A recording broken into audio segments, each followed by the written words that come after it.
Hey everyone, it's VM Campos, Magic Fan. Welcome to another streaming Saturday, where we're going to stream some Magic Arena this fine Saturday in the year 2021. Welcome to the brand new year. Good riddance to 2020. Now we're on to 2021. So we've got some streaming to do. We've got some events to do. Maybe some 1v1 if people want, and a variety of other things on the agenda. And yeah, we'll get started switching over to the game. There's our agenda down there. So we're going to do the gold digging, try to get that gold first. Then we'll look at some vintage cards. We'll look at the big wall of vintage cards back there and reminisce about the good old days of Magic. We've got an event going on, Historic Brawl. Wizards of the Coast has unleashed Historic Brawl upon us. I love that, so we'll play that for a little while. After that, I'm not sure what the next thing will be after that. And then after that, we'll do the ladder. You might remind me what we might do in the between times between that. But that's our agenda at the moment, so I'm going to get started with the gold digging. Cast 30 blue or black spells. Okay, so that means I'm going to play this mono black deck in historic. I'm going to play this mono black Underworld Abyss, or what about that other one that I liked playing that I haven't played in a while? Where is that one? Mono black Devotion. Yeah, let's do this mono black Devotion deck. I haven't dusted this one off in a little while, so We'll give this one a go to win the gold. And while we do that, I'm also gonna remind people on the Discord that we are live. So we'll say first stream, spell first correct. First stream of 2021 live right now. Come hang out and ring in the new year. Do you still ring in the new year even if it's 2 days later? So put that announcement right there. And over on Twitter, let's mention on Twitter that we are live. What's going on with Mitt Romney on Twitter? Republican Senator Mitt Romney releases a statement addressing the efforts by multiple senators to oppose. Okay, so yeah, we're supposed to give Mitt Romney the benefit of the doubt nowadays, right? Anyway, so politics.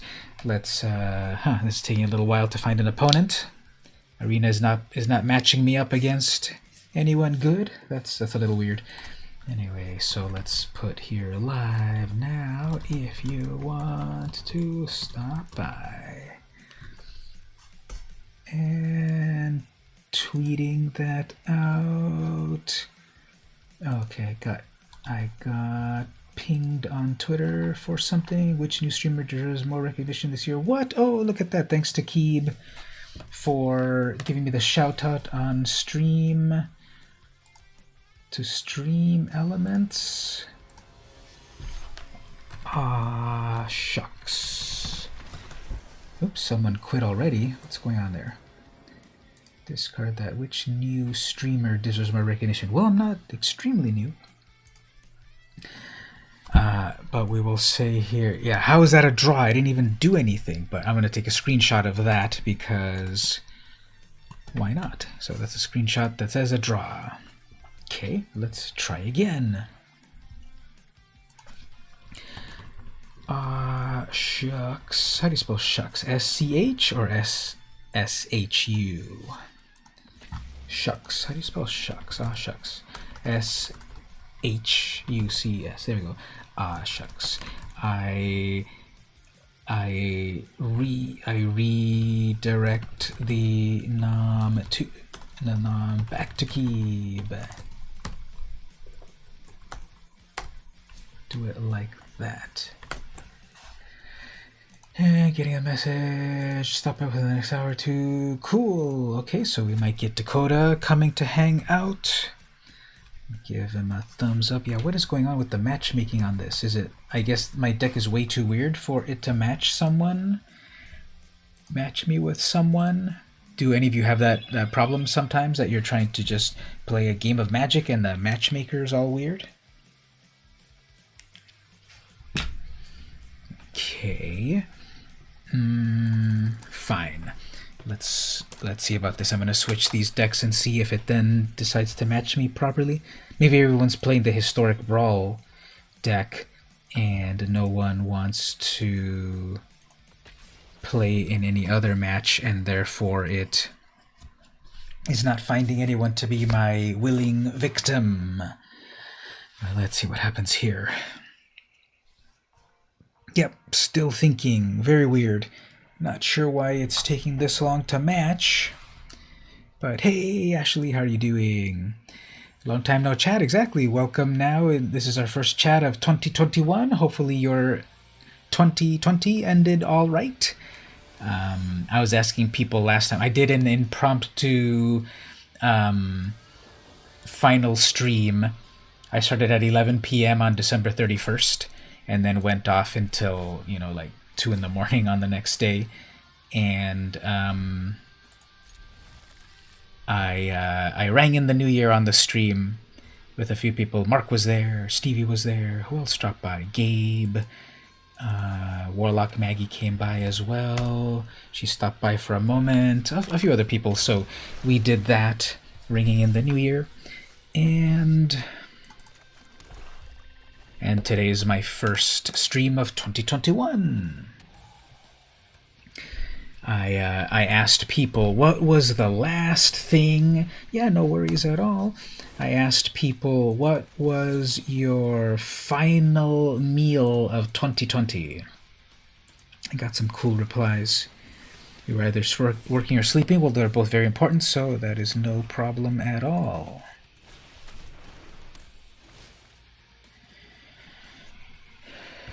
But my final meal of 2020. Also, I'm getting a Gruul Adventures player. They have clearly a Bone Crusher Giant in their hand. That's why it paused. Well, I guess not actually Gruul Adventures if they're throwing in some blue. Anyway, so my last meal of 2020 was a burger from In and Out. Haha. Okay, so there's the Bone Crusher Giant. So they're gonna hit me with Bone Crusher Giant, but now they have 2 targets to hit.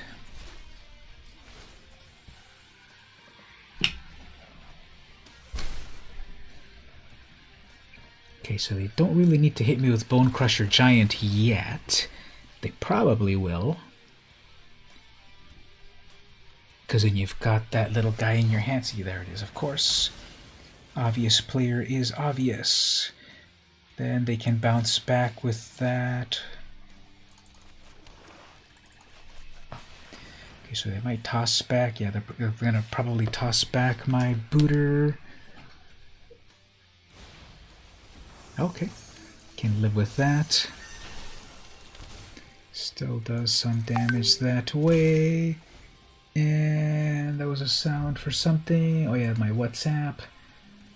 Let me log out of that actually. I don't need more beepings and boopings all over the place. So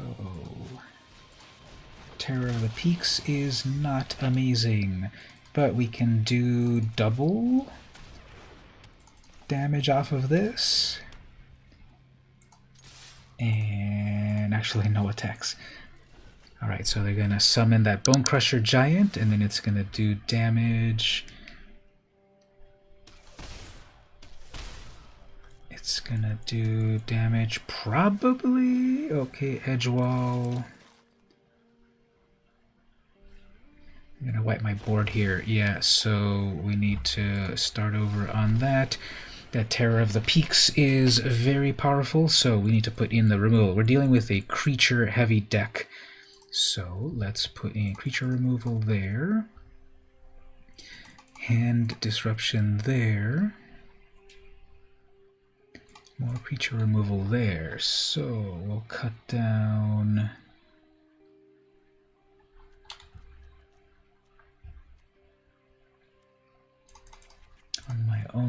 targetable things.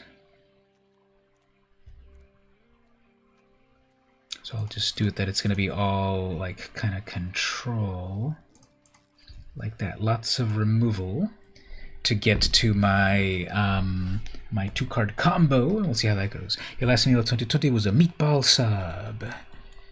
Cool. Did you get that from some place or make it yourself?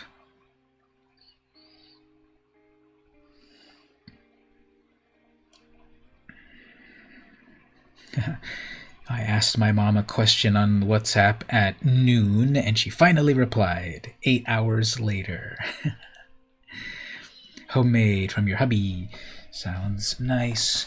So it was all like homemade meatballs and homemade bread and everything that far, or just probably the meatballs were homemade, right? And then you had the breads. So I was saying I had an In-N-Out burger, animal style, and so you're on the East Coast. Have you ever? Did I say this before? Have you ever had In-N-Out burgers over here somewhere on the West Coast? Been working too much to do anything worthwhile. He made the meatballs, bought the bread, and it's so good. Sounds like it. Full of like marinara sauce and everything, like the good stuff. I made myself popcorn yesterday, so you haven't had In-N-Out. Yeah, they're not. The furthest that they are, I believe, is in Texas, and they just there was a news article about they opened 2 locations in Colorado, and apparently the line was 14 hours long to get your order, and it also caused people to fight in the parking lot. So that's how hyped that is. Edgewall. Little do they know, but I got the removal.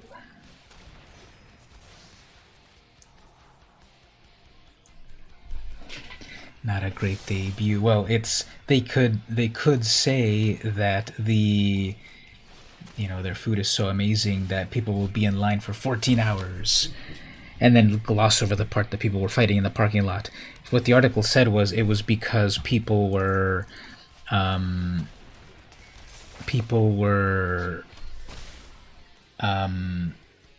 someone was trying to cut in line, so definitely I could see that's a brawlable offense.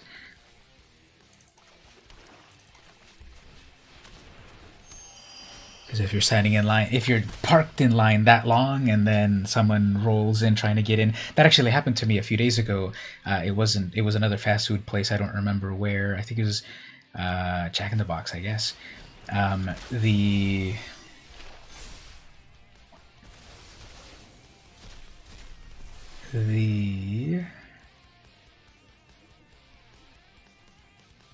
I have enough for all of this? If I do 2, yeah, I have enough.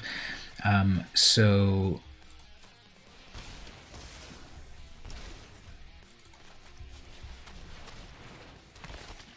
I was in Jack in the Box, the parking lot of Jack in the Box, and I went in through one of the entrances and I saw, oh, the line is already snaking around from the other area, so I U-turned and came in through the other entrance. So I was then eventually back in the place where I normally would have been in. I was there, and then someone came in from the place where people would be coming in, and then the person turned on their blinkers to go next ahead of me, and then I waved to them no, and I pointed to the back like the line's back there, sir, or ma'am, or whoever it was, and then they saw, and then they U-turned and went the other place. So they were being nice about putting their signal and everything, but I wasn't going to let someone come in one space ahead of the line where we had to make a line around the block to this place. This was, I think, on Christmas Eve or Christmas Day when everything was closed, so I had to go to Jack in the Box, and I had no food. All the food ran out in the house, so I had to go. I had to go to. I had to go get something. All the grocery stores were closed. I had no food at all at home. Oh, this is brutal. So I'm gonna remorse them. Giant, sure. That mammoth will be trouble. I'm gonna cast their Beanstalk. All of those went on adventure, so I can't deal with them. Out of lands.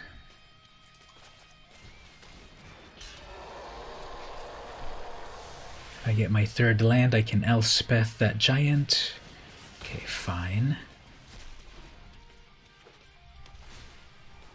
Third land. If I get my third land, I've got the Murderous Rider or the Nightmare. Or I guess I can wait on that. So let's see, they've got another land to play.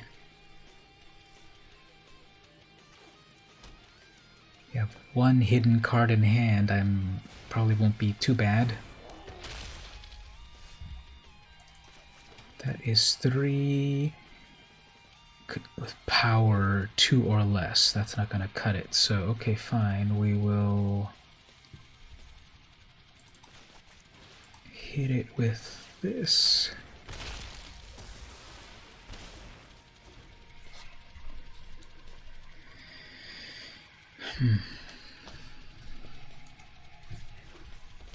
They have 1,000,000 mana for their Genesis. Great.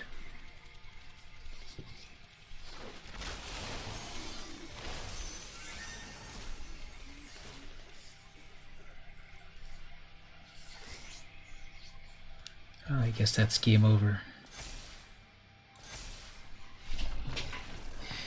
So I really missed on those land draws. How are we doing on the gold digging? Unfortunately, you're stuck at home isolation. You had an employee test positive today, so your operation is shut down to get your house in order testing-wise. Oh, well, hopefully that was caught in time to keep everyone safe. At work, so I teach and I'm just from home doing teaching, although we're on vacation at the moment, and I have gone out for groceries and the like, and then passing through like the drive-through window for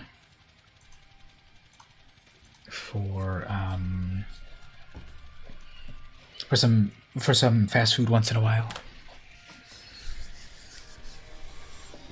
All right, what was the first meal that you had in 2021?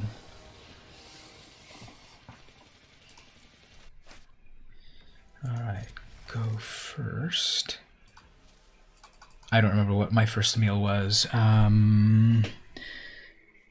had that In-N-Out on the 31st, and then on January 1st. What did I have? I don't remember.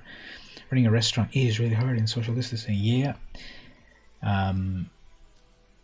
You know, the tragedy of modern society, if we want to get serious about things, is the government could be paying us all to stay home. There is money. All of this talk about like frugality and like we can't pay people and all of that, it's just an illusion, and there is money out there, but why don't we have real leadership that would... We should have locked down that first March, and just like totally locked everything down, and then paid people to stay home for a month, and things would have been very different. First meal, scrapple and eggs for breakfast. Scramble? Or is that something I don't know? Scramble? Your restaurant is obligated to pay the staff's medical leave while they wait for COVID. Well, that's good. That's good that you've got an employer taking care of people.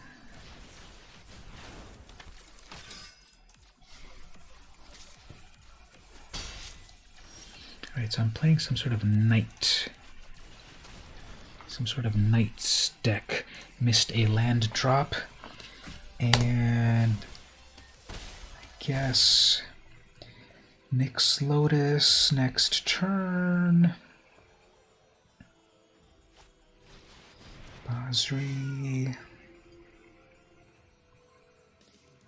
Basri's Acolyte. Scrapple is a Pennsylvania breakfast meat. Very Eastern Seaboard, like a pate. Sounds tasty.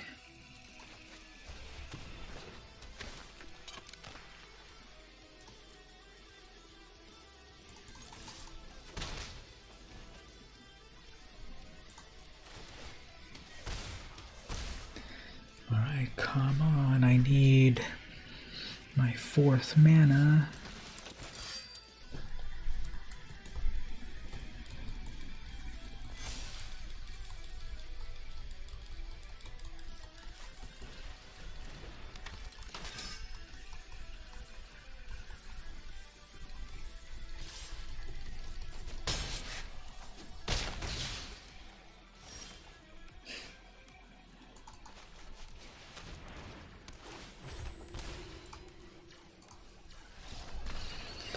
I feel that's my 2nd game with bad mana.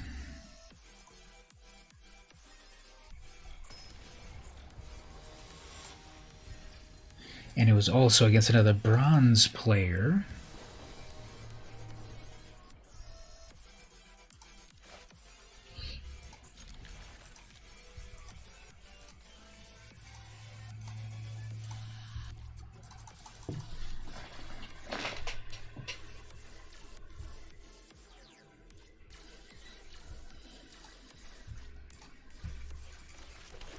So we currently have the historic Brawl event going on.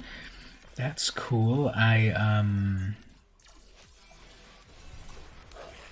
really enjoy the Brawl events. The historic Brawl event. I hope they make historic Brawl permanent. I guess the opponent also got greedy and didn't get a land drop.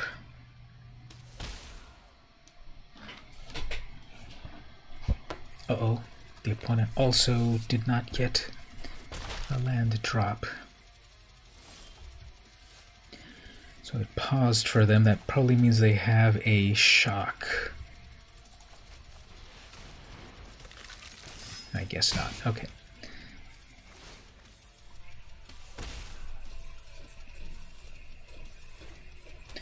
There we go. There's their 2nd land drop. Are they going to equip, or are they just going to pump up that weasel? There's some of my favorite art right here. This goblin riding a weasel. Flavor text. I would rather cast myself into the abyss than let my blood stain the cap of those monsters. Sir Aelin the Lion's Claw. Yep. You got me.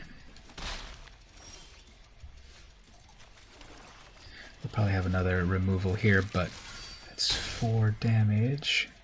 If my knight can live,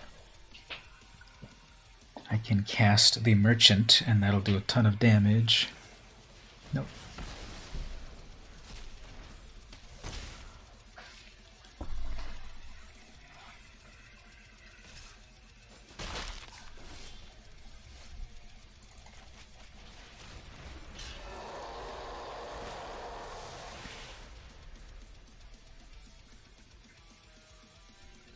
Team Red, I always liked when he jumps into the battlefield and he screams at you.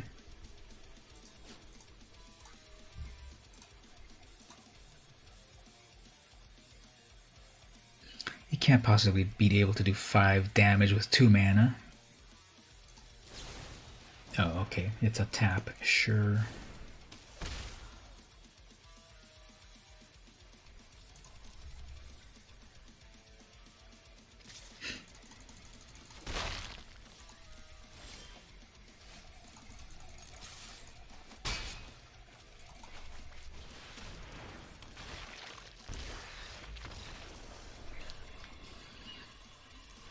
All right, game 3.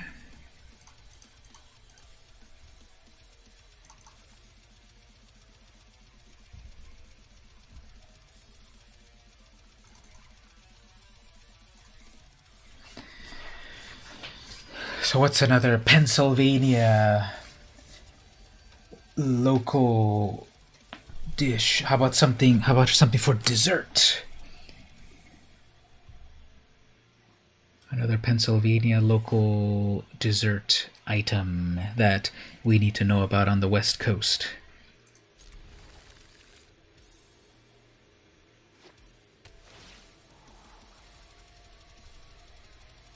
Now, do you eat that scrapple warm or cold or room temperature, or how is that? Shoe fly pie. I've heard of that. Isn't that some sort of variation of pecan pie? It's got like a lot of molasses. It's very sticky, isn't it? Because you're always like shoe fly, because they're all over the dish. Scrapple is warm, sears up in a pan. Great.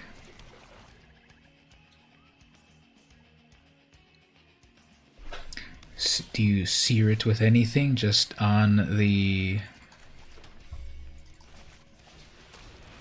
little oil or butter or anything like that? Or on its own? Well, it's a meat on its own, so it's going to give up its own fats and sear itself, right? If I apply is just sugar and diabetes. Well, if you take it in moderation, I'm sure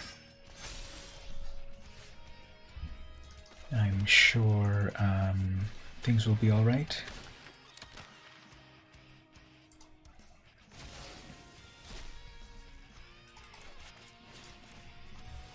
You could scrapple in a cast iron pan, so no other additions. Just warm up the cast iron pan, and you've got a meal.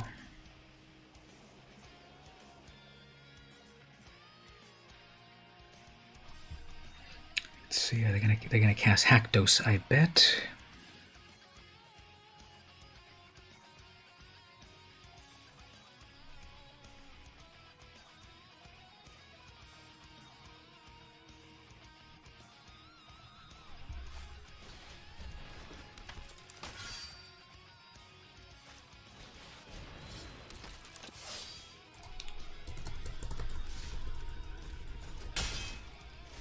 So Haktos has protection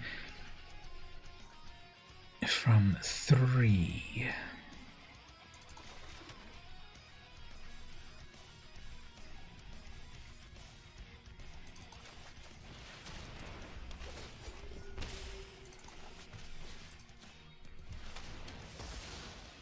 Protections from everything other than 3. So I have I have a blocker with Ayara, actually. So if I hover over my Ayara and then I hover over theirs, hopefully they see that I'm looking at them both and they see that I've got a blocker. And I took their Infuriate, so we'll be okay.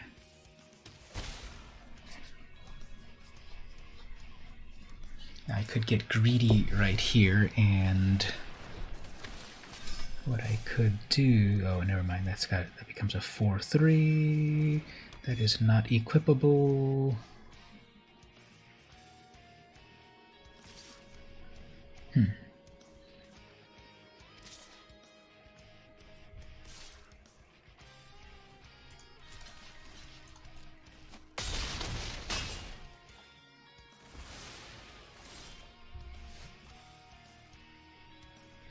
What's the worst that could happen here? 3, 4, 5, 6. That's 6 damage that they could do. That's 6 damage that they could do.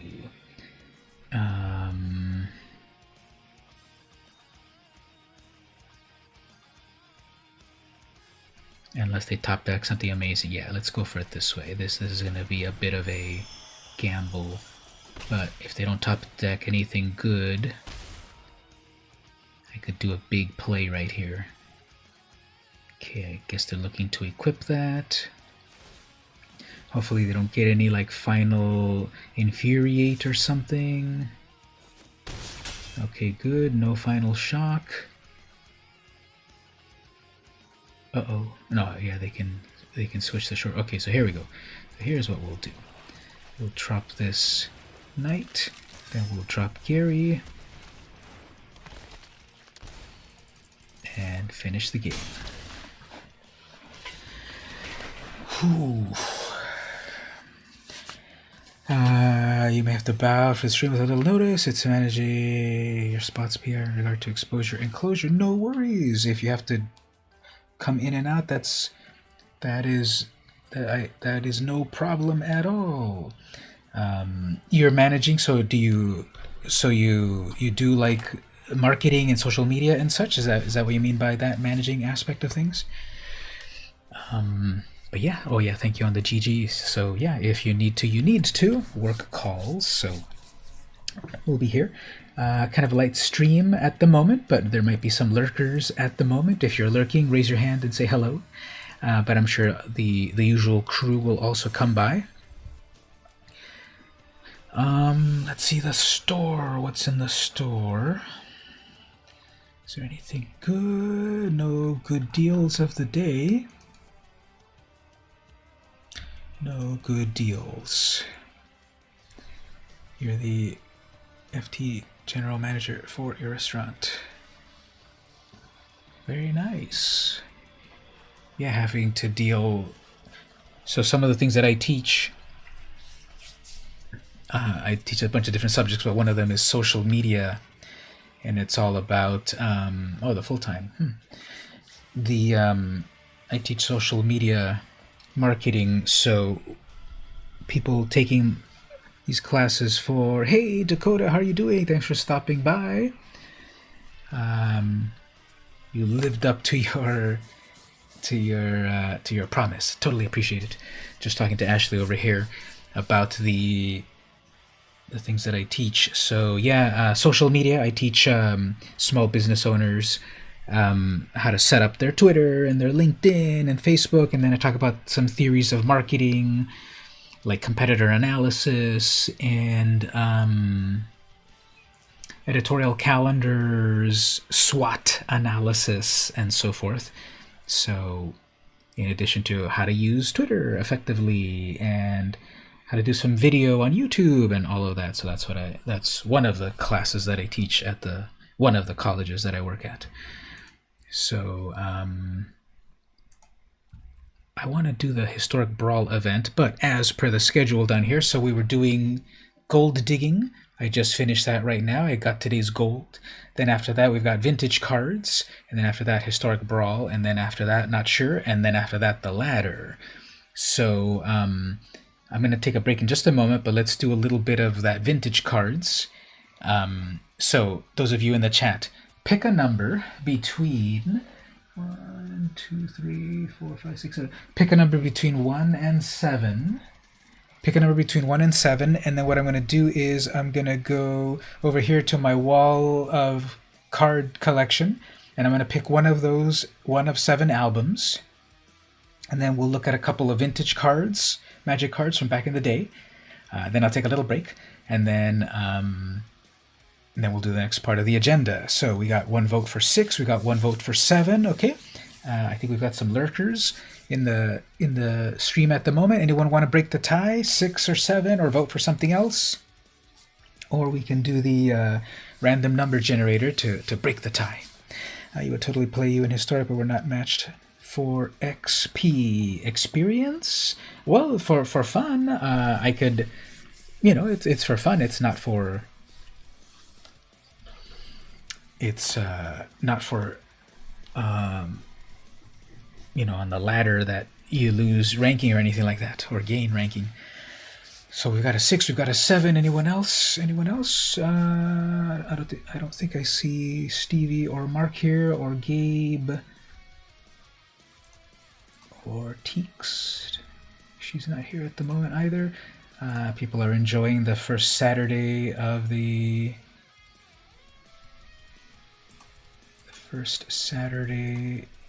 year. Yeah, we could do direct match too. But okay, we've got a 6, we've got a 7. Let's do the tiebreaker with the random number generator. So I'm going to use the random number generator right here. I'm going to roll this 20-sided die. 1 to 10 will be 6, and then 11 to 20 will be 7. So that's how we're going to break the tie. Now, how do I show this so that it looks correct? I don't have my downward-facing camera at the moment. You just have to trust me. Obviously, I'm very trustable. So I'm going to shake it right here, and then I'm going to see it and peer into it, and then try to show it on the camera, but then we'll see which one it was. Was it the 6 or the 7? So 1 through 10 is 6, and then 11 through 7 is... 11 to 20 is 7. So... And we got the... the 8. So 8 is 6. So we got 6 as the winner. So I'm going to reach over here to my wall of cards. We have 1, 2, 3, 4, 5, 6. 6 is the notebook right here. We'll look at a few of these vintage cards. I'll take a quick break. Then we'll do some more gameplay. But here are some cards from the 90s. Let's look at one here first. Okay, I like this card. I'll show it here and then also in the web browser so we can actually see it properly. Go over here. Web browser. Web browser. The set is Visions. Switch over to my web browser. Where is that? Right here. All right, so this is Visions from back in 1996. And I have unlocked here the card Mundungu. Mundungu. This is Summon Wizard. Nowadays it's simply Creature, Human Wizard. 3 mana in total. And it's a 1/1. But then tap it to counter target spell. Excuse me. Unless that spell's caster pays an additional 1 and a life. So we've got a built-in counter spell. Excuse me. Where the opponent has to... Hopefully I didn't get hiccups of my excitement.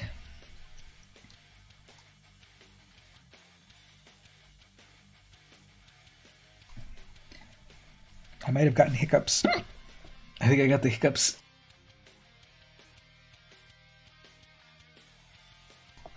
Somehow I got the hiccups, possibly. So, counterspell built into this creature. 1 and a tap. I mean, just tap it for the opponent having to pay 1 and a life to counter their spell. Now, unfortunately, real talk, the artist is Therese Nielsen. And as we know at the moment, Therese Nielsen appears to be aligned with right-wing elements, and she has definitely fallen out of favor as an upstanding member of the community of magic. So let's put her back in the corner. So that's one card there. The other card... Oh, this one's cool. We've got Funeral Charm. So here's another vintage card from Vision. Well, let's go with the Visions version. Right there, Visions. Funeral Charm, also from that set. 1 black mana instant. Choose 1. Target player chooses and discards a card, or target creature gets +2/-1. They don't do that kind of thing anymore. Are hiccups contagious? I hope not. So actually, this is a perfect time. This is a perfect time for a little segue right here. A little friend has come onto the stream right here. So if you knew, my cat of 13 years of age passed away just about 2 or 3 weeks ago, very suddenly. But you never think that they're going to anything's going to happen to them. But he developed lymphoma and passed away at the vet 2 weeks ago or so. And he was with me. He was about 13 years old, and he lived with me at the two places that I've lived at in the last 10 years. So he was with me for 10 years, and poor little guy. So I took it hard, and because I live alone, but looking back on things, it was me and the cat, and he passed on, and that was not great. So my parents, they have a property, and stray cats come around here and there, and so recently, some feral cat had a litter, and there was one kitten that, when the mom cat was moving the litter around from place to place or something, apparently one got left behind. So they heard some mewling, and poor little thing, so they rescued it, and they had it for a few weeks, and then my cat died, and they said, well, if you want a cat, we've got a cat. And so this little guy now is part of my family now, and been raising him. I got him on Christmas, and he's like so healthy, and 3 months old now, and very rambunctious, so full of energy compared to my old cat. This one's like complete night and day, like so much energy. Right now, he tried to jump on my lap, and now he wants to. He tried to jump on my lap. He keeps trying to jump through the. He keeps trying to jump through the armrest instead of just simply jumping onto my lap. He learned one time to jump through the armrest instead of just jumping onto my lap. And that's what he did right now. So now right here, he was calm for a moment, and now he wants to bite my hand. So might be a good time to take the break so I can feed him, and then take my own little break, and then we'll be back for more streaming. But yep, so your face is being groomed by a kitten. Hope you're comfortable with the new relationship. Yeah, my old cat used to do that as well. He used to lick the back of my head. He loved licking the back of my head to help to groom me. And this one hasn't really done it too much, except right now, right on the stream. And yeah, I'm fine with that. So what I'm not super fine with is that, like, he's using me as a chew toy, but I think he'll probably outgrow that. So look at that. I was never much about naming cats. Even my old cat, I never really named him. But when they needed names at the vet and such, I put Kitty. So his name was Kitty.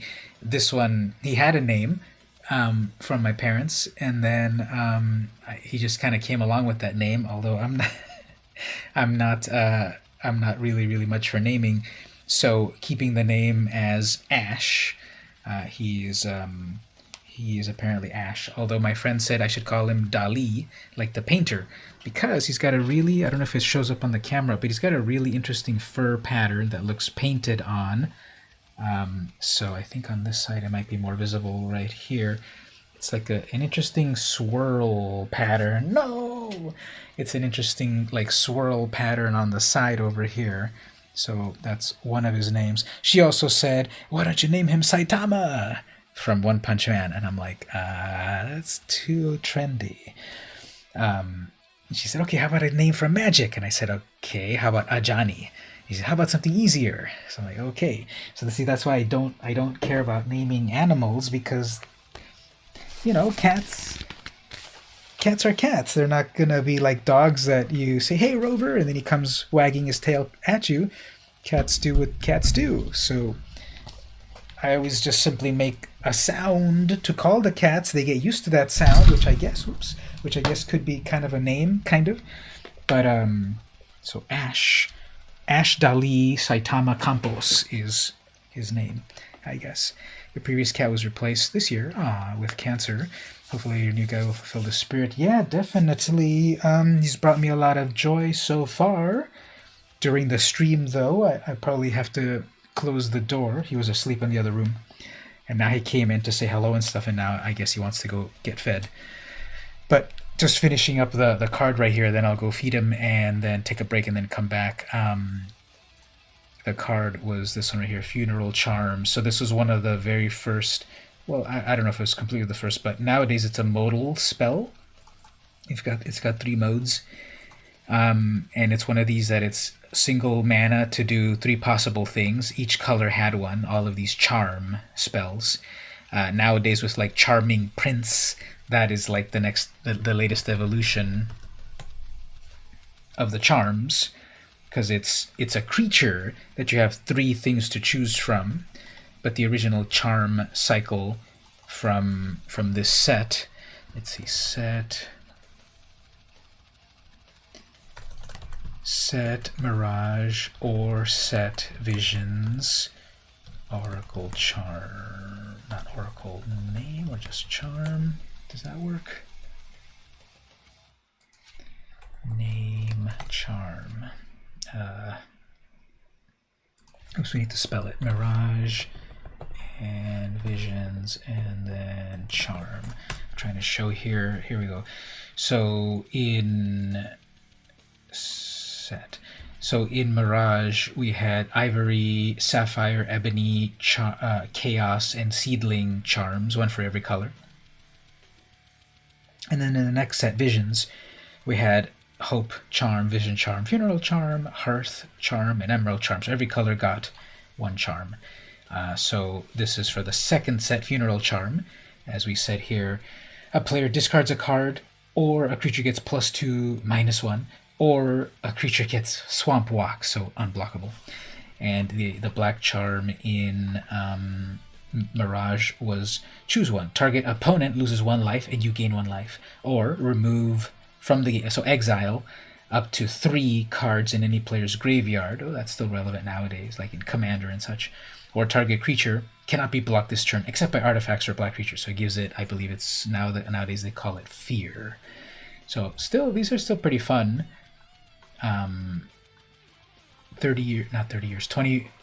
24 years later, these are still, well, 25 years later, 1 mana to do 1 of 3 possibilities, so still pretty fun. Alright, so those are some vintage cards for the moment. Let me take a little break, be back, and we'll play a little bit more Magic. Thanks everyone for hanging out so far. Take a little break, and we'll be back in about 5 minutes or less, and we'll play some more Magic.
Alright everyone, we are back. Fed the cat, took a little break, made myself a drink.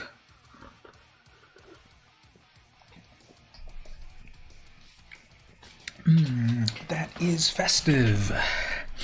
So let's get back to some gameplay.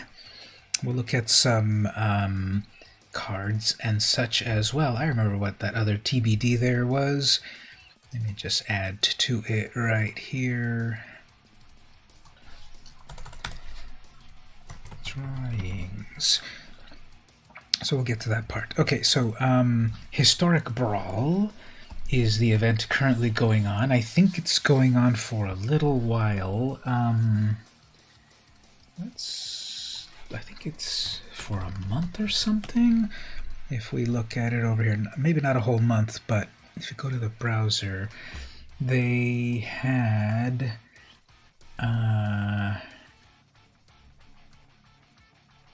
sometimes the Magic website is hard to navigate, but somewhere, here we go, Historic Brawl, December 21st. Historic Brawl, blah, blah, blah. So it says the event is going on and what's banned, but how long does the event last? Yeah, why would they not put this into the article of how long the event lasts? And it doesn't even say how long it lasts itself also on the game. They mentioned it somewhere. We have 2 new Planeswalkers coming soon, Tyvar Kell and Nico Eris. Tyvar is, I believe, an elf, and Tyvar is from the new plane of Kaldheim, and Nico is from Theros, and he is the first non-binary Planeswalker. Very cool. I like that Magic continues to, or Wizards of the Coast continue to put diversity in the game. Very nice. So where does it show Arena State of the Game? I think it might show over here where the Brawl Historic... I don't know if we even really need to know this, but okay, last year we promised, here we go, January 2nd to the 8th. Okay, so only 6 days. What? No entry fee, but hopefully they see that people love this and keep making that game, and keep putting that mode as permanent. So let's show them, and I'm going to play a few games here. Mystery Cosmetic is the reward, but I don't quite care about the rewards. I want to play. So I have not played my Zakama deck in a while. I want to play... Zakama. I want to play with some dinosaurs. See how that goes.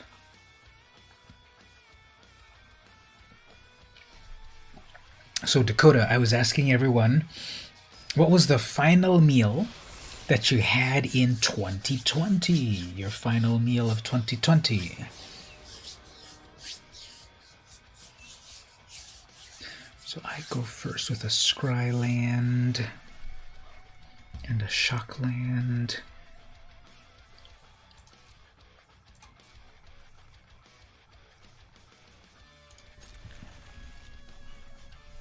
So this is casual, right? So, oops, we have a Neheb.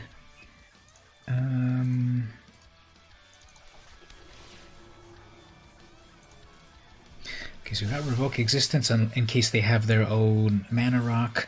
Then I've got the...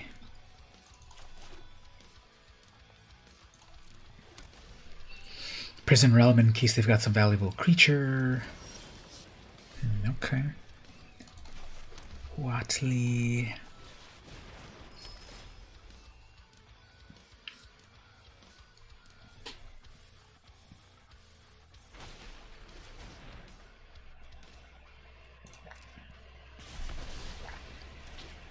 Rude. Oh, yep. They should have saved their artifact destruction for the better artifact.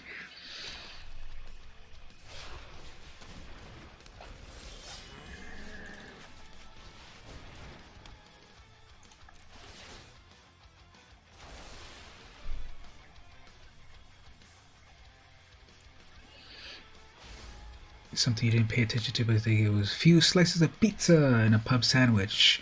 That is still, that is a good, that is definitely a good meal to end with, whatever it was. Pizza's always good. Okay, guess what else? We'll see what here. If they bring out a creature... that's a 3/3 haste. Fine. Well, I guess we'll play it slow. If I drop that 3... No, we have to go this way. Okay, so this will bring me 2 lands.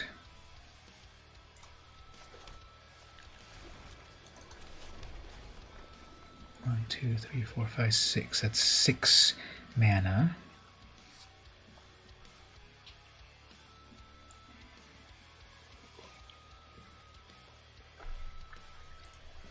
Hostile Minotaur. The bellow of a Minotaur always translates to charge.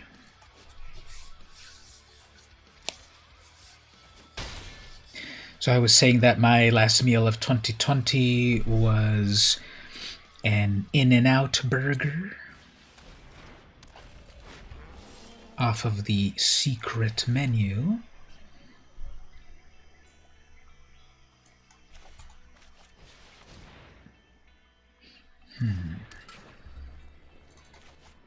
Let's see if my big old dino can live. So, In-N-Out hamburger, animal style, with animal style fries, and the drink, probably a Coke. So that was my last meal. Oh man, Rankle. That was my last meal of 2020. Ashley was saying that her last meal was a meatball sub, homemade.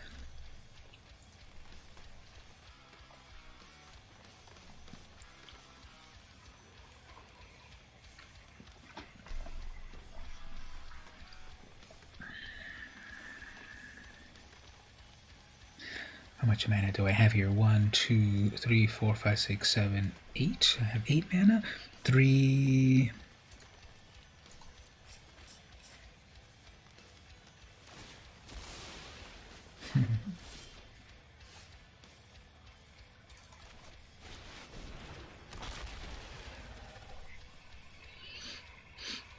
Well, they're just going to hit me with Rankle in the air again, make me discard another one.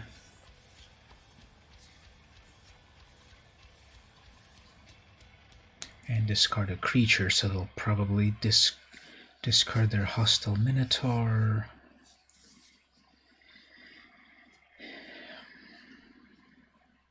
Uh-oh, they're looking at all my lands, they're counting, they see that I just need 1 more mana, and I bring out the big boy.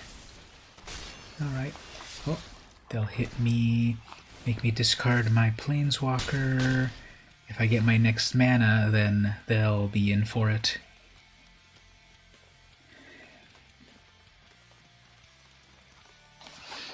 Let's see if I can top deck a land. That's not a land, but an indestructible 4/8 first strike vigilance trample is gonna be good enough.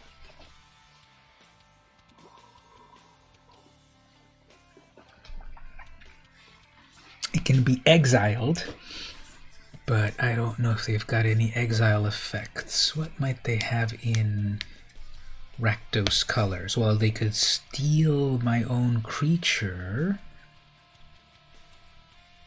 I think that's what they might do. They might have looked at it for a moment. What are they gonna do? Many possibilities. That's why Historic Brawl is so cool. There's just such a wider variety of cards in the card pool for possibilities. Okay, Mind Stone.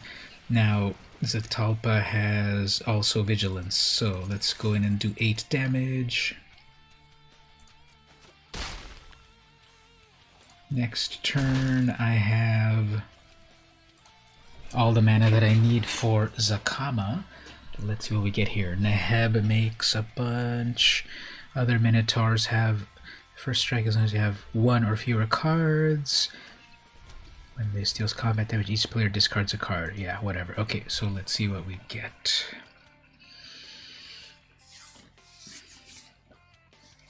If I can survive haste, 5/4 haste, okay. They're tapped out.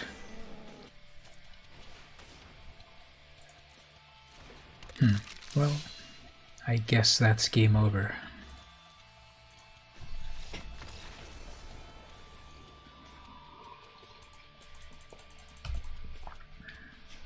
They had 3 attackers and I had 1 blocker, so that wasn't gonna work. It was close. All right, let's go again.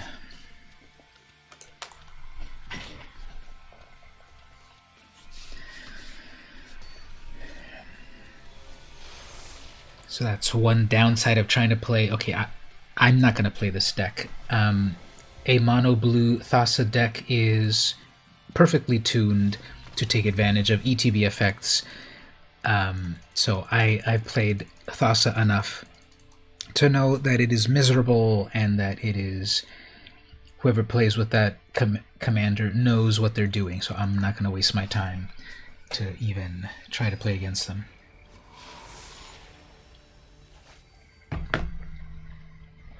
Thassa should be one of the ones that is banned in this format compared to the other things because, as I said, I've played this enough that I know when people know what they're doing. And it's always miserable. Oh, there's 1,000,000 mana. Alright, Mind Stone, Cultivate, go look for 2 white mana.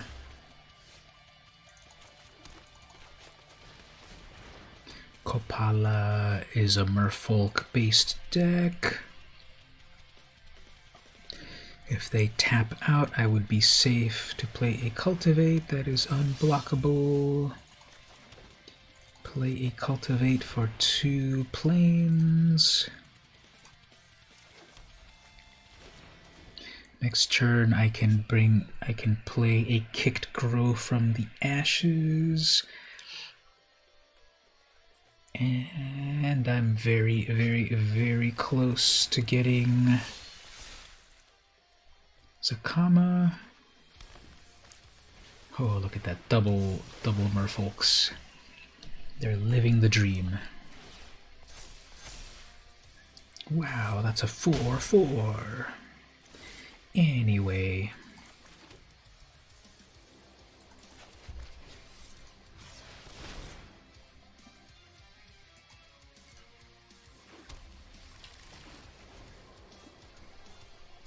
So the auto tapper tapped to that wrong because if it didn't use the green mana, I could have played another spell. Whoops.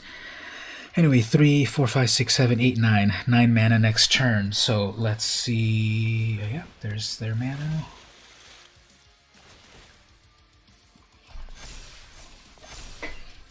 If I can get a mountain, that's not a mountain, but okay.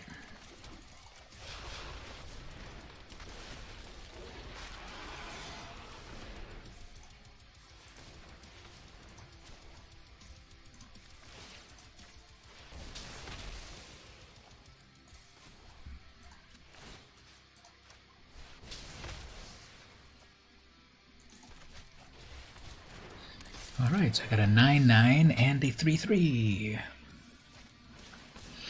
Dowsing Dagger gives me a bunch of plants. That's fun. They have an unblockable 4/4.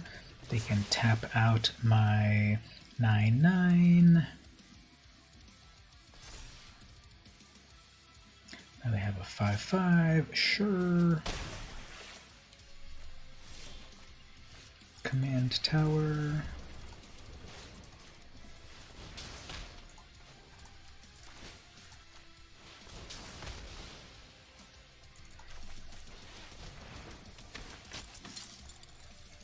Going to bring out my Polyraptor.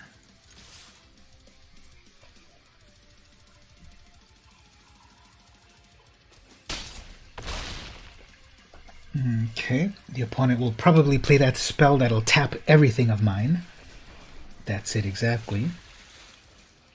Well, that doesn't tap everything, but it taps enough things.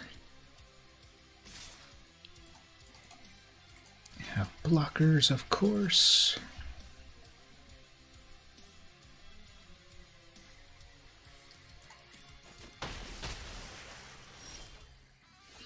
Check this out. Polyraptor damage. Damage.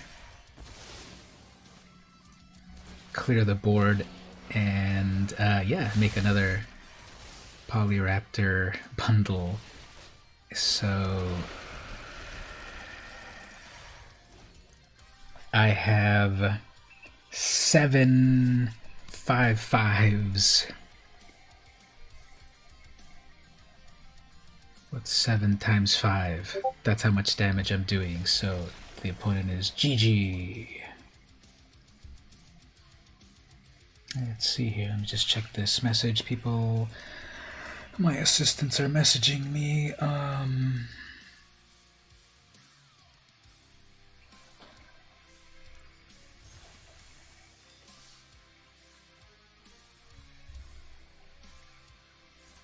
Let me just answer a quick little thing to my assistants here. Very cool. Yeah, let me just. I need this phone number. Just one moment. I should probably put the BRB screen, but I'll be right back. Really fast.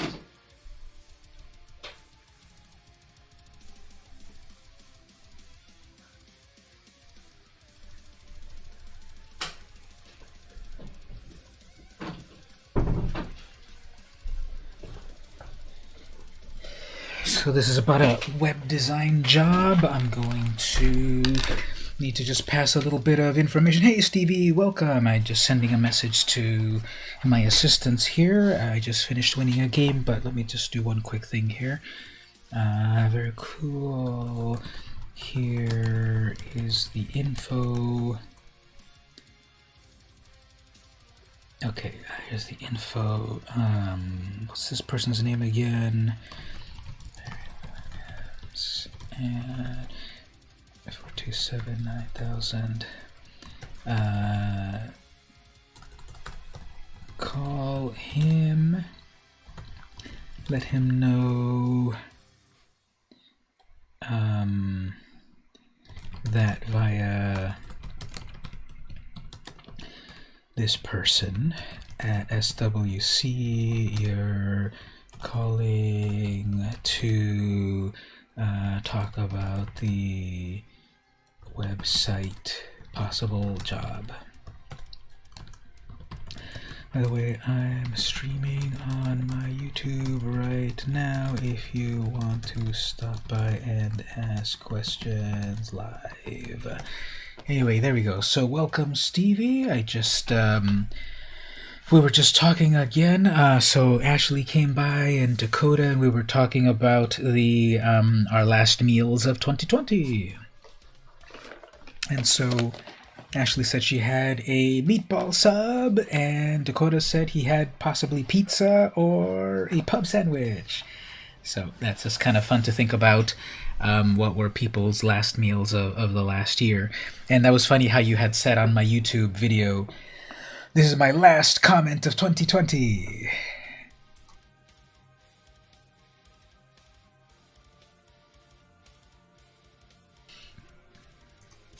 Okay, let's give this one a try. So the opponent is Sir Squoogie.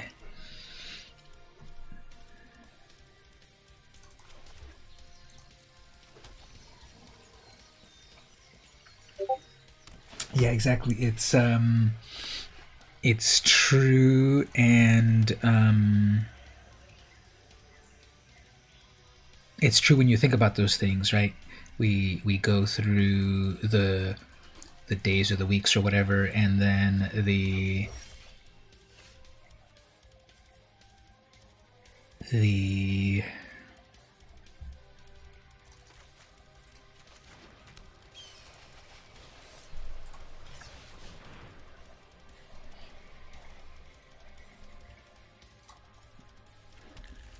And then you think about like the details of things, and it's like, yeah, that was the last whatever that I did on whatever.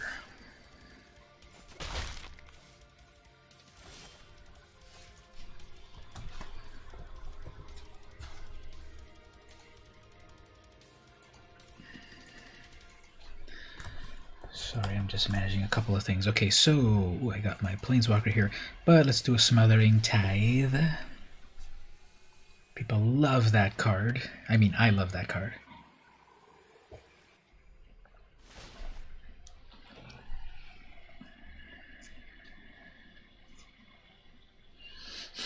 Okay, next turn, Guardian Project would be good.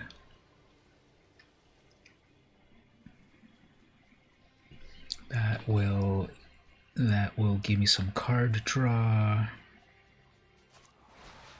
Aw, man. Fine.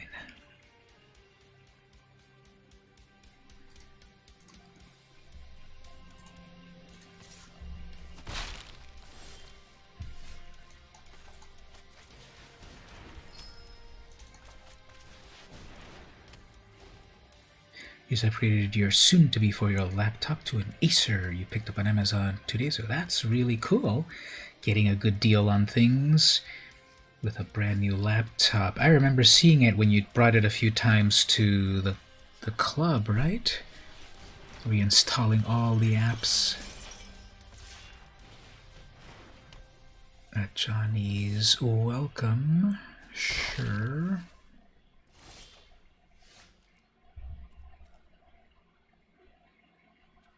If I pay 2 on that, then I can still settle the wreckage.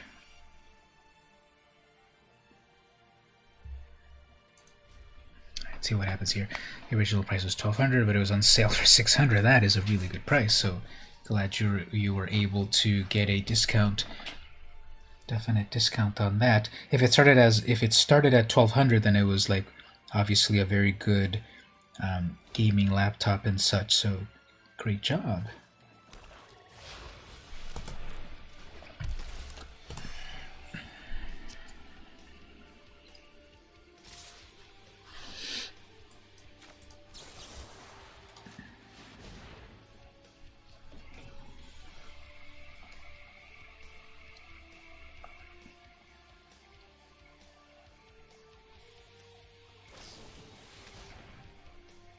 Gains protection. That's not going to do anything against Settle the Wreckage.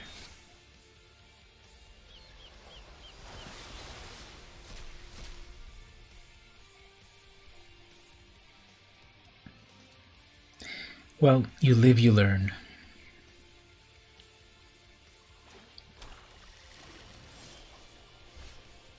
Unclaimed territory.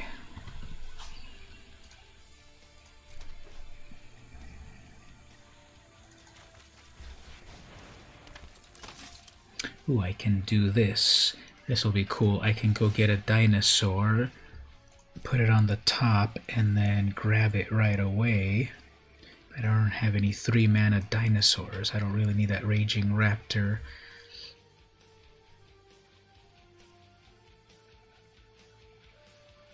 We'll do this. We'll do a double play, because then I can play that right away and just draw another thing off of Guardian Project. Ooh, and then actually do the Enrage on that. I just figured out my own combo. So grab a land off of that. And then they concede. Okay, well, it wasn't an amazing combo that I had set up, but okay, I guess they thought that I had it locked down or whatever. I'll take the win. Alright, so I had asked about what was everyone's final, you actually really like it, from your Dell. It's lightweight, gaming laptop, 10th gen i5, and then you went from a 7th gen to a 10th gen. That's definitely a big jump. What is mine at the moment? Let me just check what mine is. Mine's also getting in there a few years now. I think I got mine in 2017. Mine is a 7th gen i7. So yeah, you're definitely upgrading there. So mine's 7th gen i7, 16 gigs of RAM, 128, no, 500 gigabyte SSD with a GTX 1050 Ti. Yeah, so time definitely moves on. I remember when that was, when I got it in 2017, which I can say here exactly. I always like to put a little note on my computer when I first bought it. So November 26th, 2017 was when I bought this Asus, and I've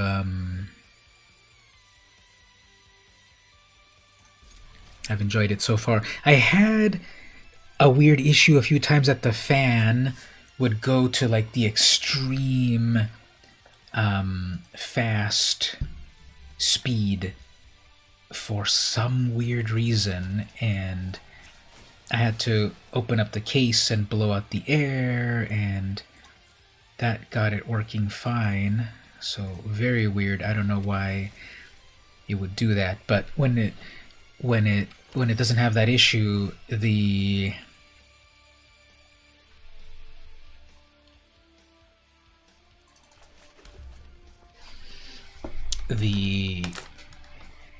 fan is really quiet.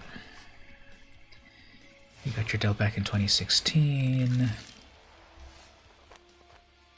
Oh, I got all my colors. You're in trouble now. Oops, I guess I should have prison realmed. But anyway, Smothering Tithe, sure. Putting notes when you buy your computers and yeah, I always like doing that. Oops, you exile nothing important out of my bog. Now, Tiny Bones. People loved Tiny Bones, but it doesn't really do anything that amazing, does it? Oops.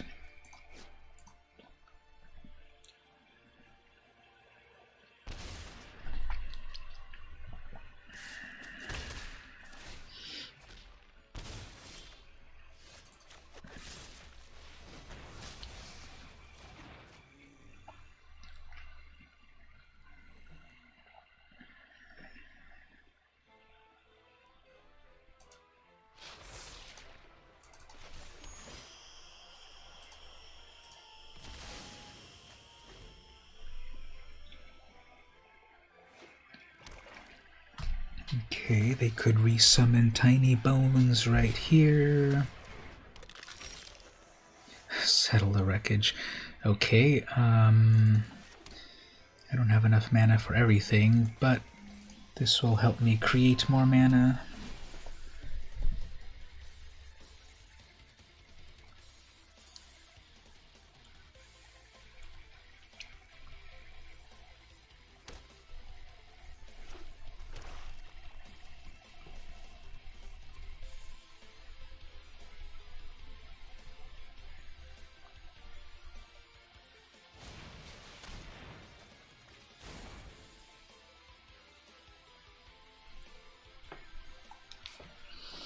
Okay.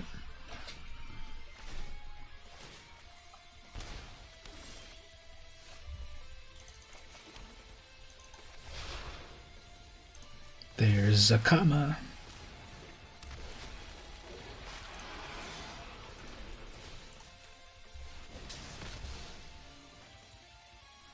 Zakama with double Smothering Tithe. Although they're playing mono black, so obviously they're gonna have some kill spell right here, but it's still very impressive to bring out Zakama this fast.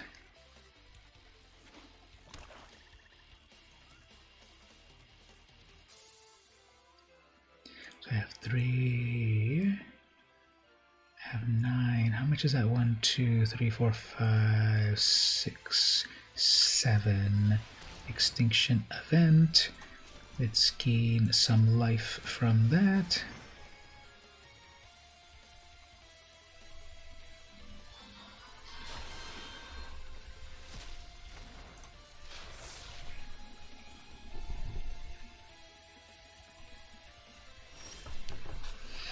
Alright, let's bring in 1,000,000 mana.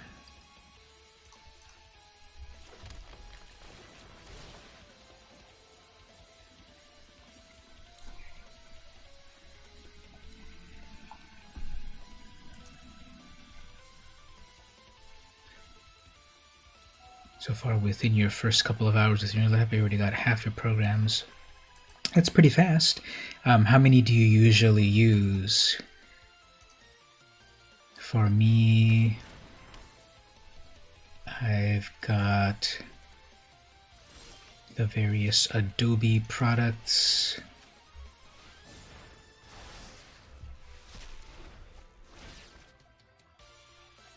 What do I often use? Let me see my start menu. So I've got the Adobe products, Adobe Animate for the class that I teach, CIS 126. Then I've got Adobe Photoshop. I work with Photoshop, of course, with my video stuff. Adobe Premiere Elements for the video. Audacity also for my YouTube stuff.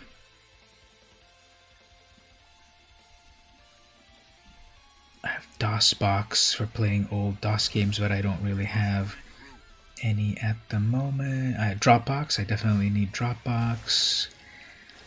What else do I have?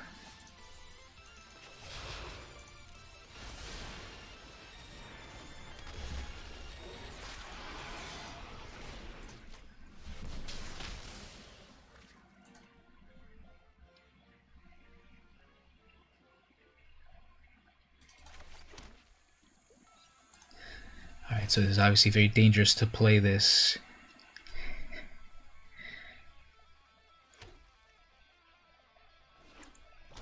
It's obviously very dangerous to play your commander with a mono black deck.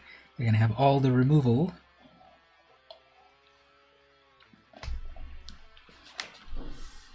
Dropbox for school. Yeah, I keep all my school stuff there. Usually just 16 programs for you. What else do I have? What I usually use? I was at Dropbox. Ooh, Torment. Okay. Repeat the process. 3 times 7 is 21. Okay, I can do that. Lose 3 life. Lose 3 life. And then gain back some life right here.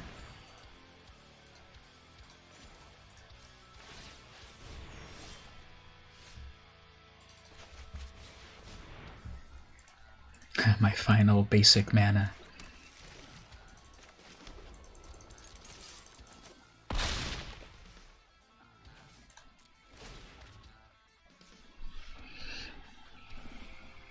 Torment of Hailfire. They thought, yeah, I'm gonna get them. Repeat the process X times, and they did 7. So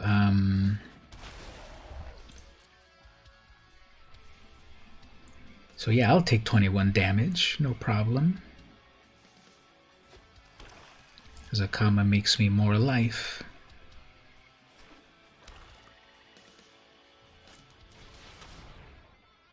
Alright, you shouldn't have done that.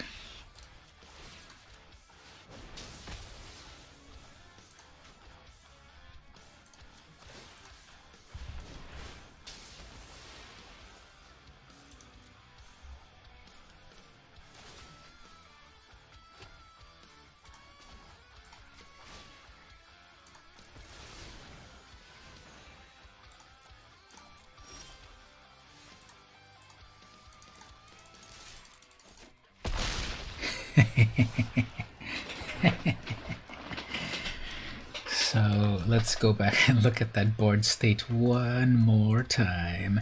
So yeah, their crowning glory here was to cast a Torment of Hailfire for 7. So repeat the process X times. Each opponent loses 3 life, or the opponent sacrifices a non-land permanent, or discards a card. So yeah, I took 21 damage. And then Zakama gave me back life from its ability. Pay 3 to gain life, so I got life back, even though I lost 21 life. And then what else did they do? They brought out a big, scary 4/3 flyer, but it only takes 3 damage to kill it, and Zakama could swat it out of the sky, and then so killed that. And then there was their Solemn Simulacrum that when it dies, they draw a card, but like, yeah, fine. And oh, look at that! My brother is showing.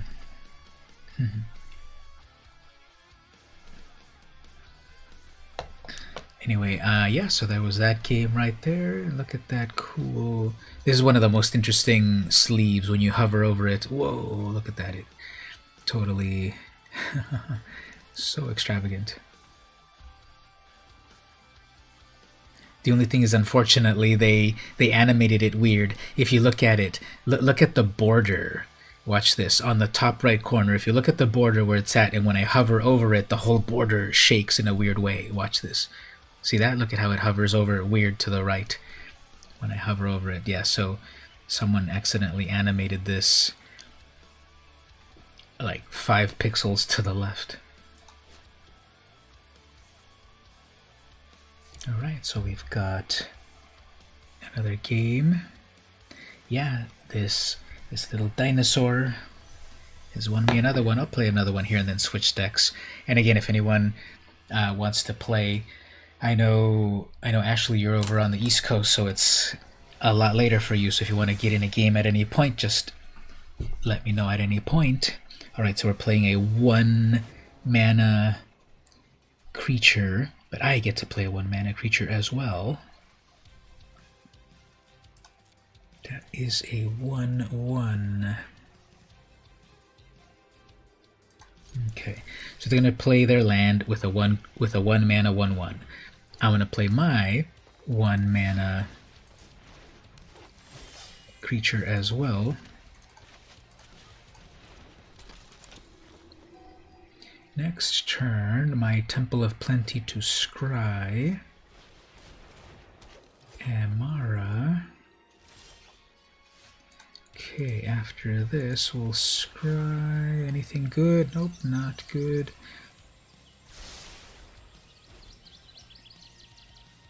Third land, nothing that useful yet. So, some sort of token deck.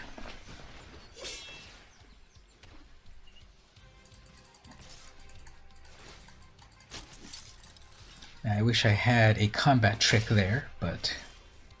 Oh, okay.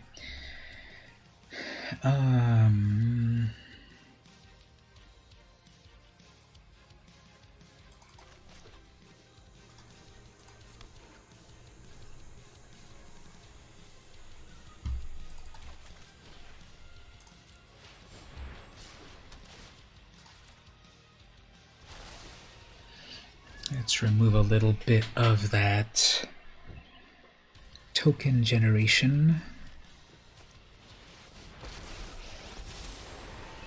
Alright, they definitely want to make tokens.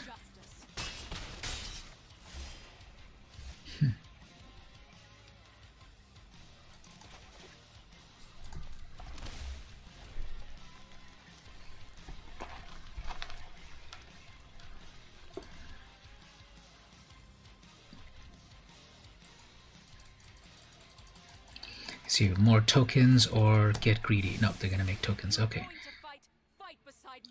So, more tokens.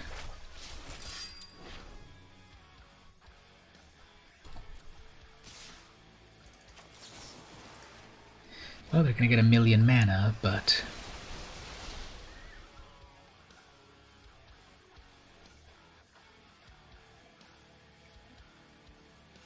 I could revoke existence. Yeah, I'm gonna need to revoke existence. Their history of Benalia.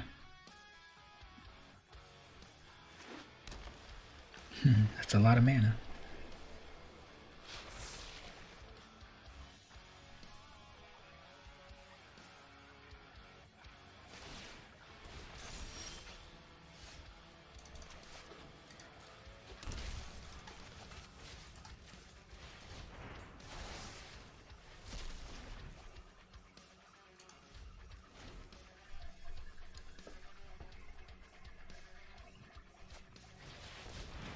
Trostani.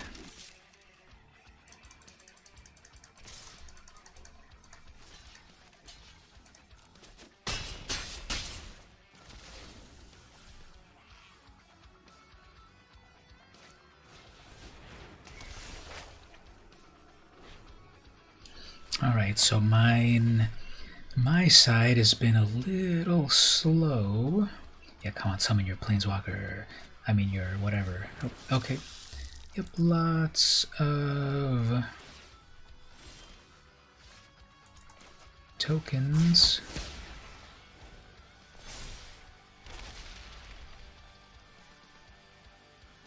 That's a wall.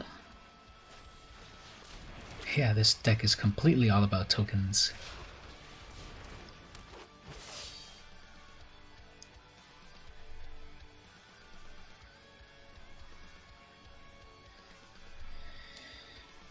Do they have some sort of regrowth from the graveyard? Kind of. And then a final equip. They didn't equip. Okay, can live with that.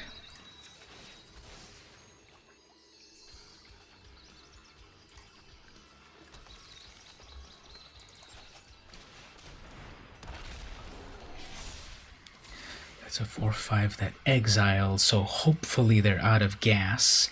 Even if they equip that blade. Another, oh, they got their Trostani back, amazing. Alright, whatever they have here, even if they equip it, I can deal with it.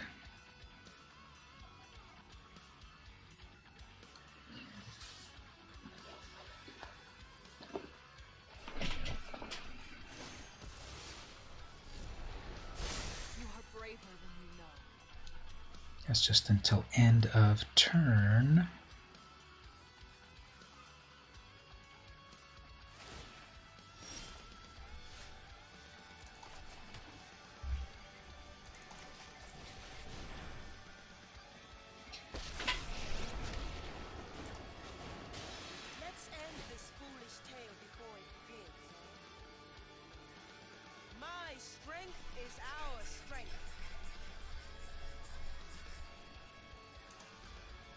So I have 1, 2, 3, 4, 5, 6, 7.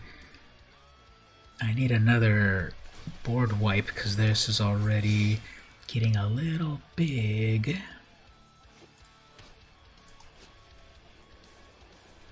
They can resummon Elspeth. No, not yet actually. Escapes for 4. Alright, so they're going to keep passing.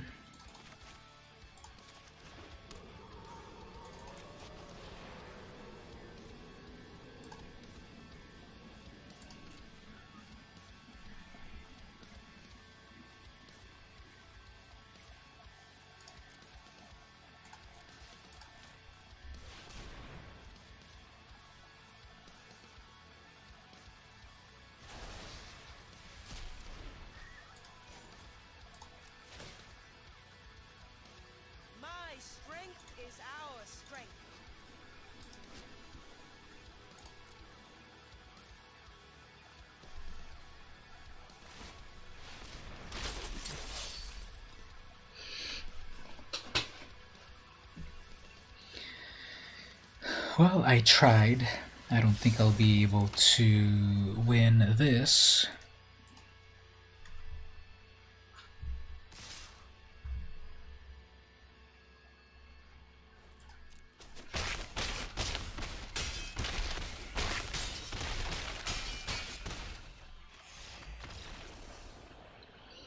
I needed a... I don't even know. I guess another...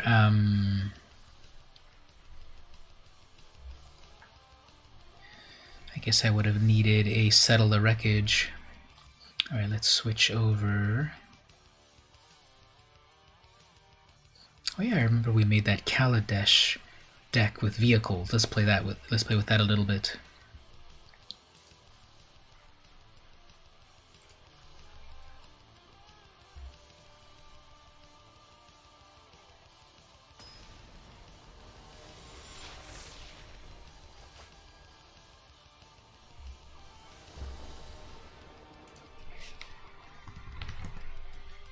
Okay, so I have to get my mind around this one.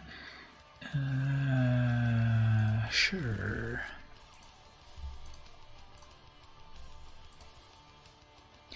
Zagras. So, probably turn 1 Thought Erasure. Fine.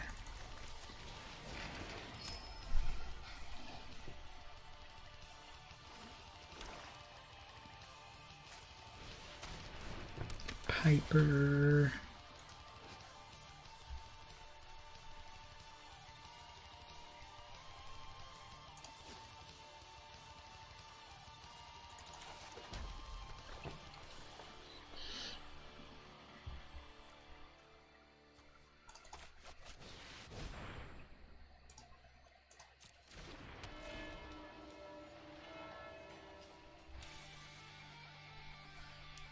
Alright, so if I have 4, 5, 6, if I have 7 mana in total, I can bring out Depala as well as that Chariot.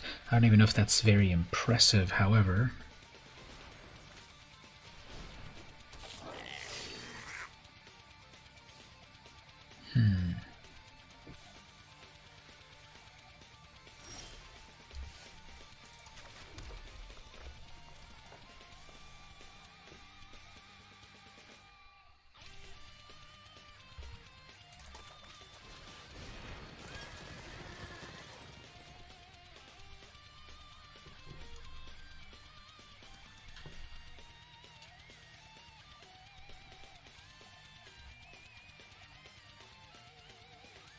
You have to admit that the good to have another lightweight laptop is your second one. The other lightweight laptop was an old HP.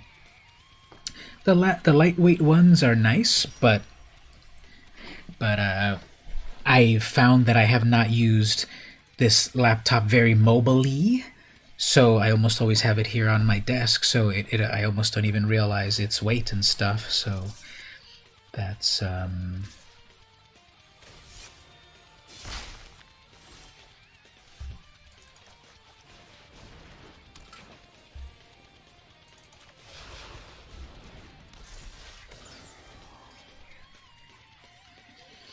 that's something I noticed.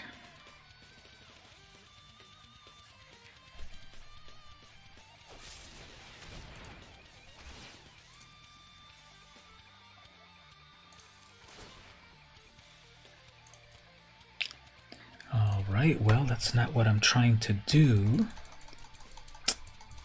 This didn't do what I wanted, and I can't undo that.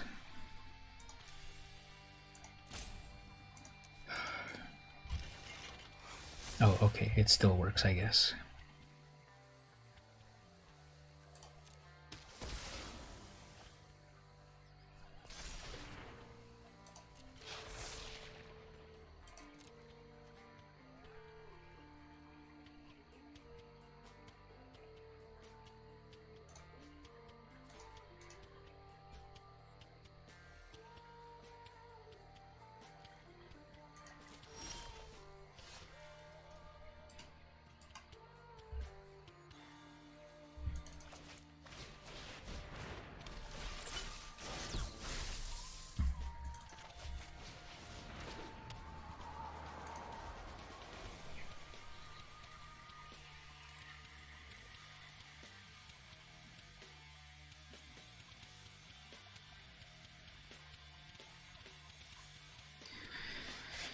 Okay.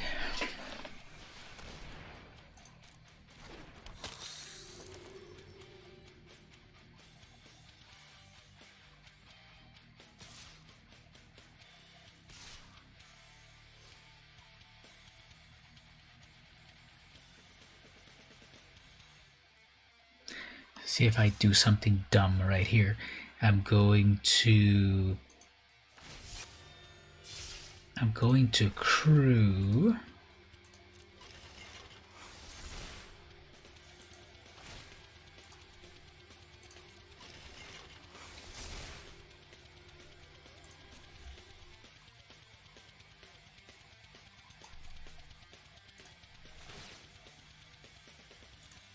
I'm gonna crew all these things themselves for some reason.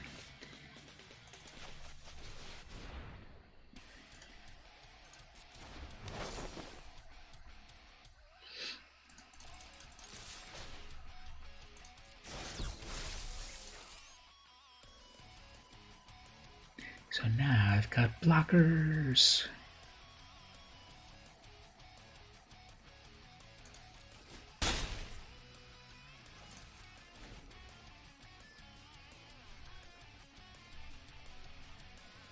Alright, so I can use that servo to crew the 3/3 first strike. Then I have a 4/5 that has haste. Everything has death touch.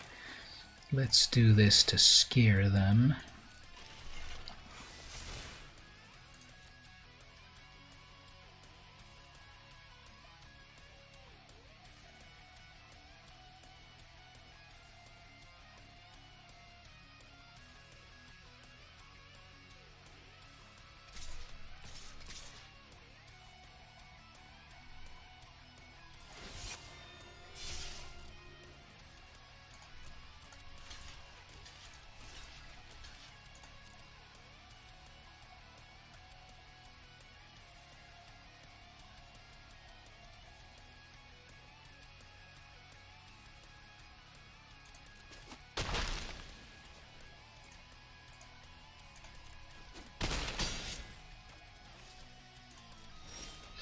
Alright, so anyway, let's draw some cards.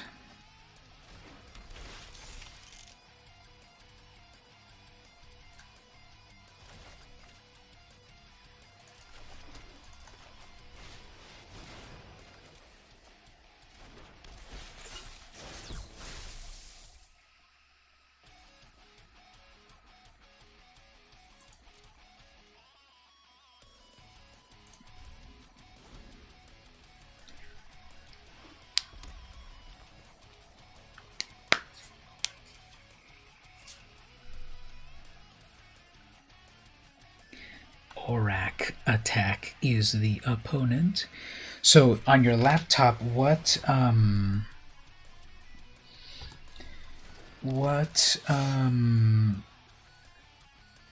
color is it?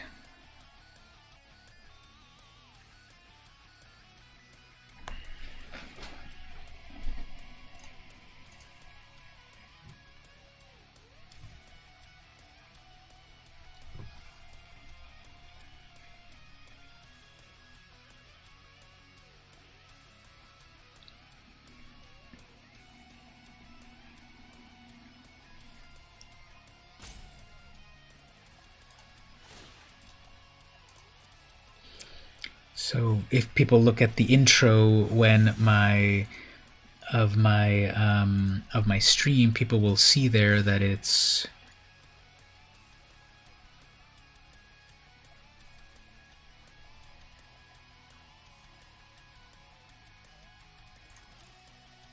I think they have an activated ability. No, if they see my stream, they'll see that they have.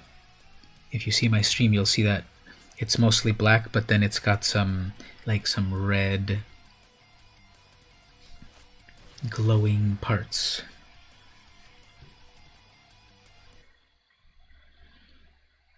So I'm trying to remember. I don't really have any good removal. I guess I don't really have any good removal in this deck because I need to remove that Sonorous Howl Bonder.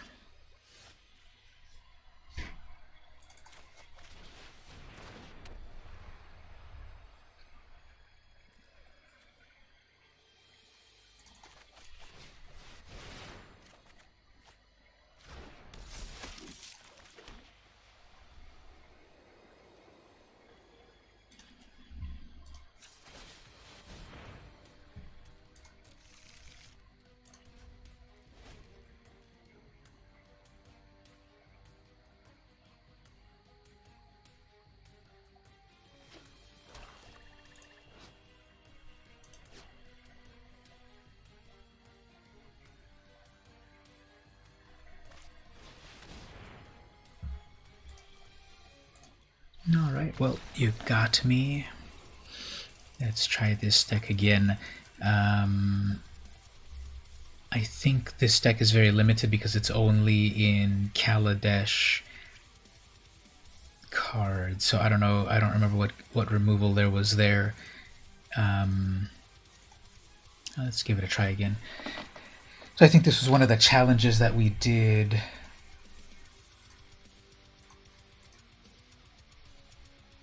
I'm looking at my Stream Elements challenges, but there aren't any challenges at the moment. Yeah, and like I said, I'm not going to play someone that is playing Thassa. That deck is already... That deck never works out. I'm not going to waste my time there. I already know what kind of deck they're playing, with a lot of ETB creatures. Once they get Thassa out there, once you get Thassa, and then you're just putting your creature in over and over and over.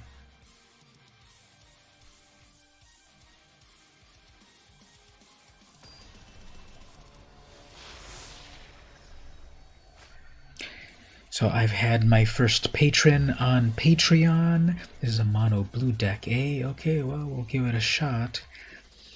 Anyway, I had my very first patron that subscribed to me on Patreon that paid in euros.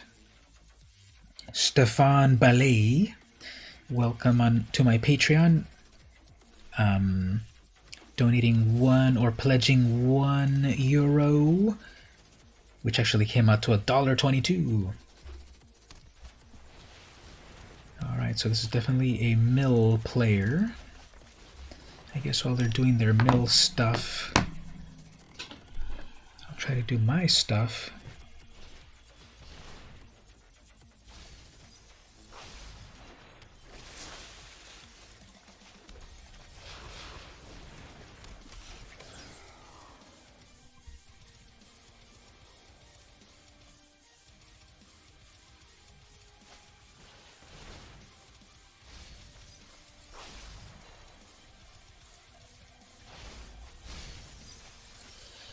Alright, the opponent is definitely doing a mill strategy, but they're missing lands.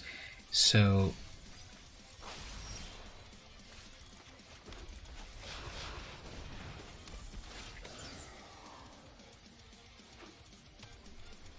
alright, there we go. So that's their commander.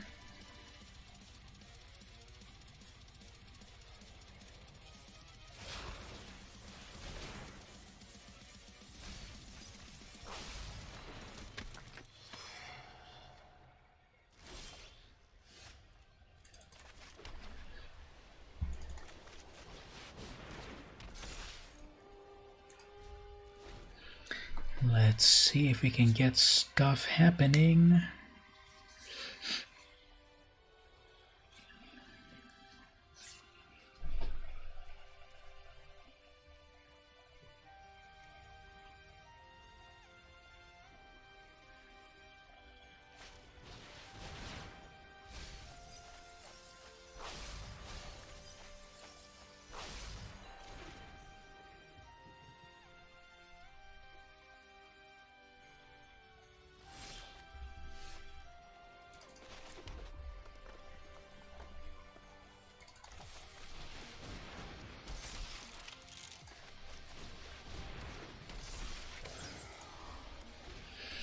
Alright, they're milling me, but I've been trying to build up a board state.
Alright, so if I can survive, I've got 11 cards in hand. If I... never mind, there we go.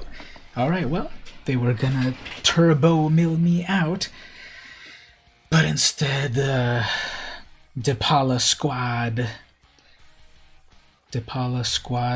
joined together and then totally stomped them.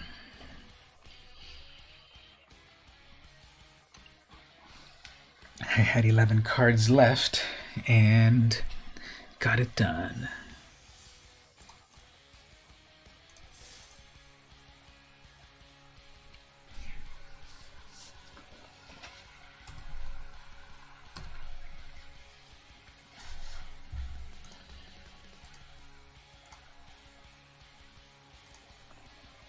Alright, let's play the next game, and maybe after this next game we will change things up a little bit for looking at some vintage cards.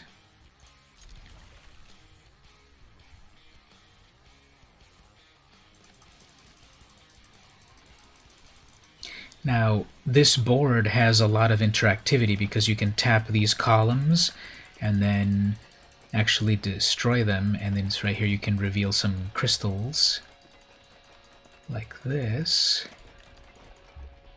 and then if you tap them they play a different sound. So there's one over there, and then if you tap the one on the left over here, same sort of thing, this column here, you can tap that and break that one apart and you'll get another column.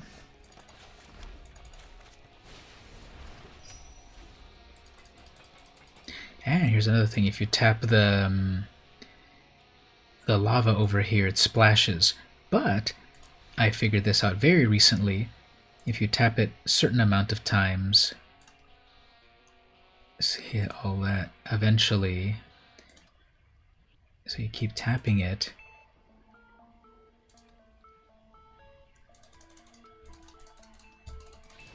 and then a monster comes out. Look at that, so funny. And then it does its stuff, so that's funny.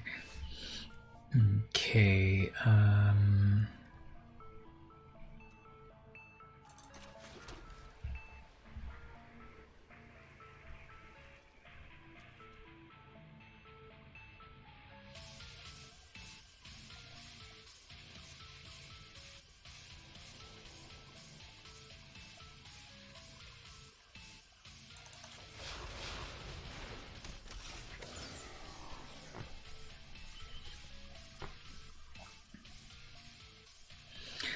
so they have a mana dork, they have 2 creatures, they have 3 lands. If they play a land, they can play something for 4. They probably will play a land, pass it back to me, then back on their turn they're going to do a Reese action. If I can get my next mana, I can play Vanquisher's Banner and then just start making start drawing a lot of cards. I also have the Settle the Wreckage in case they do build a critical mass of creatures that I can get out of here, although the problem will be they'll get a lot of land. And that's what happened with the other time I played a Reese opponent.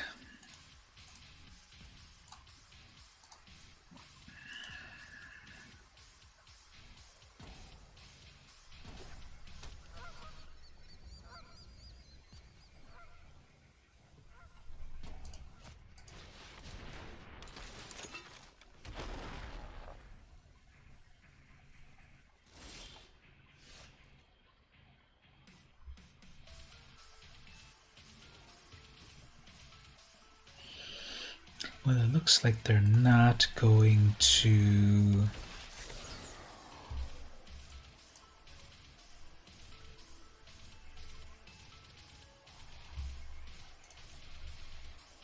It does not look like...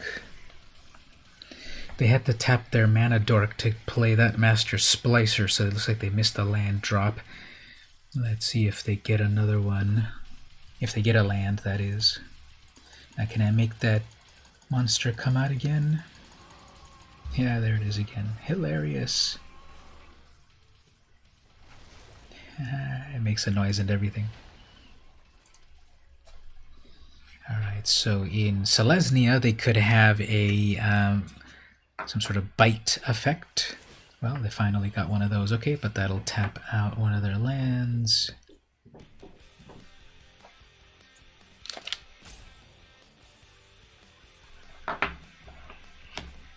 Alright, so they are going to do the old make a creature at my turn trick.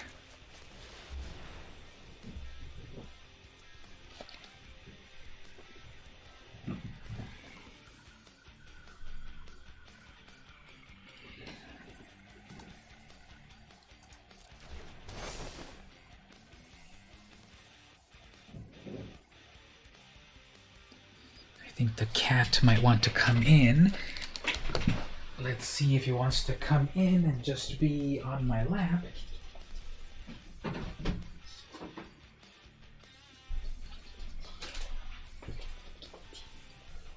So he was asleep earlier. Let's see if he wants to get on my lap.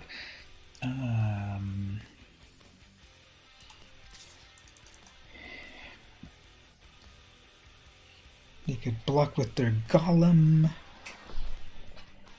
Here's the little guy. So he was here on the stream a little bit earlier. He said hello to people. And then he started to get really wacky. So I gave him some food. And ouch, he's biting me. It's just so funny to have such a young cat compared to the previous one, because this one's so full of energy. Look at that. He cannot be contained. Huh, that's interesting. Obviously they have a combat trick, right? I guess they'll triple block. Okay, that must mean that they have a combat trick. Huh. Okay, well, I can live with that. Definitely, they lost the mana. I guess they can bring it back with a brought back. Wow. Well, they're making their amazing combos.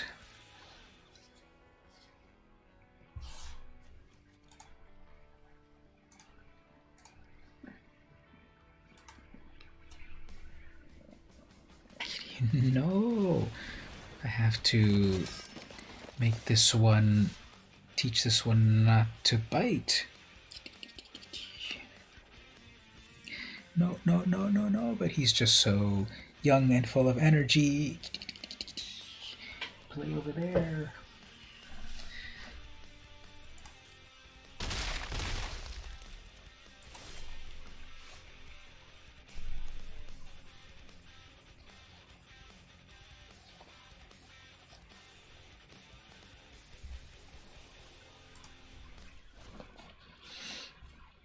Alright, so here, let's see what they'll do.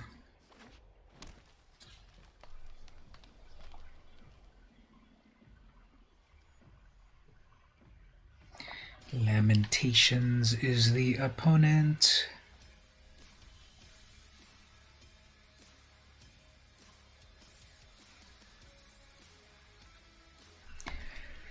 Well, no one plays this card, but I guess they would feel pretty good about it.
Jump, jump, jump. Right here, jump.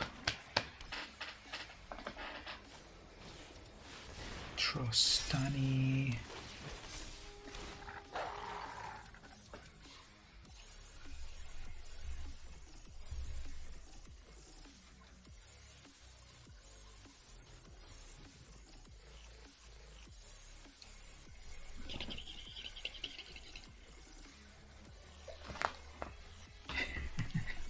No, no, don't bite the cable.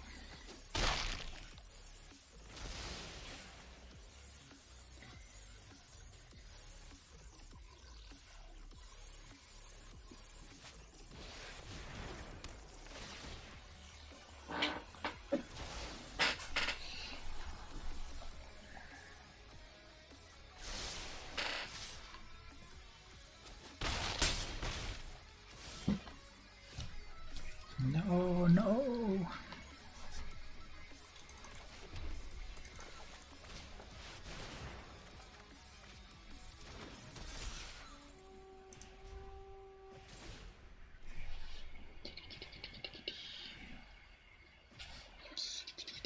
No. Ouch. No, no, no, no, no, no, no.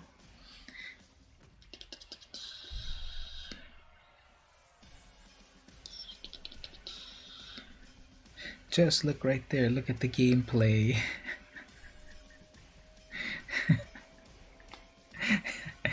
Hey, Mark.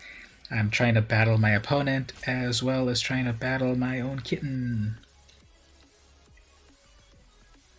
I'm playing the historic brawl, and I'm playing that Kaladesh deck that we made a few weeks ago. That dwarf vehicle deck. And then I've also got a frisky kitten that's just learning to bite. This opponent's playing forever. Taking forever, that is. Let's move on. Plus we were dead anyway. So how are you doing? We had Ashley stop by a little earlier. We had Dakota. I probably should discipline this kitten to not bite people, but it's just so cute. It's acting up in front of company. You know how kids are when company comes over.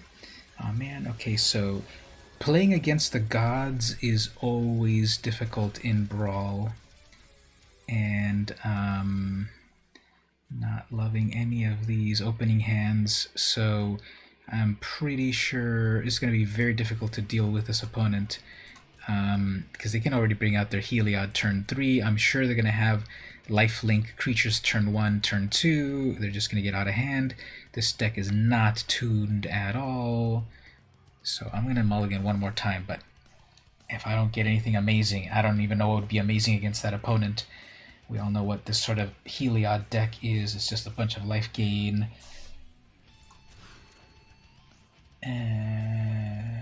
It's pretty bad too. Yeah, as soon as I see that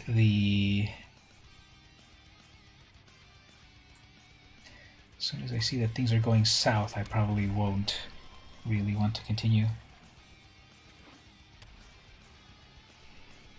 If it's like a turn 1 Healer's Hawk, yeah, honestly, this turn 1 lifelink creature, turn 2 lifelink creature, turn 3 Heliod, that's completely game over. And I didn't have any removal in turn 5, so that I already know how that deck goes. So most of these Theros gods as Brawlmanders is always trouble. Thassa is the worst, but Heliod, you can easily craft a mono white lifelink deck that just goes out of hand. And I mulliganed twice, so I'm not gonna subject myself to try to deal with that. I'll be back in a few. You have to go dinner. Sure thing. Send us photos of the dinner as well, so we know what we're missing. Okay, so everything vehicles. Well, we'll see how that goes. At least I got a mana rock. The opponent is looking, I mean my cat, I said the opponent. My cat is looking at the screen and just seeing so much action happening.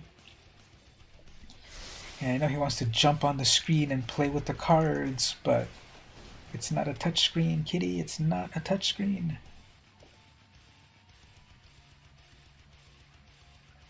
Alright, here's the plan. Over Chase Dragster, and then Depala. Or Heart of Kiran. Yeah, we'll go with a 6-1.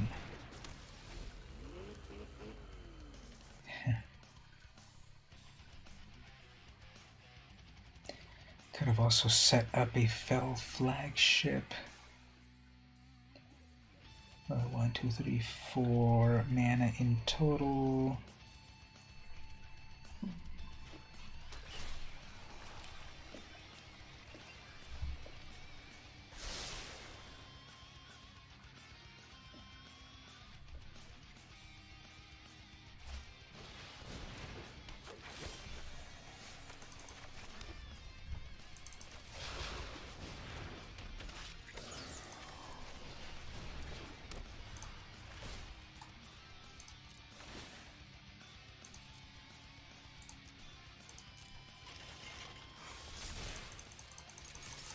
That's a 7-2 somehow.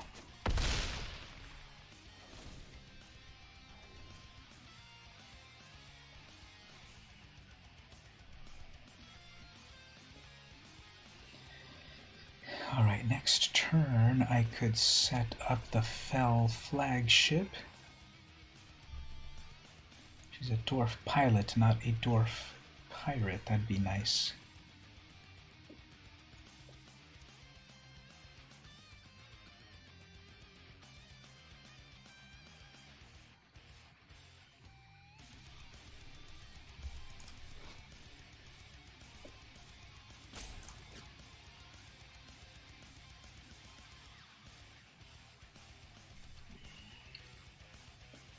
There's also a vehicle that is a mana rock, so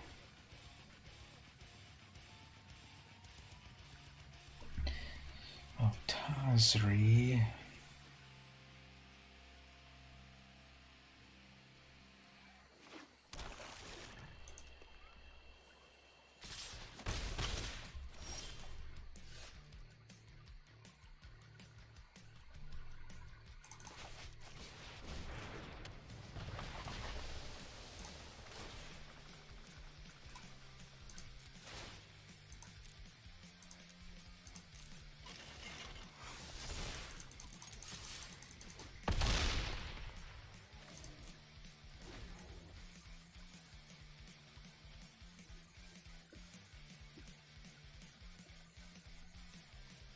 So I'm missing a couple of land drops.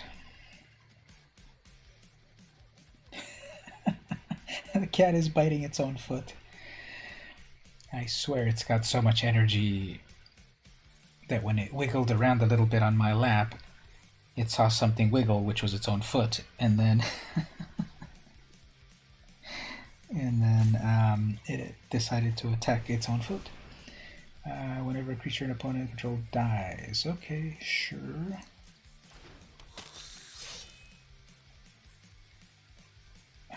Hopefully nothing can die at the moment, although if they have black mana, they have removal there.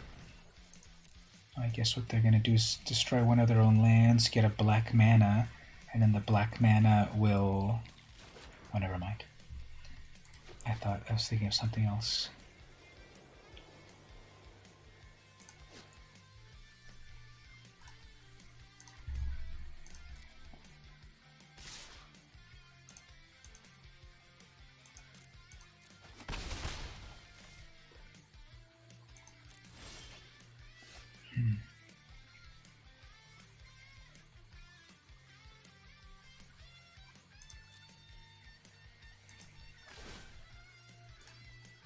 Did I accidentally not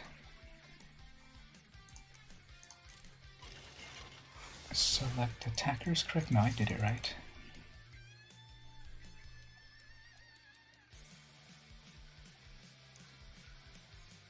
I don't don't have double white mana to settle the wreckage, actually. Whoops.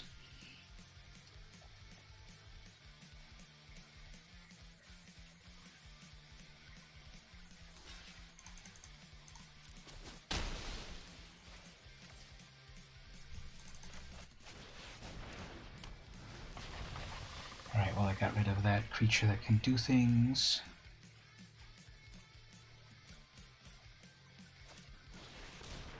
Cultivate, getting pretty scary.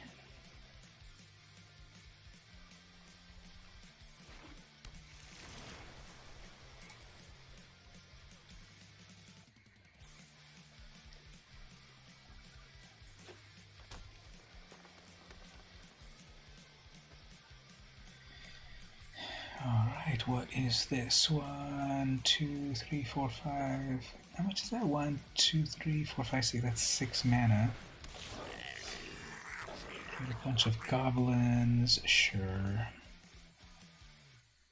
Guess I have to attack with that Heart of Kiran. There we go.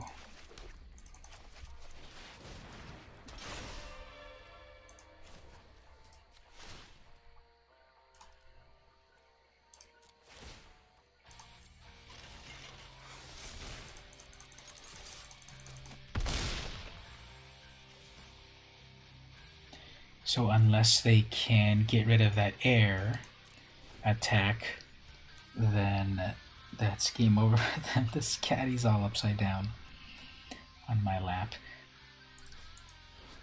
That's pretty cool art on that. I like the green. Okay, that's fine. It doesn't really do anything unless you pay the stuff. Unless they have a flyer, they probably will have. They probably have a way to deal with that.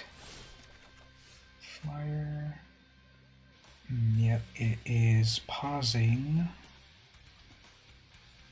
They must have. Well, they probably have the ability just to do Tazri's. Sure. Be able to recast that pretty easily.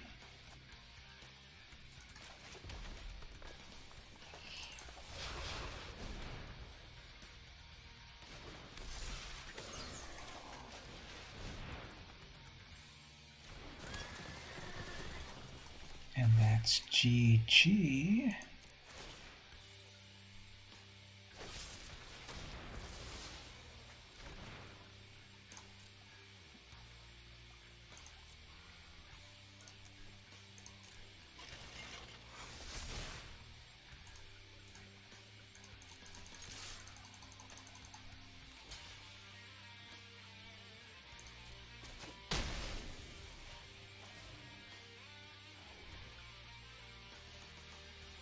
So I accidentally let my commander go to the graveyard somehow.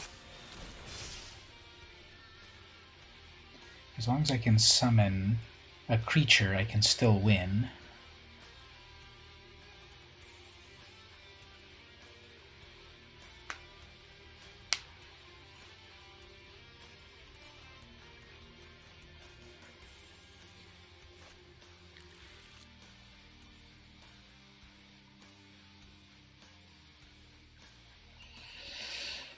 Come on, I just need one creature, then I can make that Heart of Kiran live, and then I win.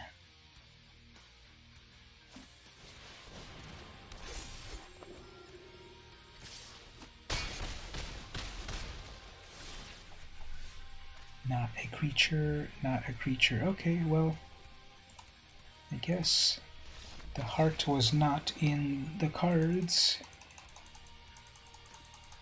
That deck can probably be tuned a little bit, but I'm going to switch over to something else.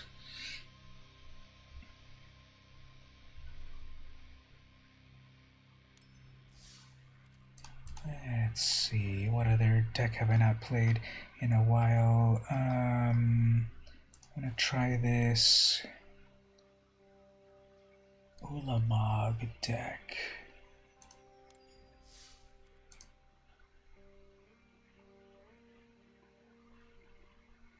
That was a GG for the opponent, definitely, because I was missing...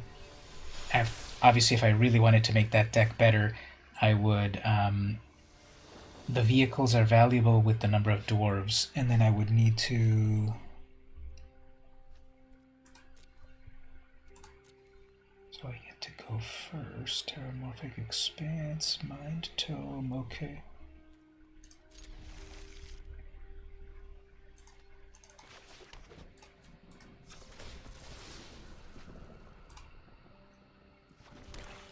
Turn 2 Maze Mind, and then I can scry.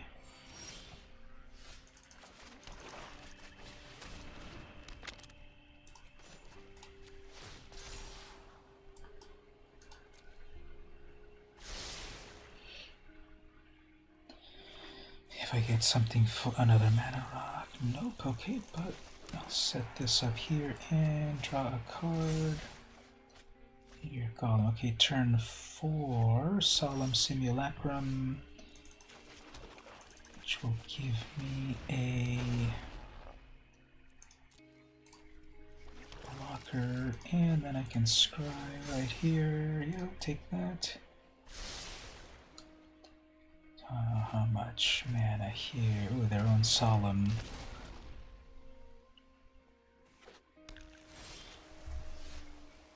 Land, Gilded, Mana Rock, City's Blessing, Scry, Void.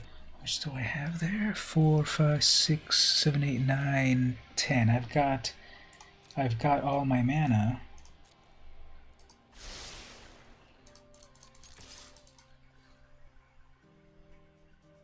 So we both draw a card off of that.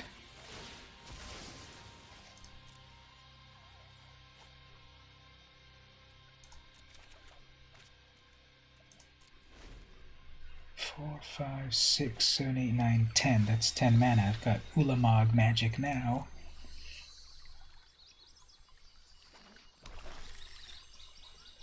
One, 2, 3, 4, 5, 6. I have 6 Sphinx. Whenever an artifact deals combat damage, create a Thopter. Sure. That's nice, but what about if you are missing lands?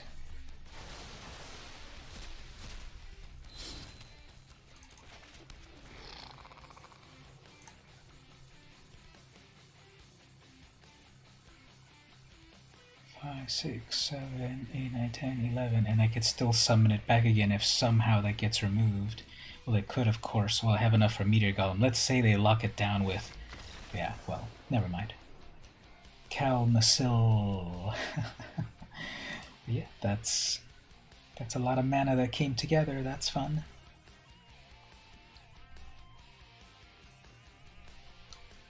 This deck, of course, can be tuned. I see plenty of people doing different builds of these sorts of Ulamog decks, but my version.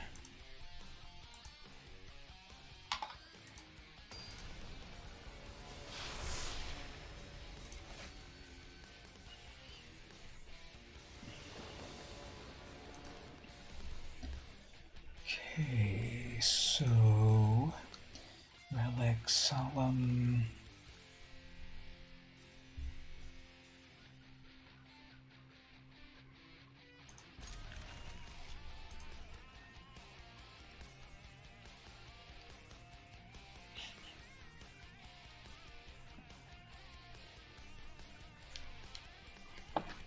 Let me see if I can take a photo of the cat and then show it on the stream. This is just hilarious how these cats can always find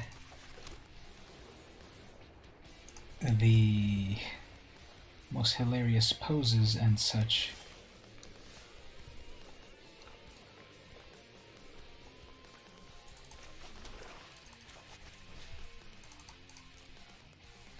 Okay, another Tiny Bones player.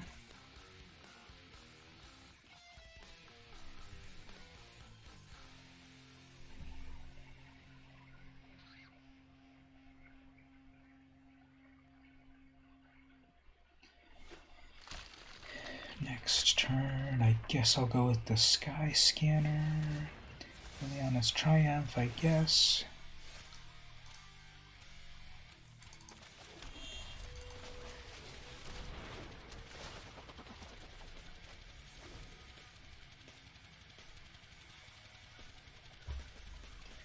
Let's see, can I load this? How can I show this? So this automatically archives to my computer. There's Tiny Bones.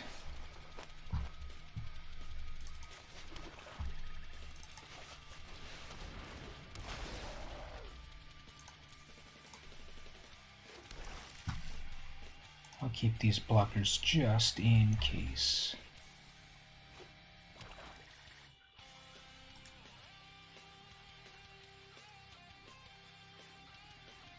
Let's see, did the photo upload?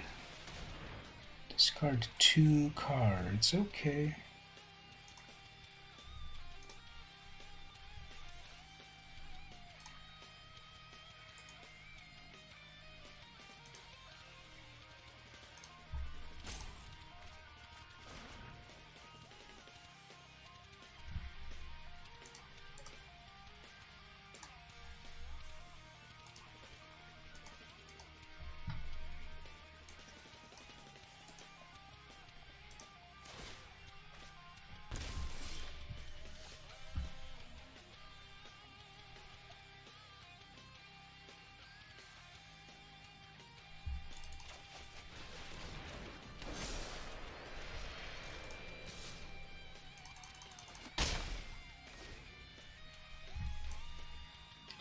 Can I open this picture in the web browser? Yeah, I can open it.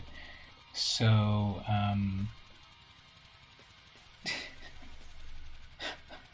the cat is twisting all over the place.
Alright, so while the opponent thinks, let me show over here on my web browser. Here's the photo of the cat as he was on my lap just a moment ago, like twisted up with one foot behind the head, all asleep, legs and legs all over the place.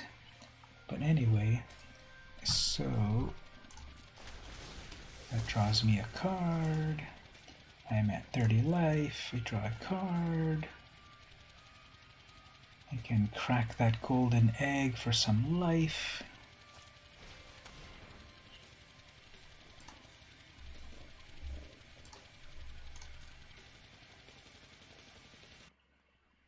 That is a creature.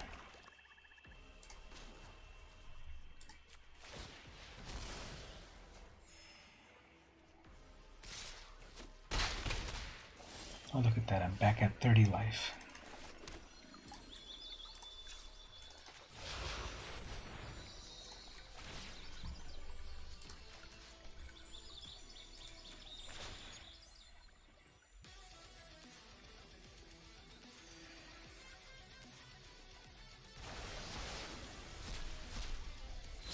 Now I have my indestructible 12-12.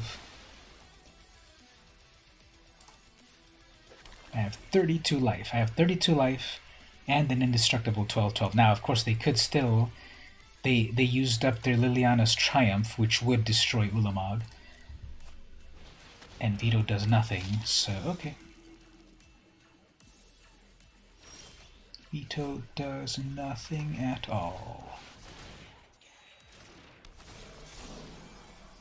Crystalline Giant is pretty amazing.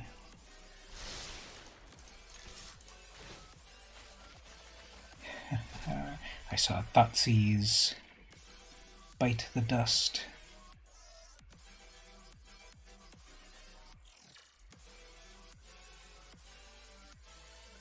They'll probably block with their Chupacabra. Or they should. I don't think it has much of a value. Yep, there it is.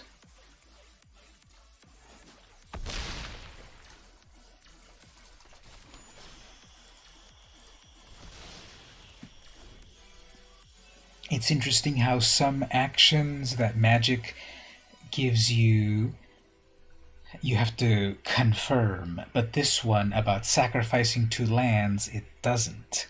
I know, like, some things like the like when you have to discard a card or something, that gives you the confirmation, but not that of destroying your own lands.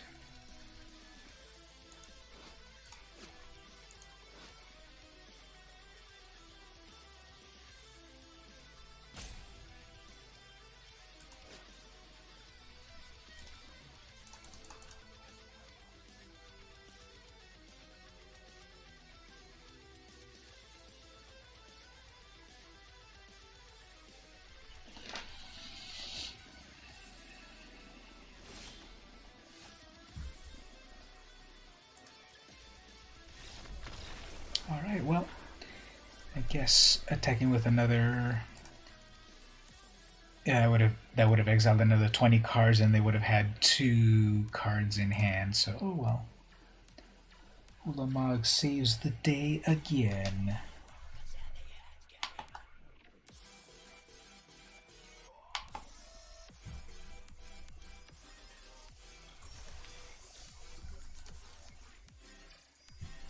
Ashiok's Erasure is an interesting counter spell. That one that just popped up there, it stops a spell from happening at the moment that it's trying to be cast, and then it gets stuck under your enchantment. And if they remove your enchantment, then they get it back. Alright, oops, I should have done these Alviren Void. This is Alviren Void first. Well, Ugin is great, but yeah, I'll be able to do it. Okay, turn 3 Palladium Mirror. Then we'll do Firemind's Vessel.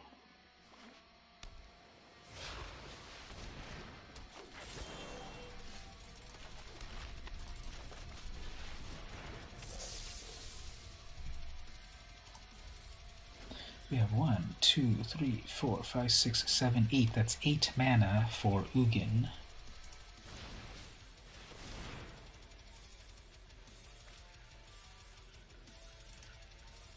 That's pretty impressive.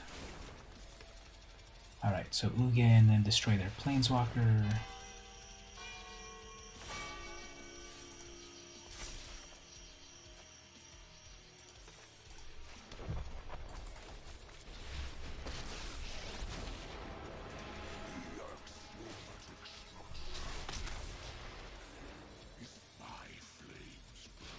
And then just bring out a chump blocker right here.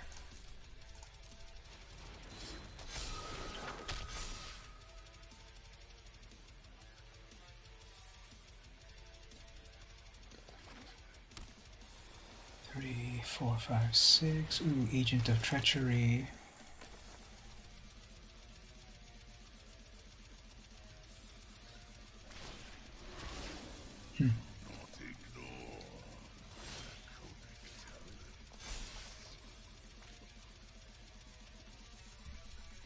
Well, if I had my last mana, that would have been nice. But taking my own amazing card I have it in my deck because it's amazing, so obviously if they took it, they won.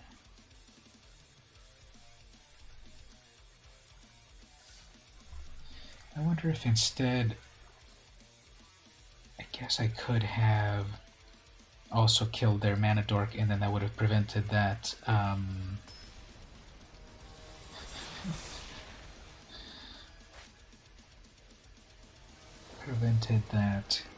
Ooh, look at that! They have their own Depala. All right, so is Salfiran Void first. Palladium Mirror, Solemn Simulacrum. We'll see how that goes. Although they're playing Boros, so I'm sure they're going to have some removal. At least here they did me the courtesy of doing their fetch land right away, not trying to do some shenanigans about it cracking it later, like they're trying to hide some sort of information.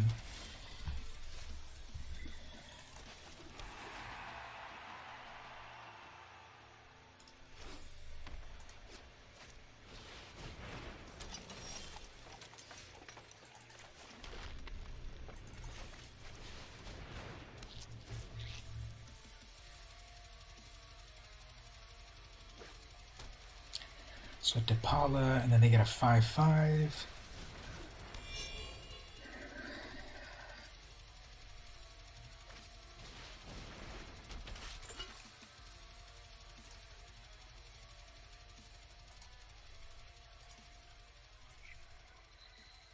Yes, you can. Oops, I guess they didn't realize that. Okay. That's okay. So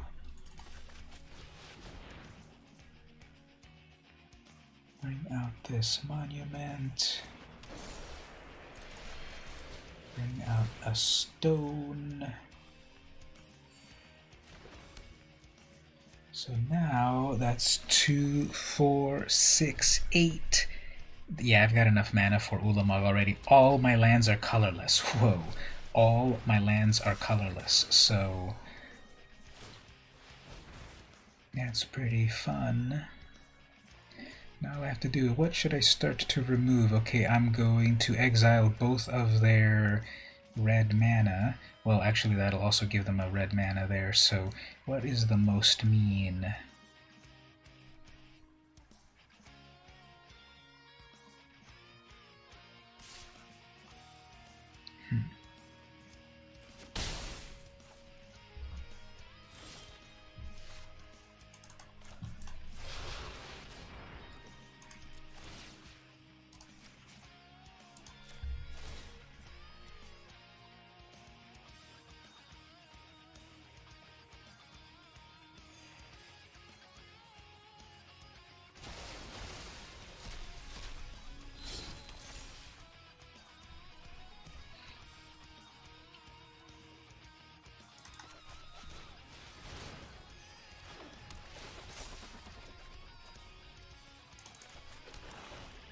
Alright, I've got a lot of fun stuff on the board.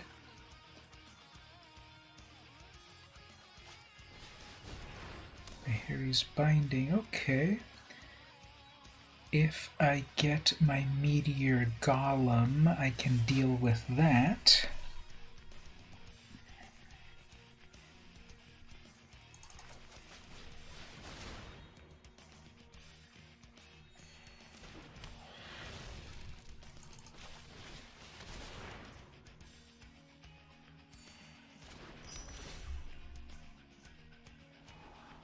Come on, Meteor Golem.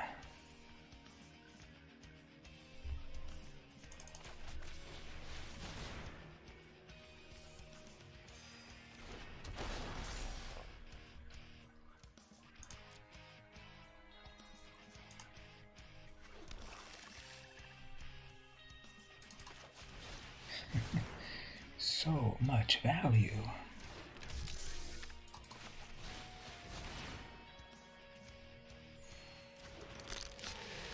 I've ascended.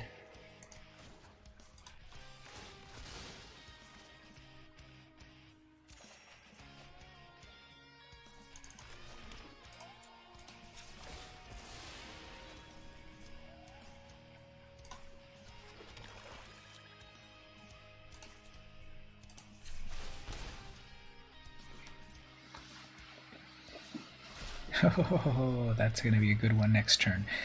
Finally, so I popped off here. They're looking at all my stuff and they are despairing.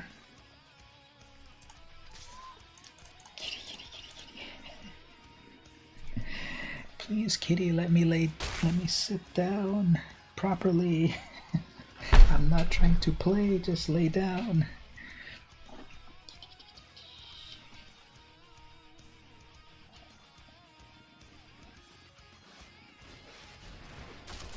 Sure. 6/6, but no trample or anything.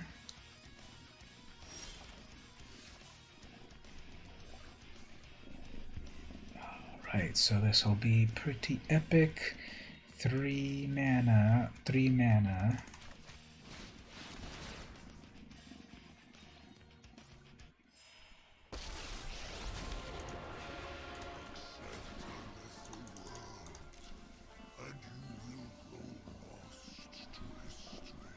No, what are you doing? Yep, Lucas Jung, sorry about that. This cat jumped right up in front. So, let's put him on the full screen a moment here. Look at that. Look over there. That's you right there. No, over there. Look over there. See, look right here. You're right here. Look right here. So people are sometimes they're dog people because yeah, like dogs, you call them and they come to you and so forth. But then like cats are so much funnier. Like I'm just trying to get him to look to the camera and he does his own thing, and then I get my hand close by and he thinks, oh yeah, you want to play? Let me bite you. And then he saw my headphones and he wanted to attack the headphones. So yep. Yeah, adorable, but then waking me up at 6 in the morning for food. So actually let me take one more quick break here. Maybe I need to refill this bowl. I also need to get a little water myself. So I'll be right back.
Alright, we are back, so we'll get back to some gameplay in just a moment. I wanted to show two things. One, I'll set up over here. And then, whoops.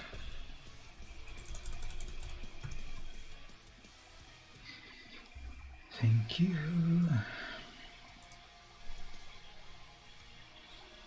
One is here.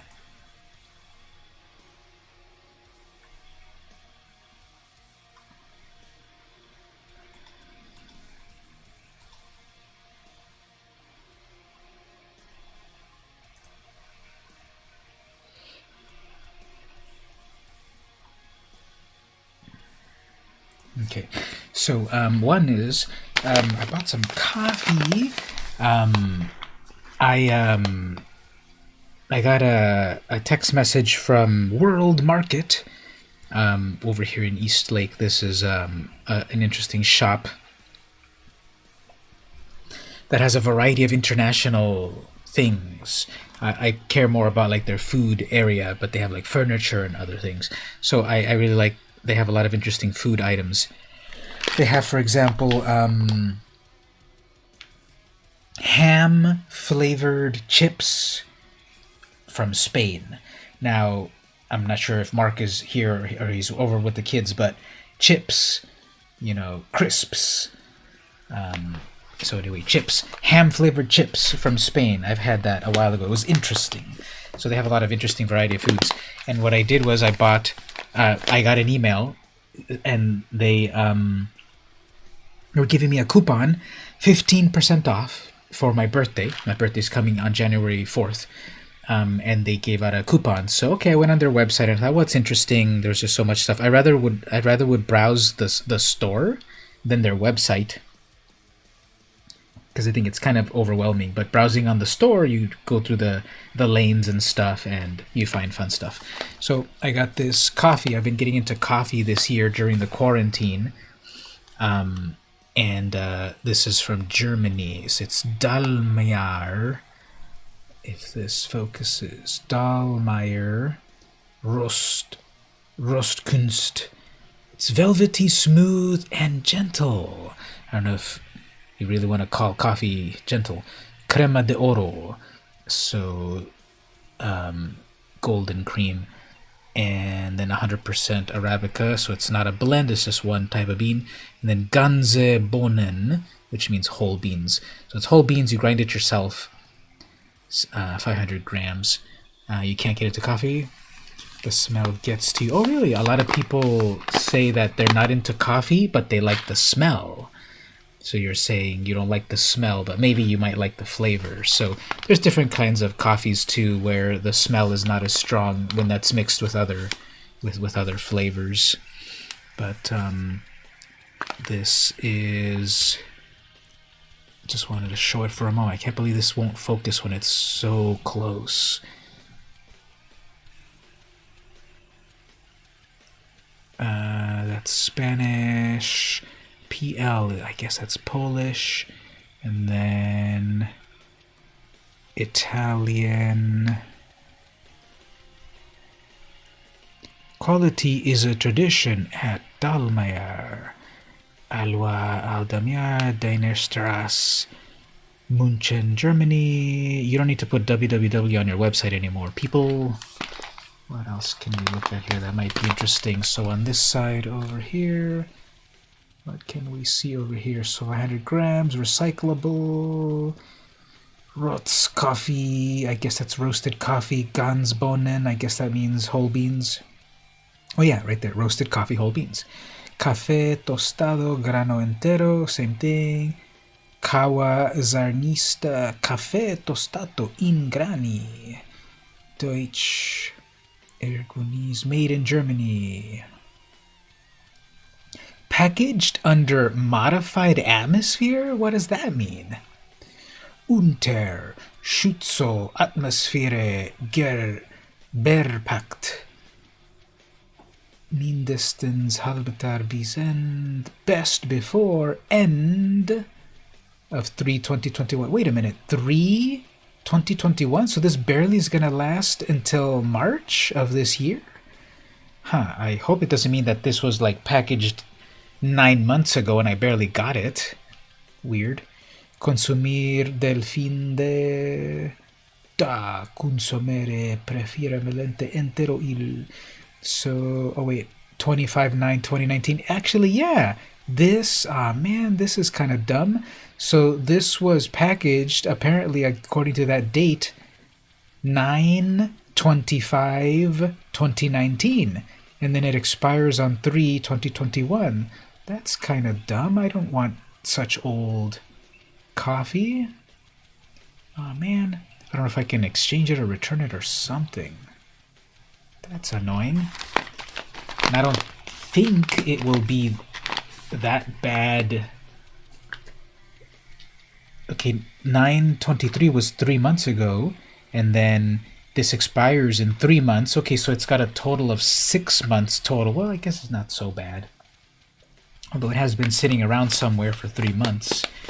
I don't know if I like that. Well, anyway, what else do we have on the package over here? Anything else interesting? That's in German, English. An exquisite blend of elegant Arabica Highland beans with a mild, balanced aroma and a silky smooth crema, ideal for the preparation of café crème. Crema de oro is sealed in this package immediately after roasting to preserve its full aroma. The valve prevents air from reaching the roasted beans, thus ensuring no aroma is lost. Seal tightly and store in a cool, dry place. Flavor profile. So what does this say here? It's roasted, level 3, acidity level 3, intensity level 3. Ideal for espresso machines. So I don't have an espresso machine. I'm going to be using my AeroPress instead. And I saw a cat wandering around over here, so I know he's going to jump on me. He's going to jump on my lap in a moment. So let me open this and see how this smells.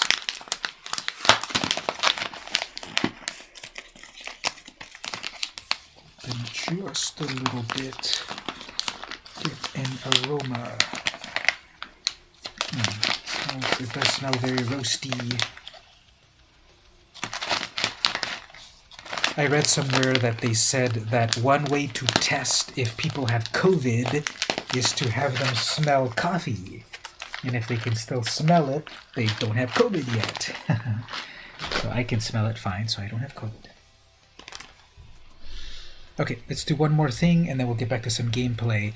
Let's look at some more drawings. A few days ago, when I did the New Year's stream, yesterday, right?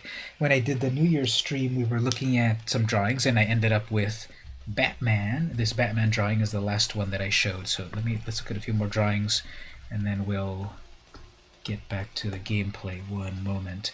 So that was on 12/15, Batman. And before that, hey Gabe, how are you doing? I was just talking about this coffee that I bought. Are you into coffee? I totally have gotten into coffee during COVID times. Getting whole bean coffee, grinding it myself, and using various methods. I used to use a French press for a long time, but I started to use an AeroPress, and now I also recently got a mocha pot. So I'm like totally coffeeed out. And so I got this. It's German coffee. I got it 15% off from a coupon from World Market. I don't know if you've been to the World Market over here in Eastlake. They have a lot of cool World products. So this is German coffee. All right, so we were looking at that. And then we were going to look at a few more drawings, and then we'll do some gameplay. You got a bunch of coffee recently. And your NutriBullet broke, so you got to get a new grinder. How do you like using the NutriBullet for that? Because I know NutriBullet wasn't quite designed for coffee grinding, but it grinds it, and that if it works, right? I've seen so many YouTube videos nowadays of people using these high-tech grinders that have various levels of grindedness and such. And I have a dedicated coffee grinder, but it's not one of the snobby ones that people always talk about.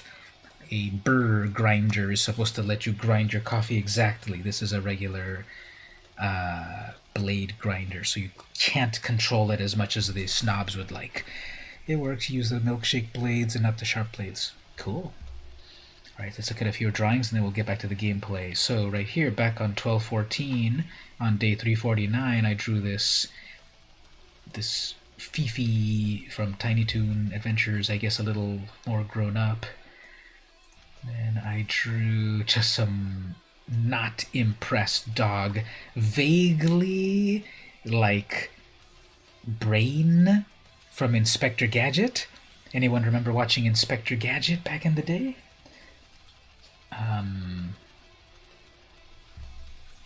When did I'm thinking Inspector Gadget was on from like 1986 to like 1988. That's my guess. I haven't seen it in a long time. Let's see. When did Inspector Gadget, Wikipedia.org, when did Inspector Gadget, the original one of course, Inspector Gadget, 1983 TV series. Okay, way older than I thought. 2 seasons.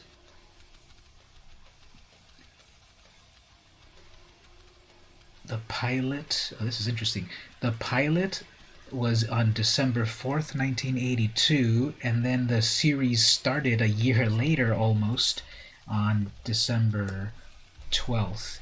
So it went from 83 to 86. And there was Inspector Gadget the movie, no, the TV show. Oh, I don't even remember this one. Some sort of computer-generated version. Interesting. So, used to watch it. You loved Inspector Gadget. Used to love it before going to school in the morning, back in elementary times. And you're back. Welcome back, Mark. Did you ever watch Inspector Gadget growing up? This came up because I was showing one of the drawings, and this was sort of like off from my memory, vaguely, the character of Brain. Right, there was Penny and Brain and Inspector Gadget. So I was just kind of going through a few more drawings, then we'll get back to some gameplay. And then we then started to reminisce about Inspector Gadget. So yeah, Gabe used to watch it back in elementary, and did you watch this? Did you ever watch this? I was surprised. It went from 83 to 86. And I had guessed probably from 86 to 88, but actually earlier before that. Don Adams, of course, was the was the voice. All right, so I did that drawing. Let's look at another one. So that's a spider. That's the one that I drew on stream one time. Remember, I was looking at the cover of Spider-Man number 246 or something, and then I drew it. So that was back on 12/12. And I drew this just fun little cartoony character. There's some weird little demon. I don't know, maybe it's a mask. I don't know. No, it's not a mask because the hands are all like demonic as well. So it's just some weird demon skull priest or something. I don't know. Just came out of my head. Strutting. There's another weird sort of creature thing.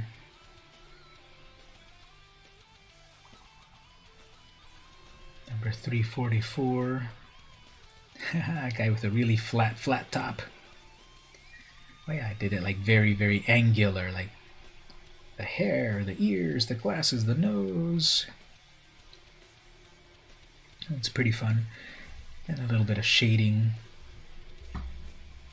He's got some cool dude 80s shades.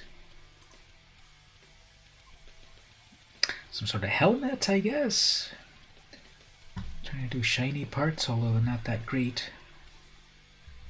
Yeah, some sort of helmet. Probably got the idea from like the first reveal of Kaldheim or something. And I did that. You finished playing 20 games of Arena. You're saving up your gold to get sleeves. It took a while. Which sleeves did you end up getting? There's just so many good ones nowadays, right?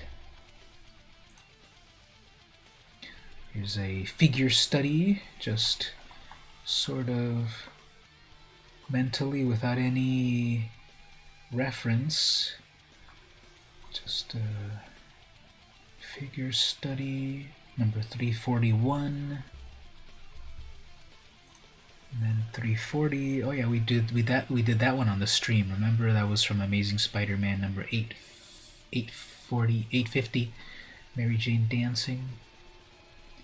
So I did that one. That was back on 1205.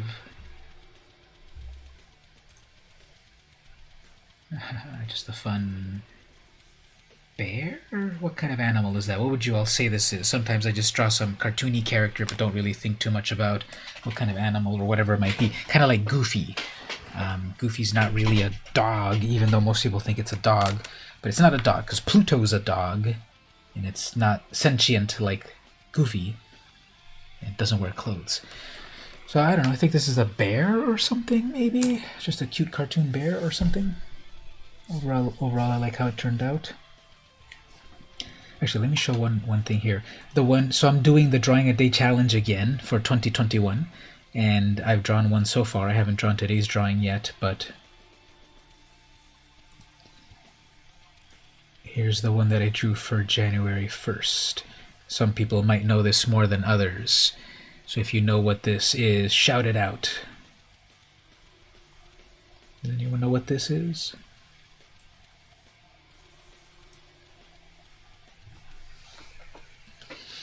I drew that yesterday while watching something. And anyone know?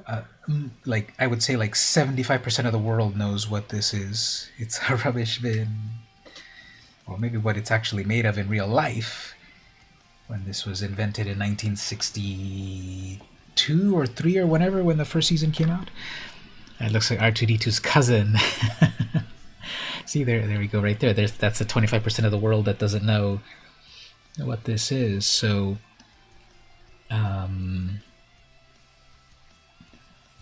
this is a Dalek from Doctor Who. I'm not a big Doctor Who watcher. I think it's a cool series. It's been around, what, now 60 years, 50 years, whatever. Beloved throughout much of the colonies. And I was watching what was the movie called? It was the first Doctor Who film with Peter Cushing.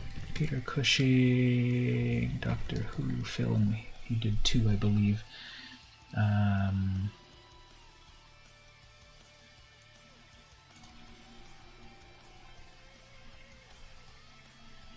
What were his... Here he goes. Doctor Who and the Daleks. So this was on Turner Classic Movies. I had it recorded and then I watched it. So it was definitely of its time. And there's one of those Daleks right there. Is there a better shot of it? But I was watching the movie and then I sketched it. So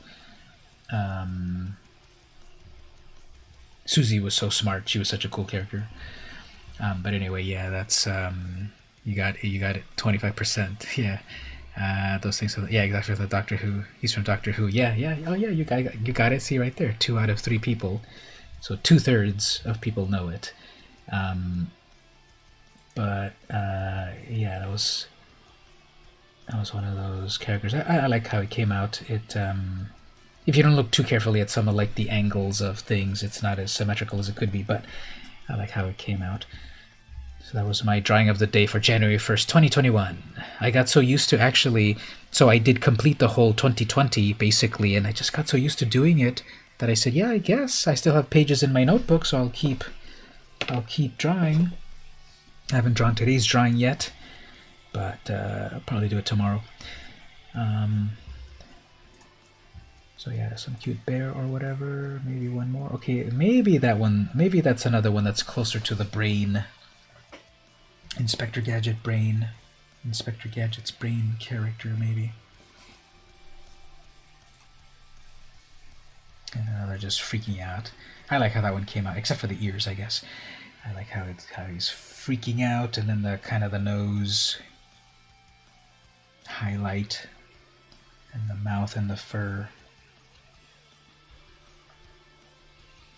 I guess that was for day 337. Okay, so those are a few drawings. We'll get back to some gameplay, and then keep going with tonight's stream. So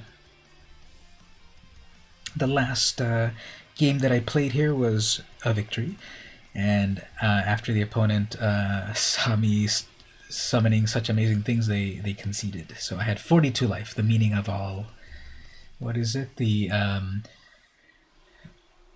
meaning of life, everything in the universe, or however the phrase goes. And we got it. So play a little bit more Brawl here. So which reminds me, Stevie, you said you got a new laptop and you started to reinstall your programs. Did you install Brawl on it yet? I know you were saying that you want to get the mobile version, but you should also reinstall Brawl and just earn some more gold and so forth. And then Gabe, you said you played how many? You played 20 games to get the gold? Yeah, and then Mark, we're waiting for your let me just reply to my dad here. He is forgetting my birthday. He said, sorry, it's a little late, but happy birthday. My birthday's not until Monday, but it's the thought that counts. I'll say thanks, but it's Monday, so you're early. My dad has been texting using the covered mouth emoji this whole year. He finishes his text with the covered mouth emoji. It's Monday, so you're early, smiley face. I'm trying to type early and I'm misspelling it, and it's suggesting to me relet. Is that even a word? I'll keep that.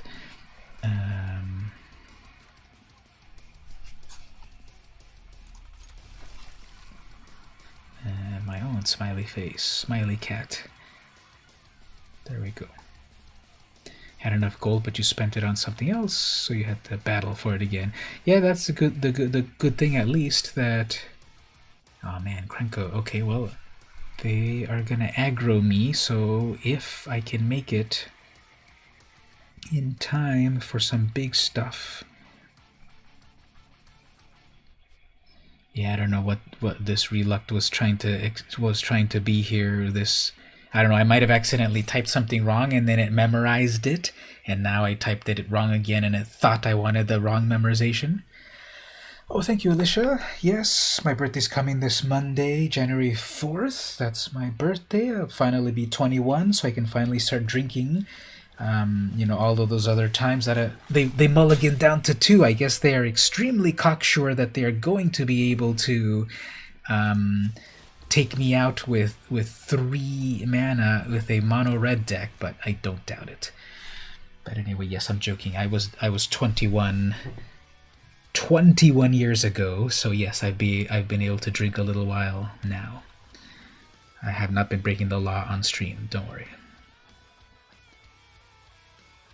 Yeah, wow, this person totally mulliganed down so much. I guess they think that they'll be able to do it, but okay, fine. Alright, as for myself. Alright, next turn we can do a swap, bring in a lantern. Then that lantern can bring in the maze mind. Ornery goblin. They missed a land drop. Oops, okay, anyway. So actually, let's bring in a mana geode. Another land, good. And we'll bring in a tome. We already know what's coming. And thank you for those early birthday wishes. Oh man. Yeah, they're definitely aggroing me. What else? Gain a little life off of that. Mana rock off of that. Farfinder to go get a mana.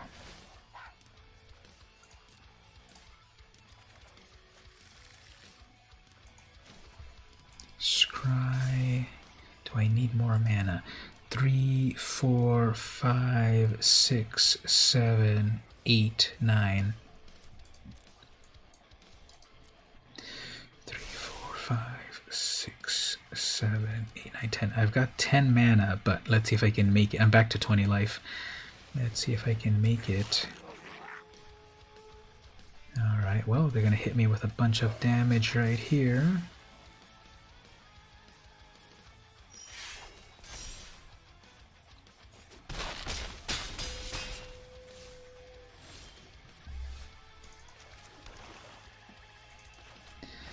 Blocker. Scry 2. Do not need more mana. Just need to survive.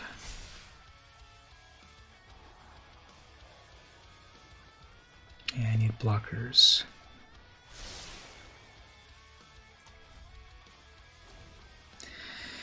Alright, 3, 4, 5, 6, 7, 8, 9. Krenko. Fine. Probably just send some peons in.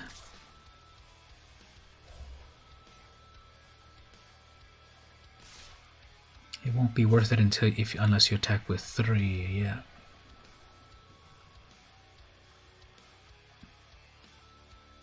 No, you can't activate your Krenko yet, you don't have haste. Fine.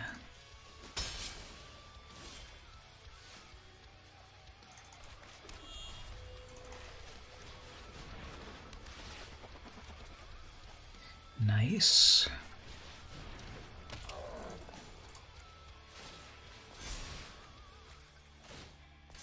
Alright. Next turn, Ulamog, which we then will exile their Krenko plus their War Boss. I have enough blockers. I should be able to survive unless they have some sort of suddenly make a bunch of suddenly do a lot of damage effect. Such as a Goblin Barrage. Alright, well, I can live with that. Make a bunch of goblins. Yeah, this is gonna be game over. Well, I'm gonna be able to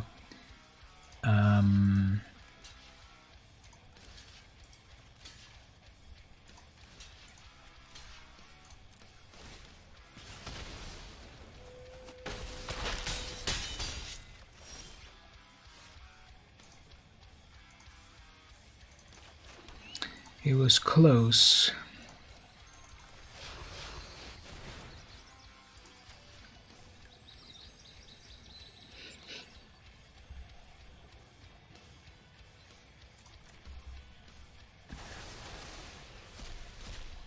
So they mulliganed down so far, and then they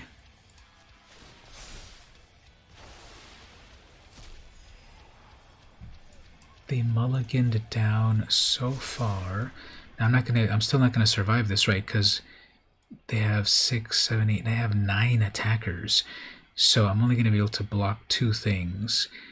If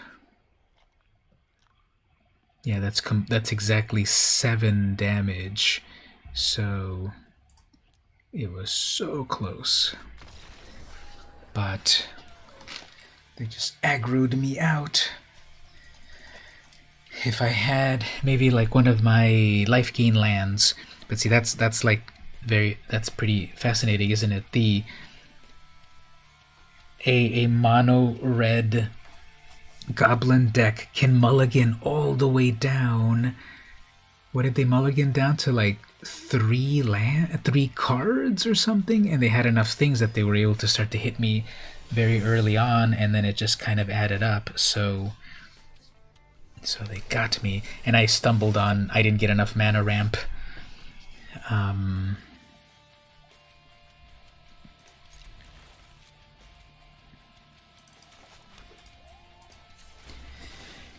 As for myself, they're playing green. So next turn, Mirror, and then Geode, Lotus Cobra, okay.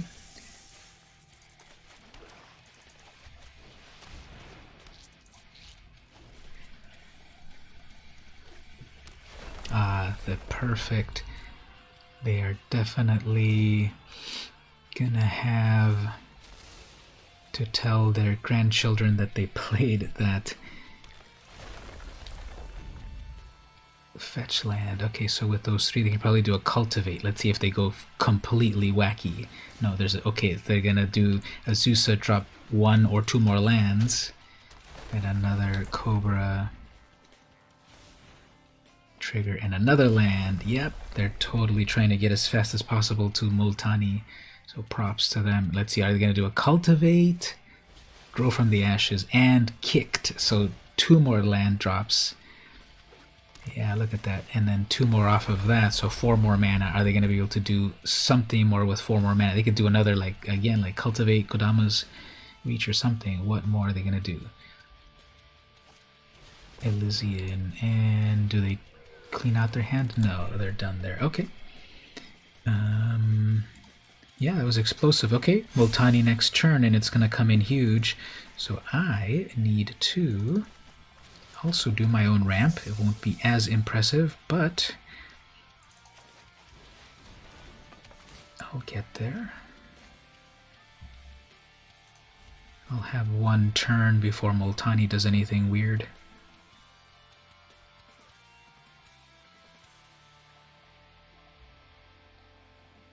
So there's 4, 5, 6, 7, 8 mana in total. Drop 1 more, 9. All right.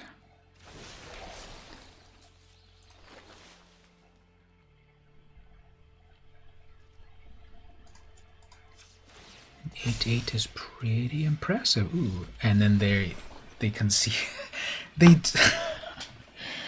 Okay, well, they had such an explosive green start. They lived the dream.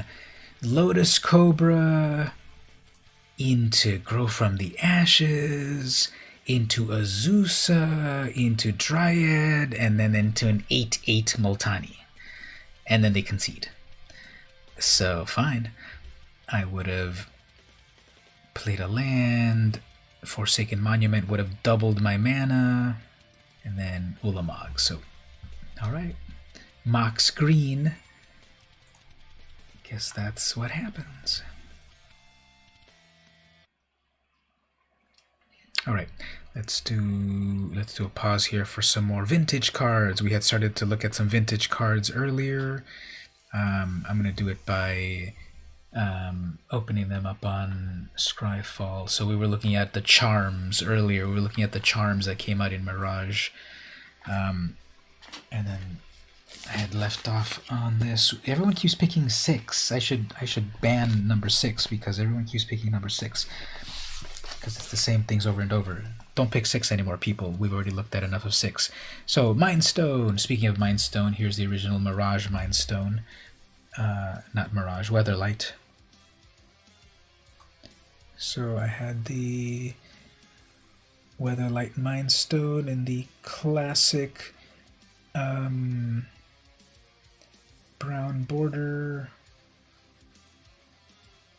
Mind Stone. Mind Stone. How about Touchstone? Touchstone right here. Whoops. Touchstone right here. So it is literally touching a stone. Let's look at it big over here. How many things in Magic have the term touch? I'm always curious about that. Touch of Death, Cartouche of Solidarity, all the cartouches. God Toucher, Ghostly Touch, Touch of the Void, Kaijin of the Vanishing Touch. There's actually a lot. 35. Okay, I won't read them all. Phage, the Untouchable. But the one right now that I was showing here was the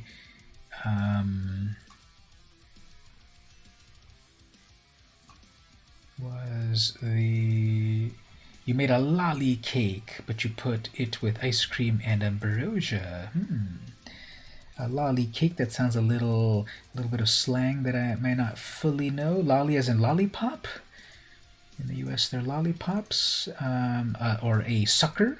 Is that possibly it? It looks full of so many amazing things that I want a bite as well.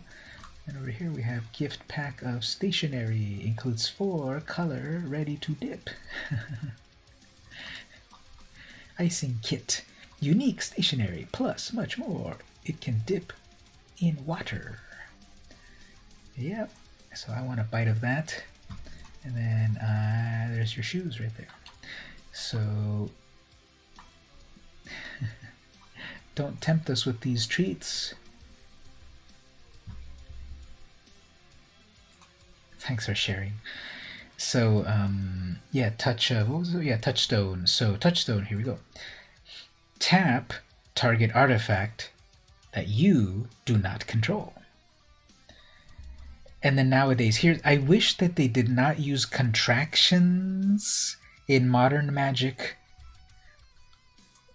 text, because it's an international game, and sometimes the contractions actually cause more problems when people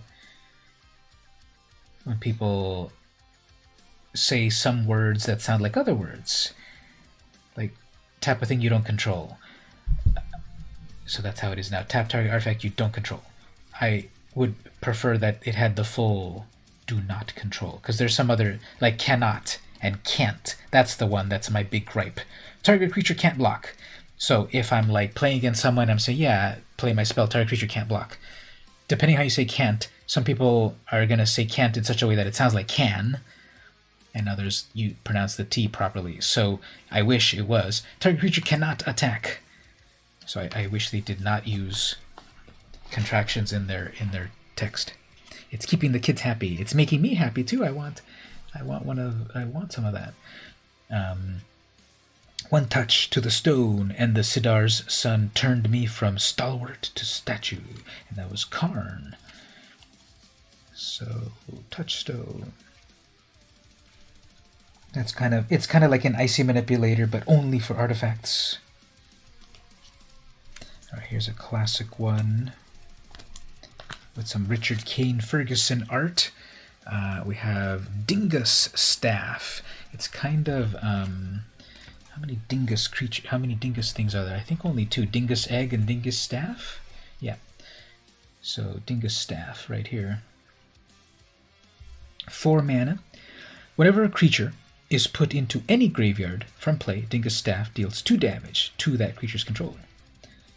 So modern text is the same. A sharp conscience is the weapon of the soul, and that's Hannah, Weatherlight Navigator. So, now looking at it large, I can see the details. In the original one, I never really noticed, but now I'm seeing so much here. Wow, I'm seeing some sort of creature in the middle, right here, and one of its hands, its right hand is holding the staff here, and then its left hand is holding the staff over there. And I guess there's another like skull character down here, another skulls over there, and some sort of roots or something here. I never saw these details before. I really only saw like the actual staff part, which is like this vertical part and this horizontal part, but I never noticed that there's a creature holding it. So if we zoom in on the art over here, yeah, I never noticed it on this one that I've had in person for 25 years. Richard Kane Ferguson art.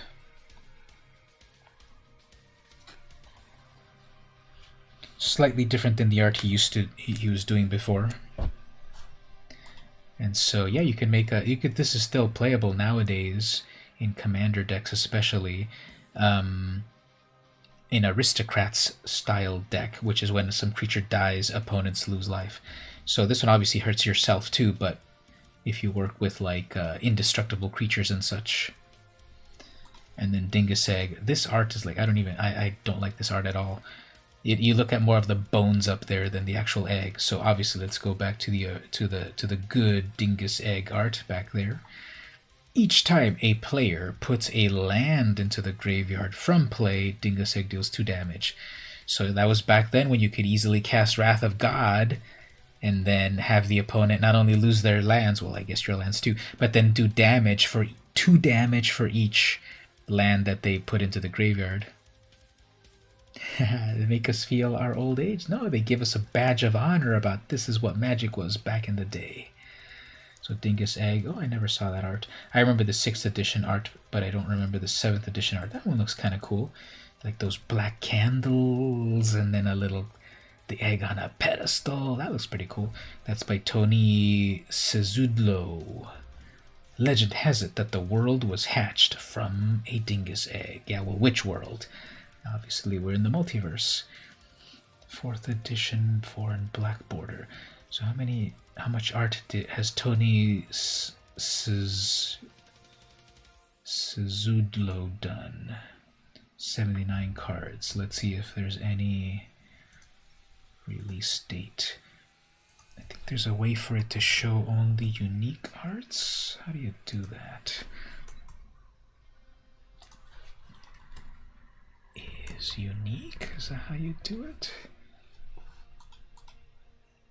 Yeah, that's how you do it. Alright, so release date. Time Spiral was the last one that they did. Let's go to their first one. So they didn't start until Nemesis, so I was not playing at that point. I don't know any of these arts. Oh, the cameos. People forget about those mana rocks. Seashell, Bloodstone. 3 mana for a friendly colored mana rock. Shivan Zombie.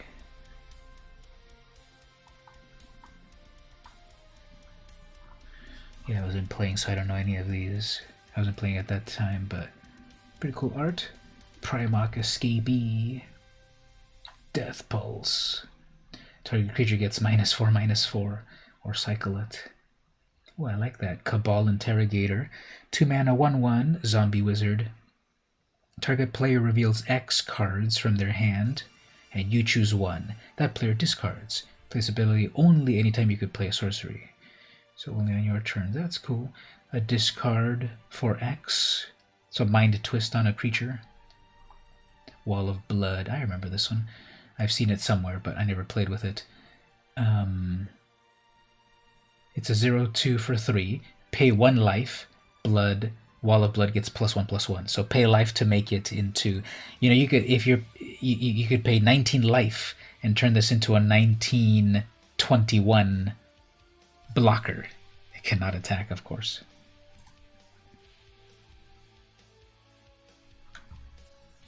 Okay, one more vintage card, and then we'll get back into the game.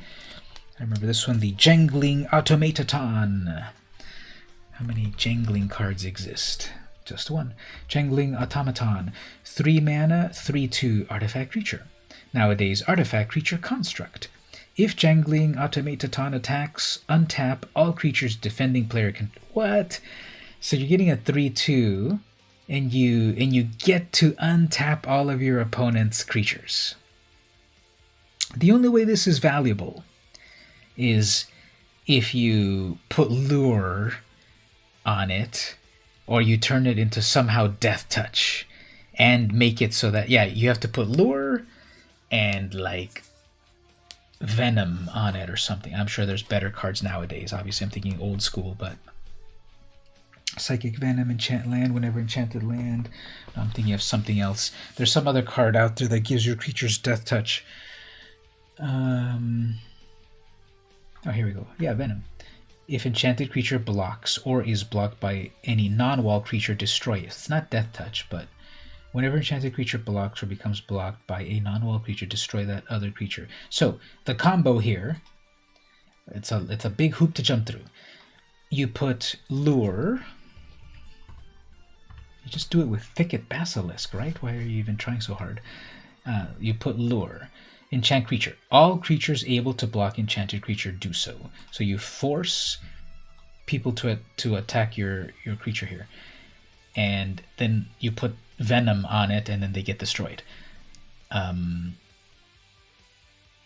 only reason you would do it on this is because when this attacks. So whenever Jangling Automaton attacks, untap all creatures if any player controls. So, yeah, there's like no good combos off of this, but that's an idea. The cards that make you feel old is looking the cards from 2000 and forward. Then fling it. Yeah, exactly. Block, pay all that life, fling it. Pay all that life to be a huge blocker, and then fling it to finish the opponent. So yeah, we found an amazing tech for this. We always look upon our first creations as masterpieces, no matter how awful they are. You got that right. A 3/3 for 3/2. So if they have no blockers, then okay, you have a 3/2 attacker. But as soon as they've got an attacker, then this is ouch. The cat jump on me! Don't just claw up my leg. So the cat is jumping up here again, wanting to make a cameo appearance. And instead of jumping, he clawed his way up my leg, and then now he's biting my headphone cable. So no, this cat is too frisky. Anyway, yep, let's look at that and then get back to some gameplay. Those were some cards from Weatherlight back in 1996. And we'll give attention to this little jangling automaton right here, and then we'll get back into the gameplay. See, he's very interested in my headphones. He wants to see how they taste.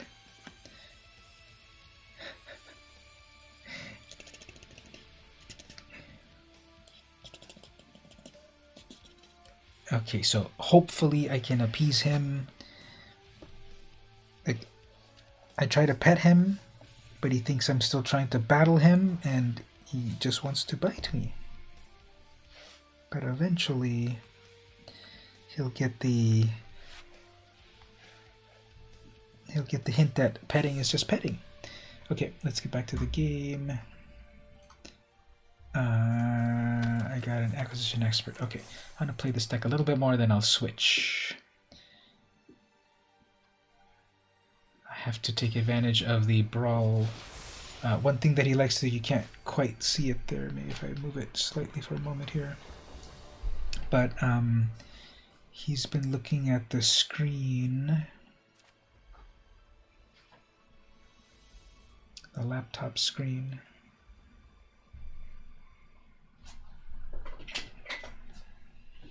Oh, Maze Mine Tome will help me scry a little bit. Uh-oh. They did a... Oh, they're going with a... They're going with a beast deck. So Ajani plus Kahira, Ajani's Pridemate. Alright, let's see how this goes.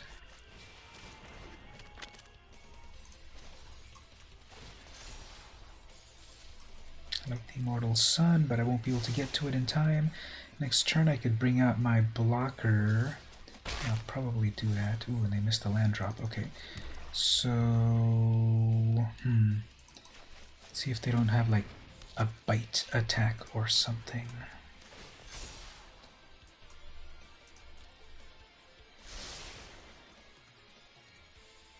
Is that okay? So they're wilting that because they missed another land drop. Okay, well,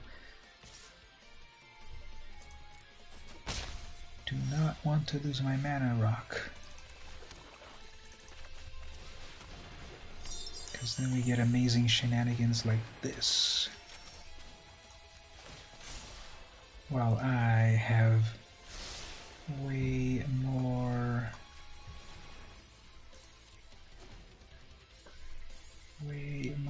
So one thing about having the cat on the lap, oh man, then they didn't get any more mana, so like GG. So one thing he's gone vicious.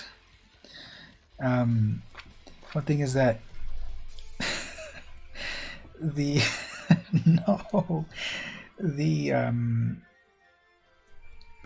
then his claw is stuck in my shirt.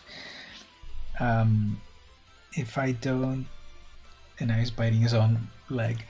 So if I don't, if I cross my legs, he's got a place for it to sit on my lap, but then my leg goes falls asleep eventually. If I sit properly, then he doesn't quite have the best place to lay down, and then he wakes up. What happened here? Arena crashed for the first time ever. Huh. I didn't accidentally press something on screen, did I? I didn't instinctually go to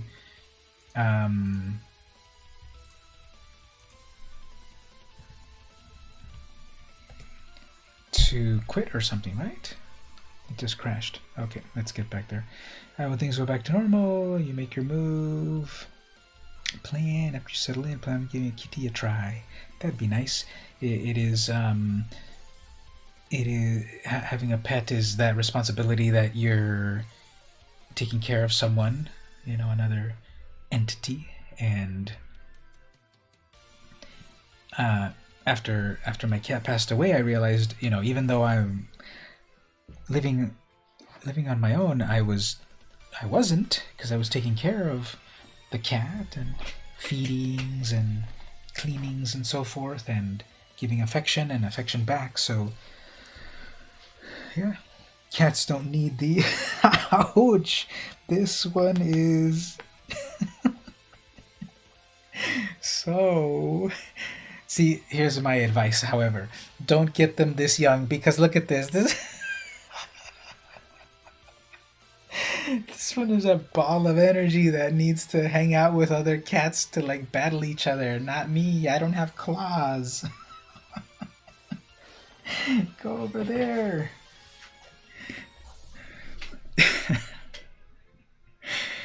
After going through 2 dogs, I might give a kitty a try. First time to crash the new year. Yeah, it's the first crash of the year, isn't it?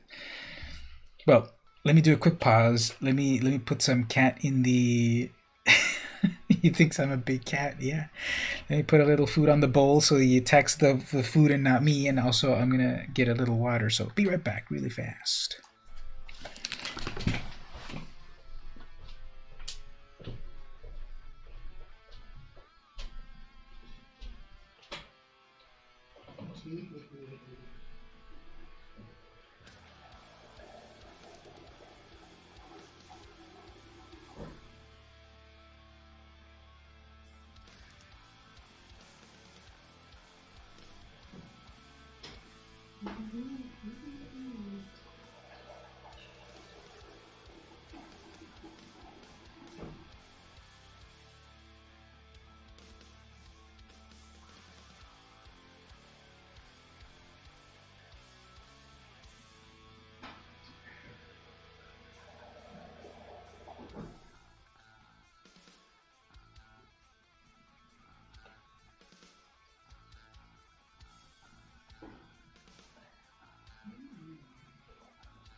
All right, there we go. So, one thing about this cat is that his story is that he was either accidentally or perhaps on purpose separated from the litter, from the rest of the brothers and sisters, and my parents found it at the edge of the property all alone, and then they took it and then fed it and nursed it to health and everything. and then it got domesticated very quickly. It was a stray feral cat, and it got domesticated. And when I feed him, he definitely, because he lived with my parents for about 2 months before they gifted him to me on Christmas, and they have they had that kitten plus like 3 or 4 other cats much older than that one. So it's still, then when I feed him, like right now when I fed him, he definitely is the sort of like every cat for himself, that like run to the food bowl before the other cats get it. Even though he's the only cat here with me, he's still like, he knows that when I go to the kitchen there's food there, and then that's when he meows at me and everything.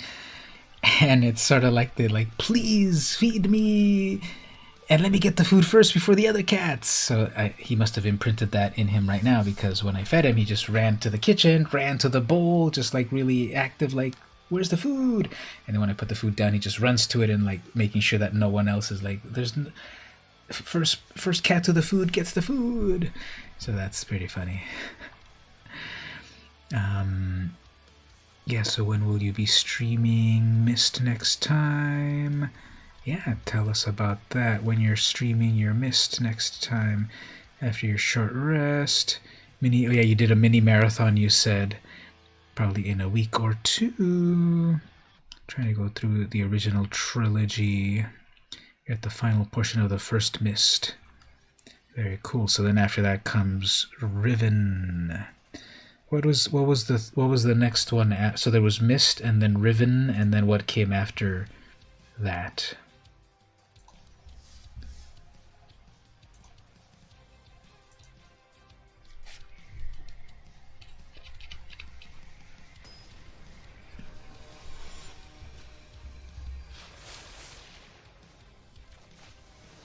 Tupac is back is the opponent. Tupac is back is the opponent. Alright, Steel Overseer Spinning Wheel. A little slower than I might like, but if they're playing mono black, I'm sure they're going to have removal. So they're probably going to remove my Steel Overseer. Sleeper Dart then. Uh-oh, they're reading Ulamog carefully. The third game was Exile. It was before the Broderbrand trilogy. Turn 1 Archfiend Vessel. Everyone seems to get that on turn 1 when they're doing either they're doing Aura or they're doing Veto. And then of course they have the sacrifice your own creature to draw a card. But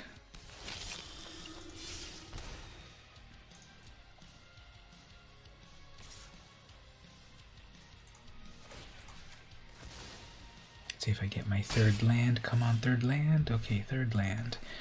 That will get me a mana rock. Then the Firemind's Vessel, and then I might be ready for the Immortal Sun. Alright, so obviously Woe Strider, perfect.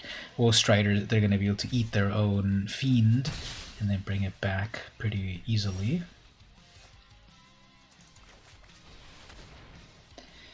That taps me out, unfortunately, but I'll have 3, 4, 5, 6. Okay, that's 6 mana, Immortal Sun next turn. I just need to survive this onslaught here, so they can probably cast Veto already and then do a little damage from the Fiend. No, not yet.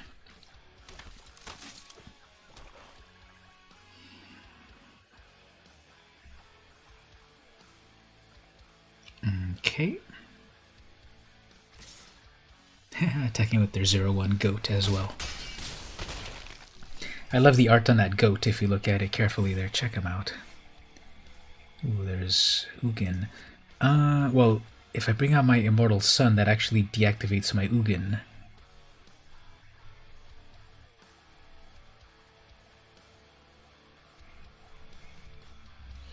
I'm already getting how much damage here? 3, 4, 5, 6, 7 damage. I'm gonna have to do this to get some blockers. You love how the spinning wheel squeaks. Yeah, they put in some cool effects here and there. This will buy me a little bit of time. Plus, I can play this for free.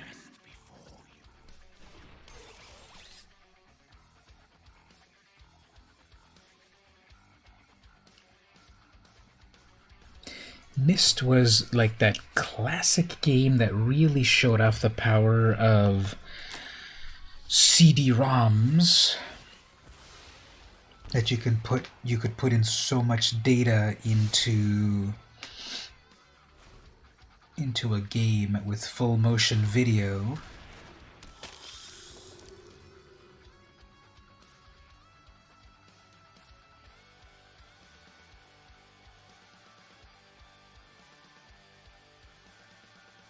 Yeah, so this is going to buy me some time. If they see a planeswalker, hopefully they go after it. I would not mind that. Yep, that'll be perfect. So I only lose 1 life off of that. They can probably scry it away anyway. Sure. What else did that interview say? Those 2 brothers, right? They were...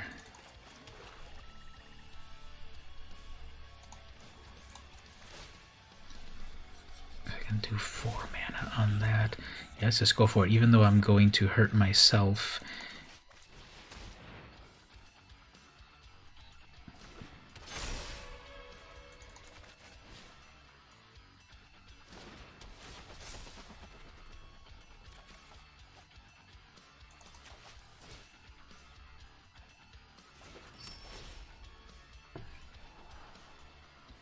Sure.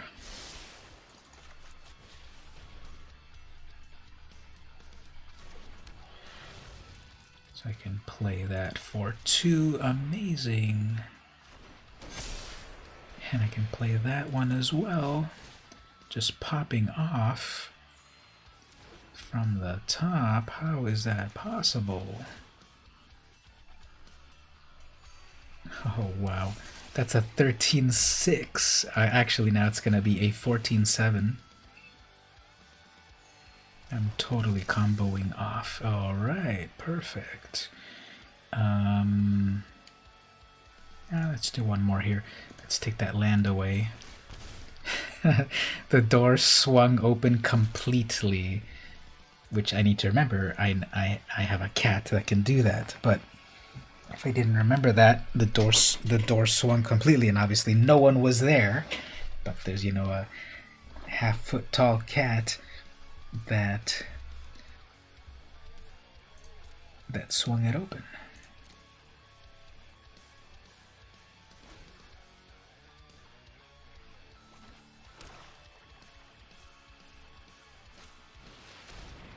Cage fighting and training to get to the army.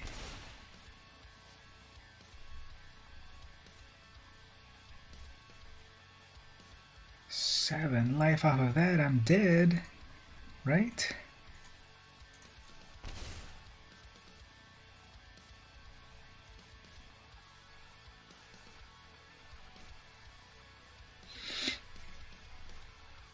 Alright, so what do I need to do here to possibly win? Well, if I summon Ulamog,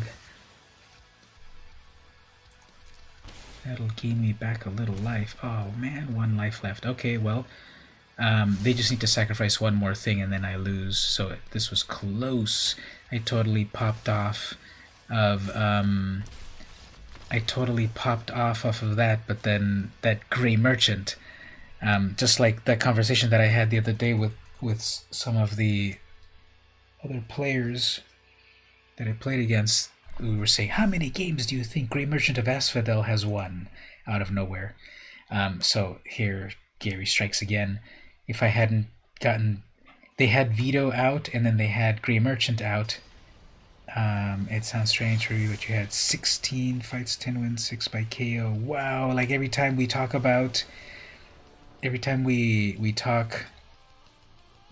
on these streams, I learn so much about you, and you're a fascinating person. You know, I thought you were... I didn't think that you didn't think that you had so many things going on. So yeah, you're an actual cage fighter, eh? So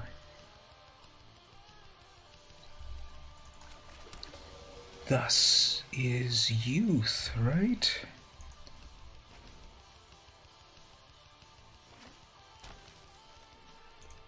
Was it like MMA style where, you know, like what am I trying to say? Just that it was like brutal, no holds barred sort of thing.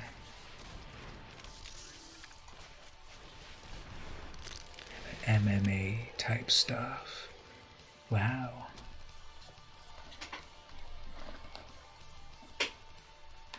Oh, now the cat is going into the corner here that he shouldn't. That's where I keep my network drive.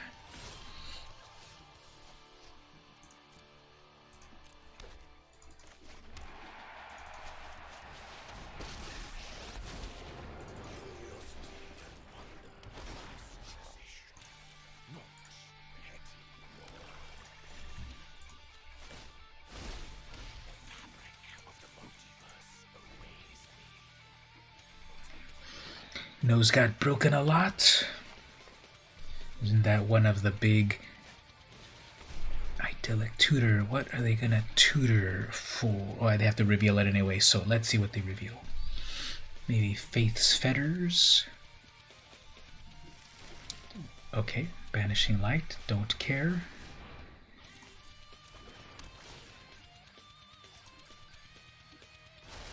Here's what we'll do. Ulamog will exile that Banishing Light as well as their Smothering Tithe.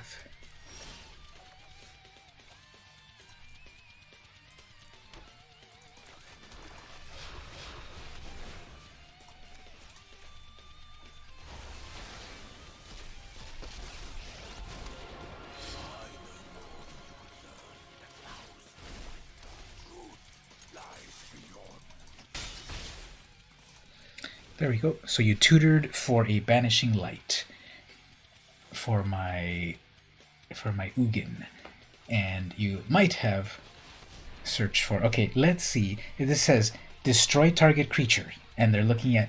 And let's see. Let's see if they don't try to destroy that Ulamog. Let's see if they read Ulamog. No, they're gonna do the wolves. Okay, fine. So, did you possibly read my other Planeswalker? Because this can do that. Then, let's do some of this. 20 cards exile. Oh, I should have also activated my Mobilized District. But anyway, blocking a 10-10.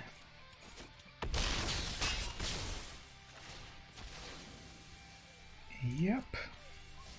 Bringing in a flyer.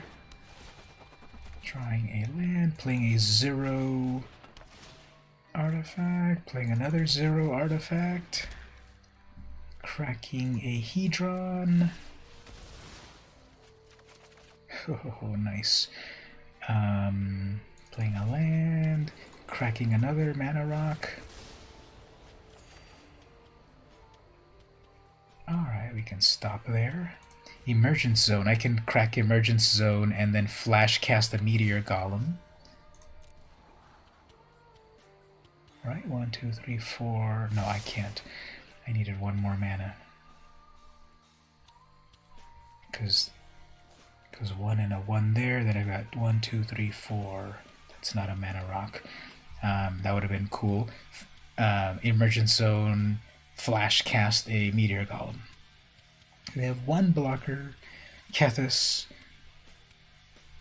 pretty worthless, Arastra, whatever.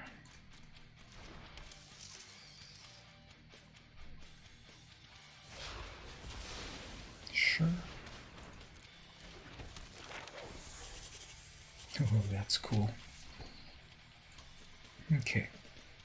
So, first thing, a Meteor Golem for 5.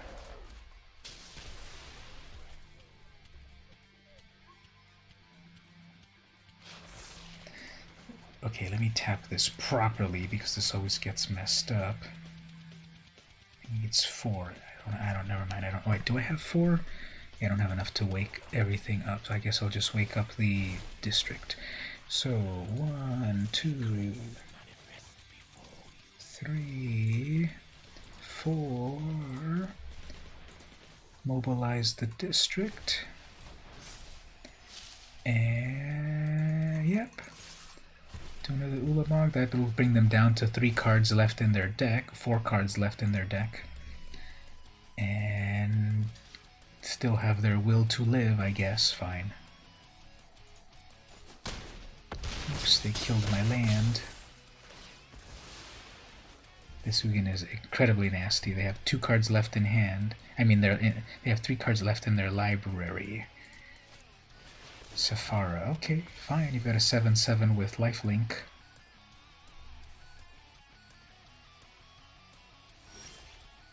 You had a 7/7 with lifelink. Alright, let's... 4, 5, 6, 7. Oh, never mind. Okay. So yeah, depending what the opponent is, of course. You saw that the Goblin deck was a challenge to get through. So this one, where it's a little bit less aggro, you can see that the inevitability of my deck once I start to build my mana base and all of that. We'll play one more of those and then try another. Maybe the pirate deck, or if anyone wants to. Gabe or Stevie, if you want to do any games as well. Okay, let's see how this person... So this card was so good they had to ban it in standard. But let's see how it works in a brawl deck. I go first. So nothing amazing in the beginning. This will do stuff. So Guild Globe. Actually, this is not... If I get a real land, that'll be good. Hopefully I don't get stuck on the Lotus Field. Let's be cordial to our opponent before we wreck them. Okay, so regular land, please. Oops, they're gonna play like Once Upon a Time. No, I don't know why. I don't know why I thought that, but it like paused for a moment, making me think that they were gonna play the free spell. Scry. Regular land. Come on, regular land. Not a regular land. Ah, man. Okay, well. Lotus Vale or whatever this is, Lotus Field, is a liability. There you go, regular land. Okay.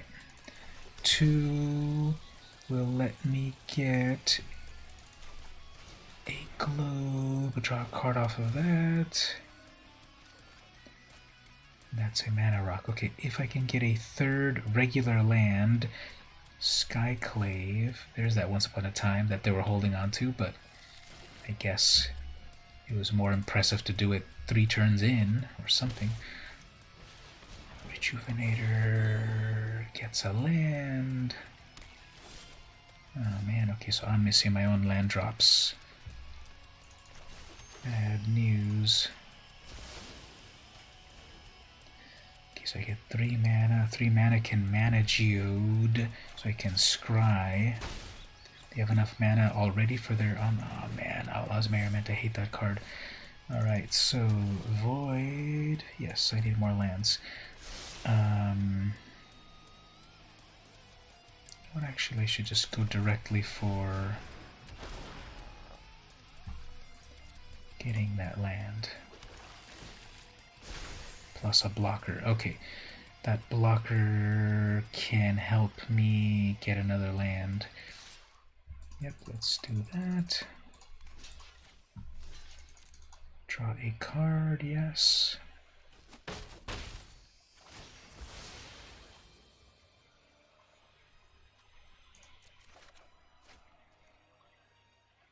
There's the squeaky wheel. There's Omnath. Land drop will gain life. Okay.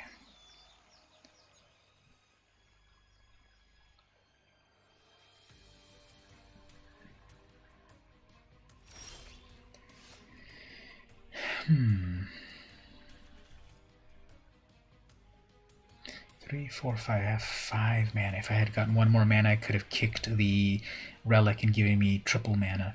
But I guess if I play the 4 here, that takes me back a turn. 4, 5, 6, 7. Well, it's an investment, so let's miss a turn. That gives me 3, 4, 5, 6, 7.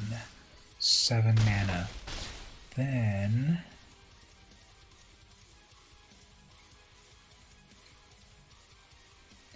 7 mana. Then I can kick the relic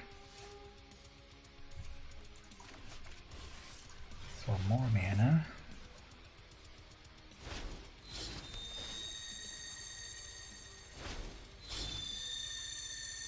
Three, 4, 5, 6, 7, 8, 9, 10. That's 10 mana right there. Alright, so 10 mana. Ugin online next turn. So I gotta exile that Omnath plus that enchantment. See if I don't die. 8. Okay, not good.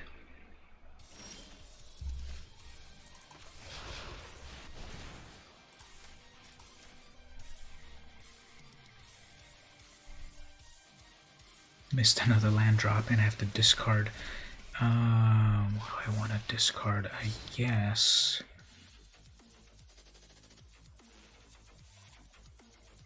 a lot of mana rocks. I guess I don't need that spinning wheel. That's a blocker. That's a blocker. That's life. That's scry.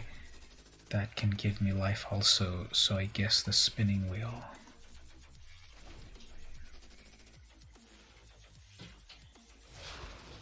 Although I'd let you just got the update for Android 11, so you might want to check if your phone also has it. Maybe that's a good point. I'll check in a bit. See if I survive this. They might just do a kamikaze run. And I'm gonna have to hold back Ugin. It wouldn't be too valuable to attack and exile 20. They're still at 40. Well, if I do 2, oh, okay, fine. Guess it should take that out. Because that'll just cause more landfall triggers.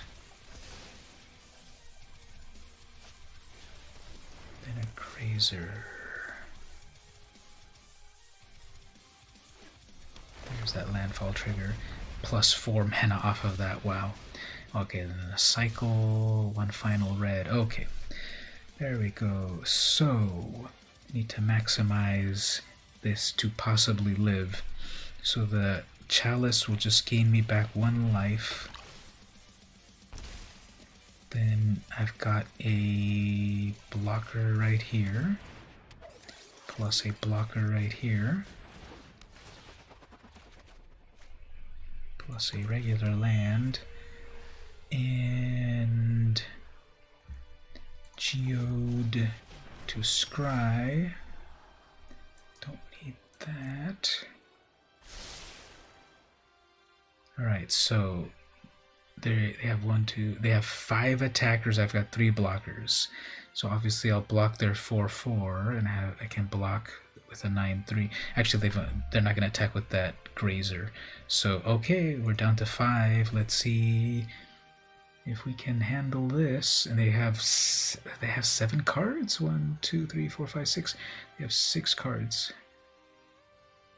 Yeah, so I think my Krasis. Okay, that takes up a turn. They didn't use all their mana for it, however, so that's 4 in the air. If they had made that as a 5/5, that's definitely in the air. The way that I can win this, I'm gonna need to get my Ugin the Spirit Dragon to wipe their board, because that's the only way for me to get rid of that flyer. So I'm gonna need to get an Ugin. I play that golden egg and then gain life off of it. And they're passing. Okay, so they passed with double blue, so clearly they have a counter spell. Clearly they have a counter spell. So let's see if I bait it out with this.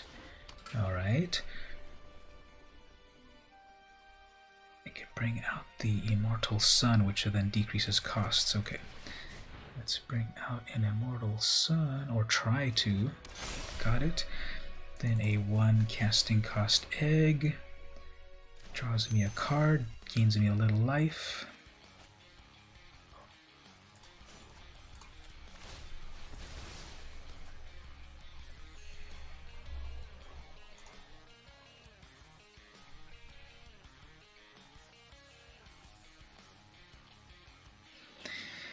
If I have 2 blockers, now we have to play it safe. See if we make it this turn. Uh-oh, they're going to bounce that back. Nope, they're going to torch it. Okay, well, that's fine. Gained a little bit of life, so I'm up to 8.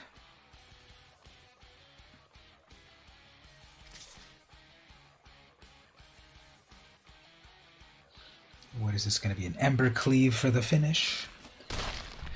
Nope. Okay, final 4 life.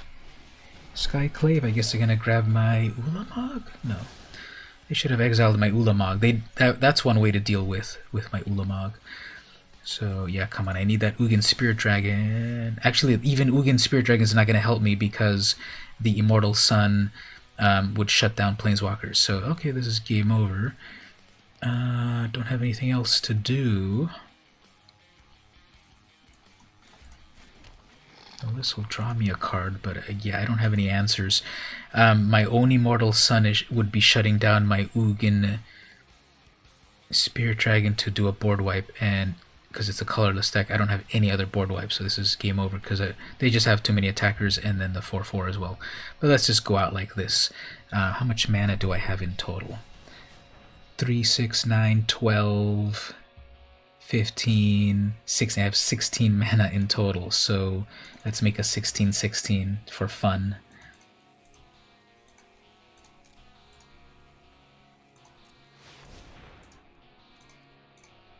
Actually, I guess it could have been a 17/17. How does this math even work sometimes? 17/17.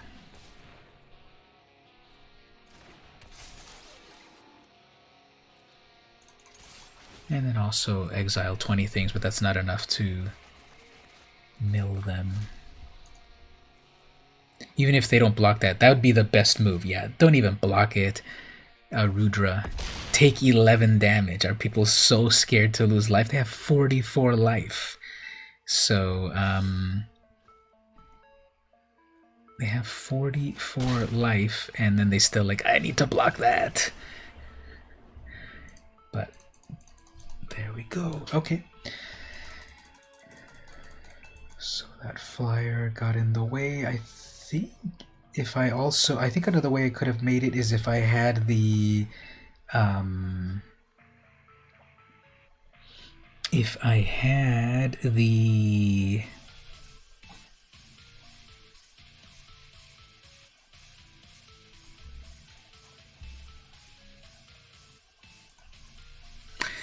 had Stone Coil Serpent, that one had reach, and it would be able to swat that flyer. Plus, it has protection for multicolored, so it would have just blocked and bounced off of that Hydroid Crisis. So those would have been the ways to survive, possibly, but I think they were too wide, too many creatures for me to be able to completely block. Oh, Clothis. This one does things. Departed Deckhand, Price of Fame, Captain Lannery, Terry's Morphic Expanse. Okay. You can do things with this. And I go first, so...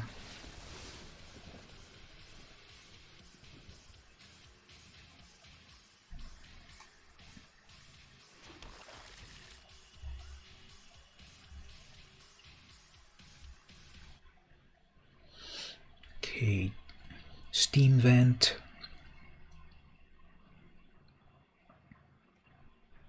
Steam Vent, then Deckhand, then land, then the Captain, Storm, and then the Admiral.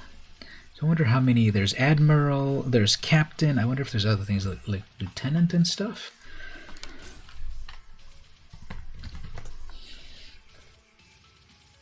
Yeah, there are 12 Lieutenant cards that exist, actually. Sorry, Deckhand, I would rather get some Mana Rocks.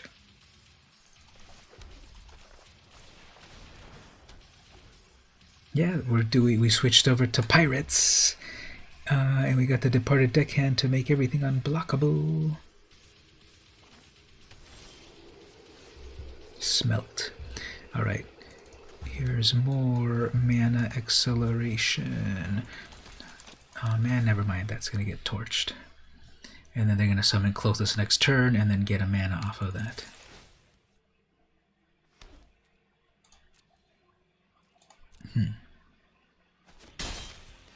Or possibly not. Weird.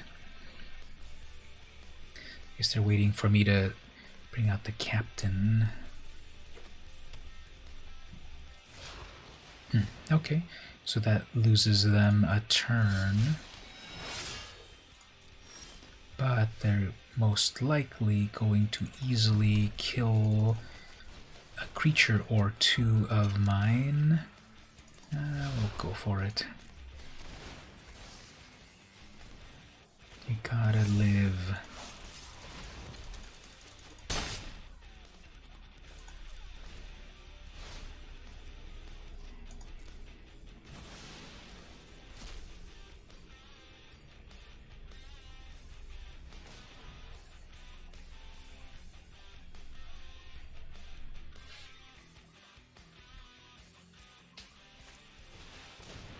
Alright, bad idea.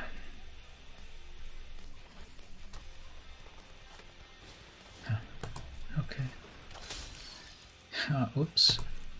I guess that's enough to bring it online, although I can double block. But anyway, it's indestructible, so just go ahead and attack.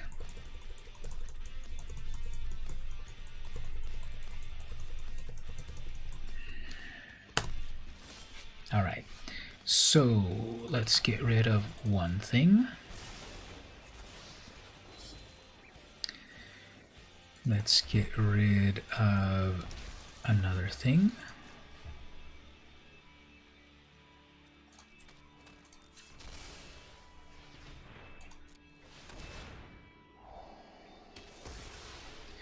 Surveil 2. Yeah, let's have Angrath in this party. Then attack with 3 pirates. Steal a thing. Nothing to steal at the moment. Yeah, actually I can steal that. Nice! I stole their commander! Stole their commander. Then Angrath will steal their final thing and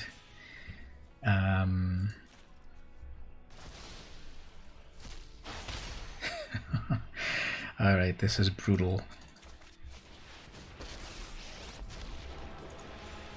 Can't control target creature.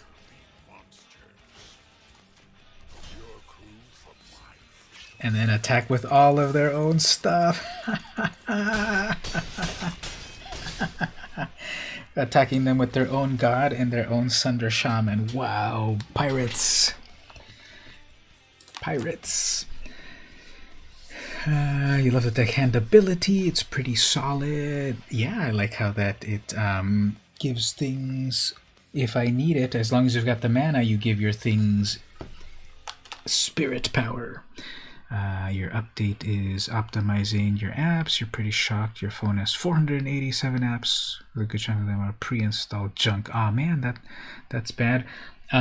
Sometimes you can fully remove those things, but you have to kind of go in a weird way. Let me show you right here. Switch over here. If you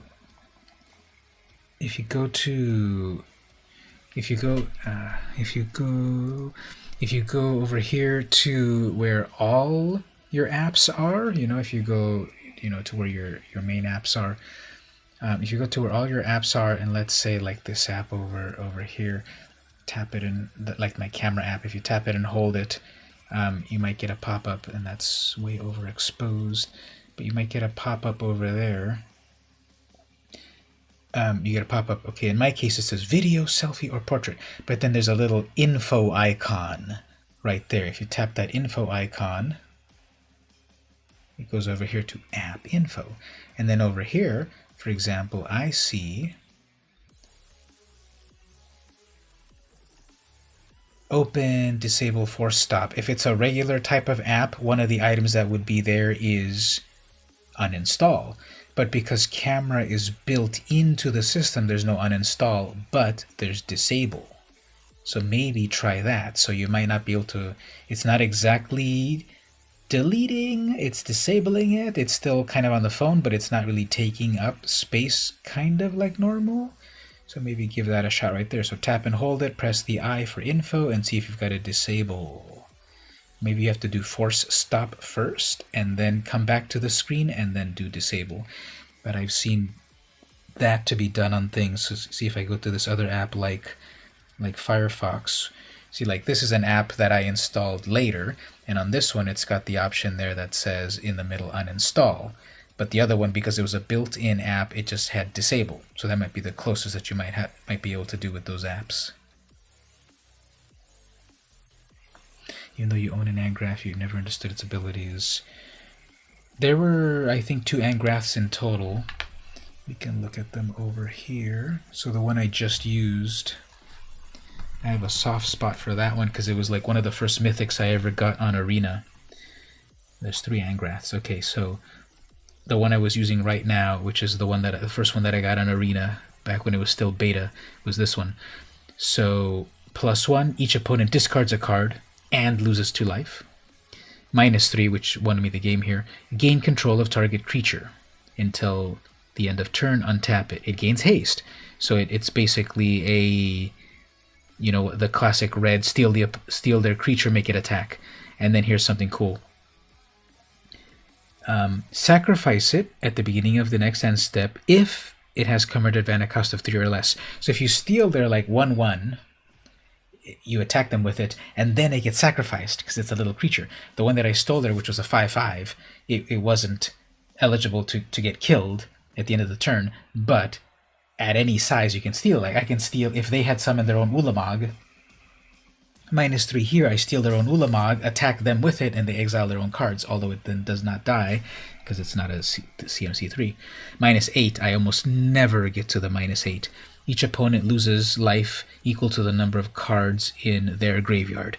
So if you keep doing the +1 and they keep sacrificing cards out of their hand and then possibly get to the -8, then you deal a big damage based on their graveyard. So that one's there. Then we also had the 6 mana Angrath, part of the Planeswalker decks. +2, Angrath deals 1 damage to target opponent and each creature they deal. So 1 damage to all their creatures, so it might kill their little 1/1s, +1 damage to the opponent. It gives it +2. -3, return target pirate card from your graveyard to the battlefield, so bring back a dead pirate directly to the battlefield. -11, destroy all creatures target opponent controls. Angrath deals damage to that player equal to total power. So if they had a bunch of creatures, they all get destroyed, and then all of their power gets added up, and all of that power gets dealt damage to the opponent. But that's -11, although it is a +2. And then the newest one that we got, which doesn't look as Angrathy as the other ones. So I love that one. I think that's the most Angrath card. And then there's that one. We got War of the Spark. This one's kind of not really that great on flavor because it gives all your creatures menace. That's cool. But it only has a -2, and it doesn't make pirates. It makes zombie armies. Bolus zombie armies. So it's not really flavorful, but I like that it gives all creatures menace. I'm pretty sure I have it in the deck as well.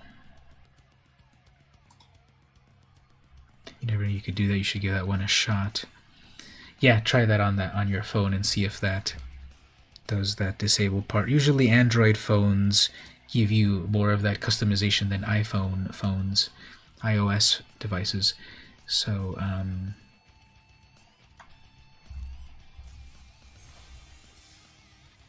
the Spark one doesn't count.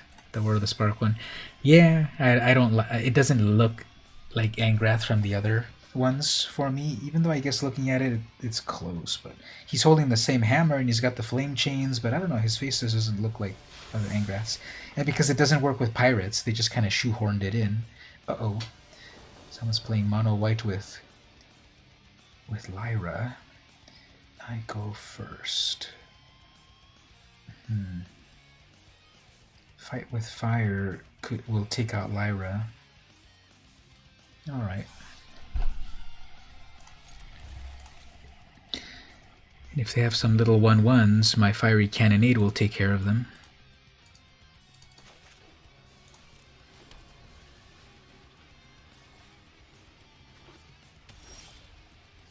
There's Angrath again. Alright, we'll get a lightning strike ready for something. Come on, a Johnny's Pride Mate. A Pillar of Origins, that's cool. Choosing Angel. There we go, Angel. So I have all my colors.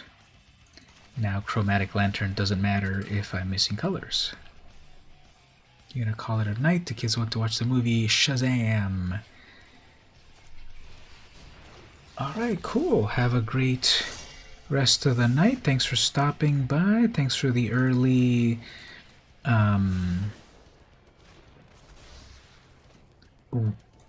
birthday wishes, and thanks for coming to hang out as always.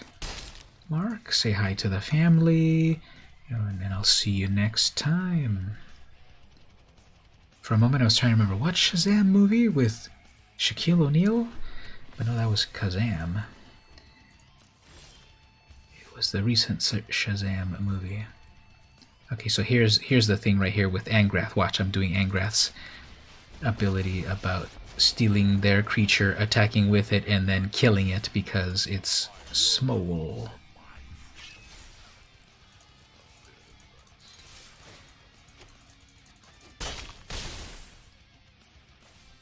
I'll also summon a pirate.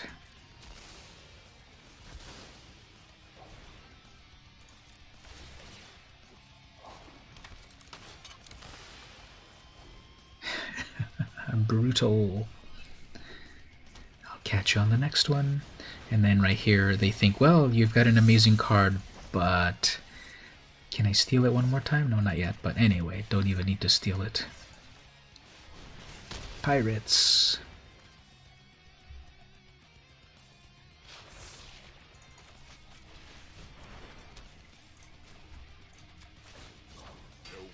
I love how he throws his hammer.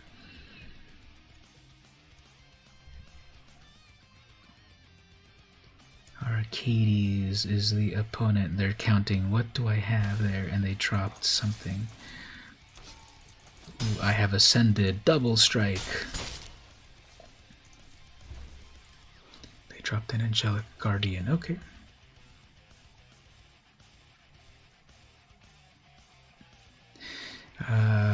Oh man, Baneslayer.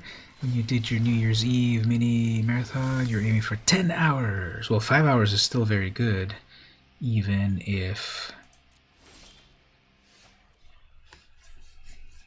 you didn't make it all the way.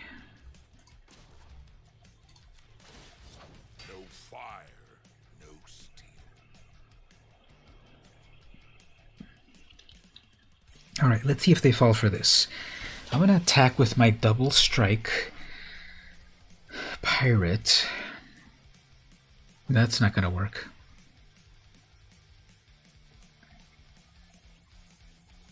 No, that's not going to work.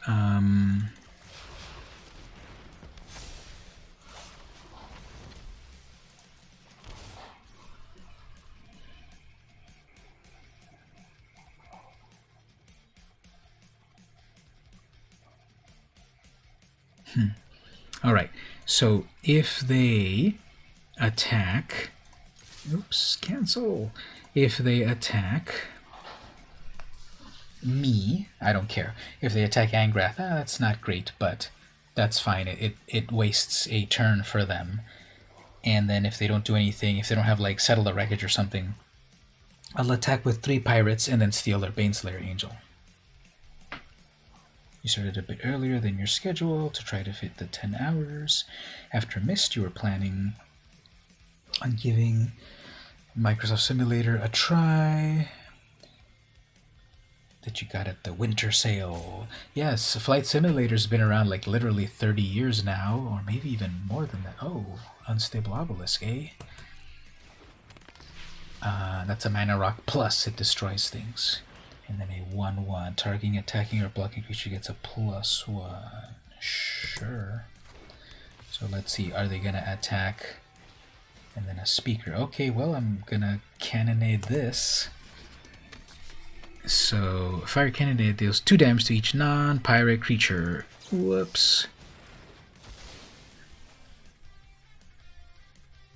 Actually, we could have actually, oh, okay. Well, friend Angrath will...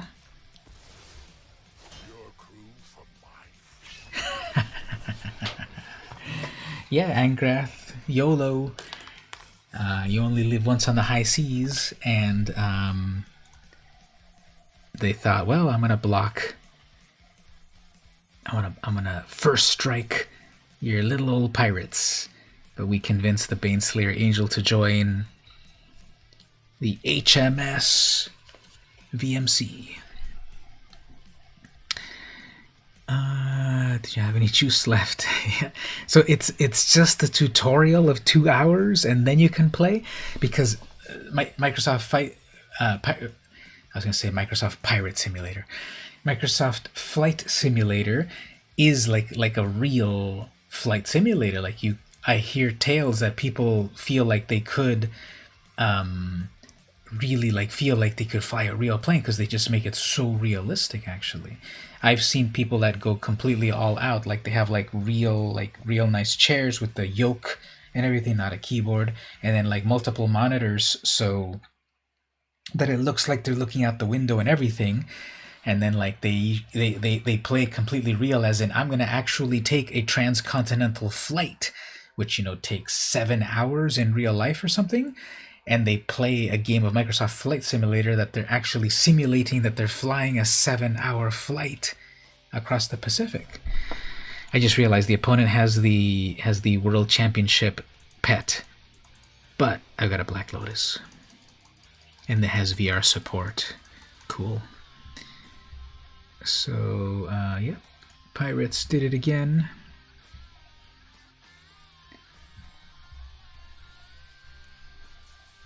That'd be great. I always wondered what it would be like to be a pilot.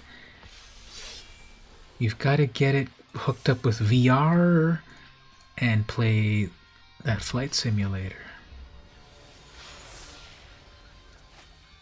Lurus. Alright. What are we doing here?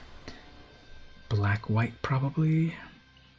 Can't need double black for that, but I've got a shock, I've got a chart, we've got little Angrath.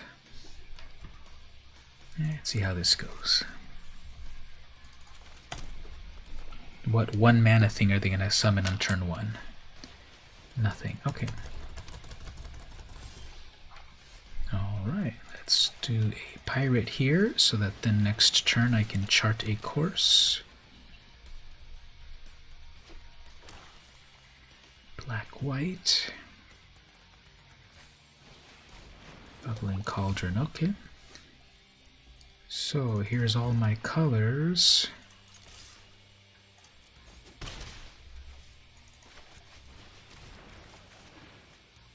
Alright.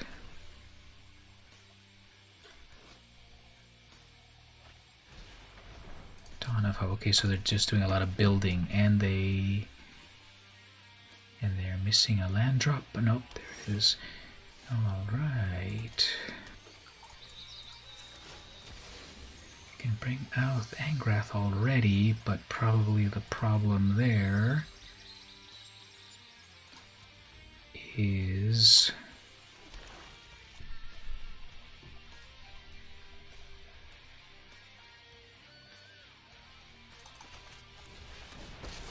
if they're playing black, they'll probably be able to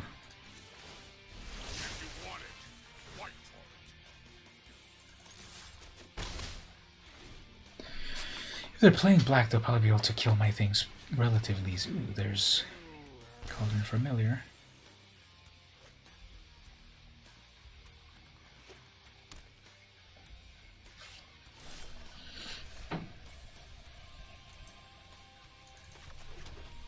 I can exile that cat.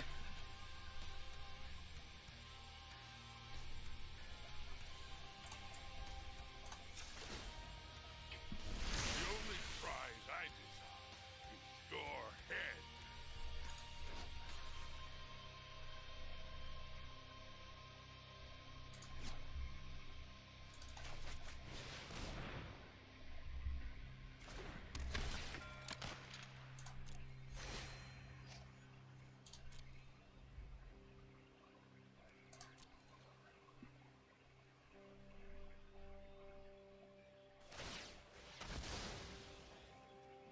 Sure.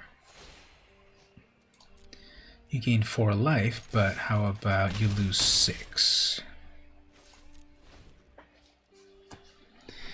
Authority of the Consul's pretty good. Kaya's Wrath, fine.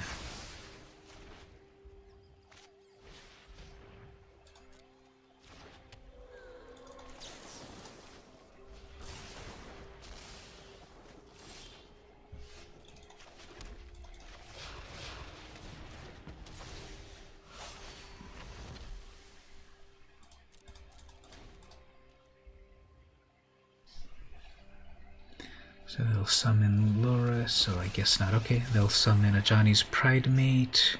We must fight for them tomorrow. My pride grows strong.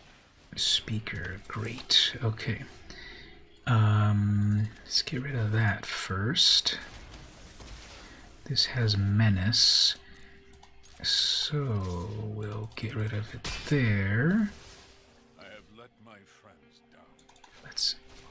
We don't even need to exile that. Alright, they're gonna summon Loris and then bring back that little guy.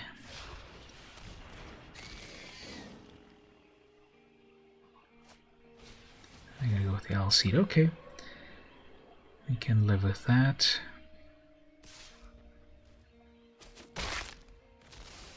I've weathered tougher storms than you. Okay, so let's trick them like this.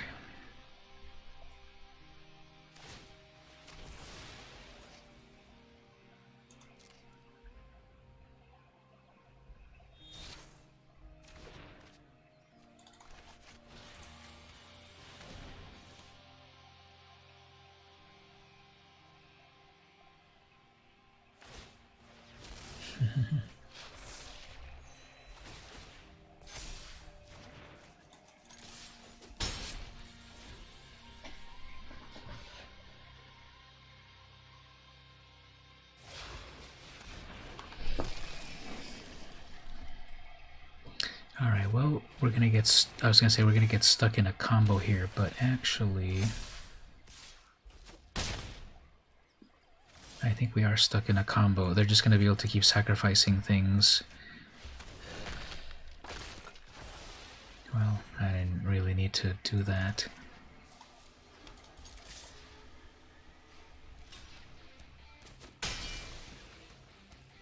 Okay, so that cauldron needs mana for it to work. Owl Seed will keep protecting. Bastion. Guess we have to hold back.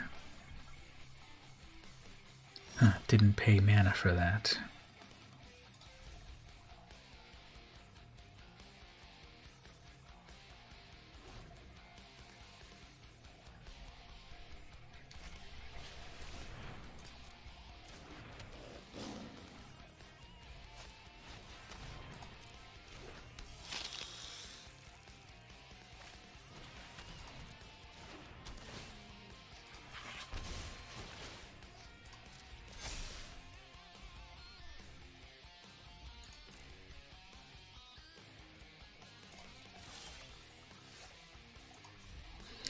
Alright, this is gonna get annoying. I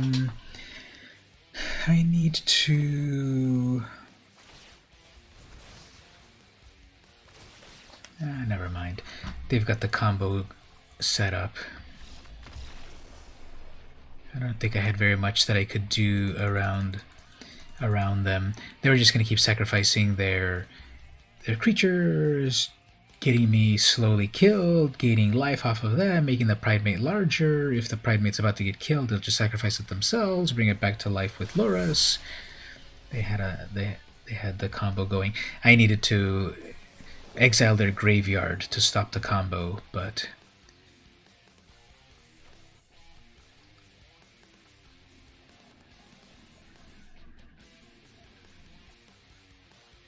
okay, what would be here? Okay, Mind Stone, Hostage Taker can steal their commander. So I listen to a lot of podcasts, and I like listening to Goldfish podcast, and I'm caught up with all of the episodes. So for fun, I decided to go back 2 years ago to the same time period, but 2 years ago, and that's when they were first starting to talk about. No, was it 2 years ago or 3 years ago? I went back and they started to talk about the brand new set coming out soon, Ixalan. And apparently, oops, the opponent missed the land drop. And apparently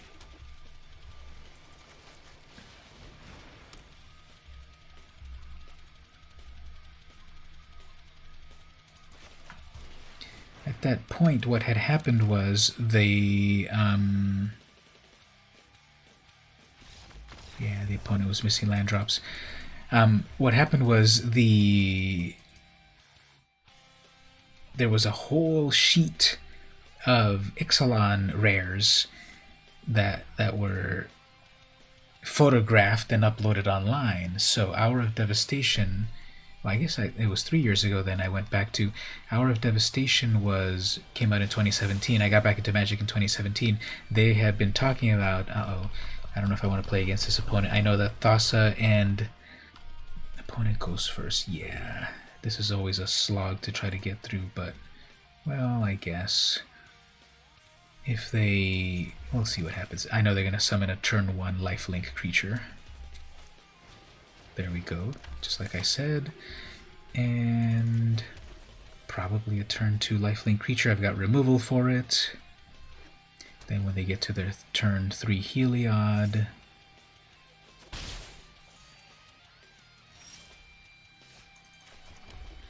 let's see, do they have some sort of protection?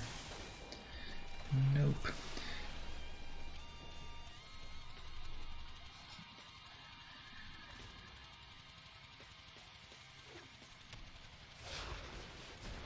Okay, Heliod. Exile another target creature or artifact.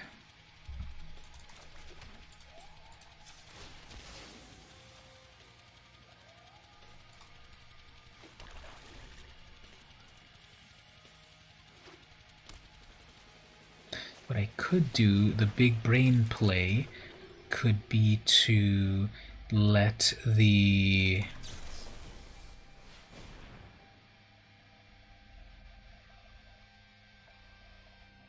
Heliod come to life. Oh, man. Let Heliod come to life, and then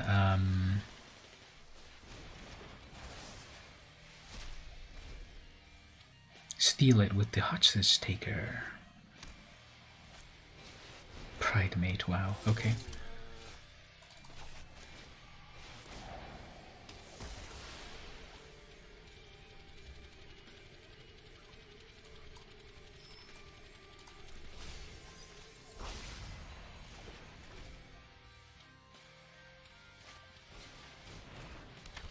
Impassioned Orator, okay.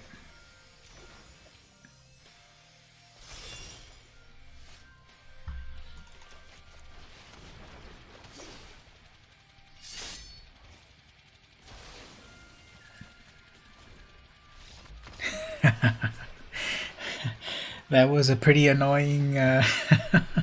Sorry about that, opponent. What was your name again? Tony Boydell. Sorry about that. This was a very annoying sequence of events. Yeah, lightning strike your princess. Lava coil your queen. Price of fame your war leader. Steal your orator. Yep. I would rage quit as well, I guess, if I was getting all my stuff stolen. But, yep. So what that's, where's the cat? And then I look in the corner and there he is.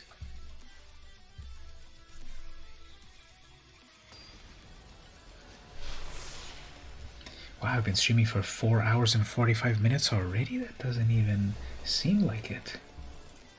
I might then wrap it up at 5, but I just want to play so many different decks. Get to go first.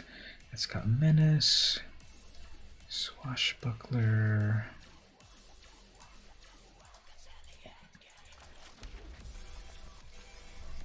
That is Darigas. Not good. Gain 1 life off of that.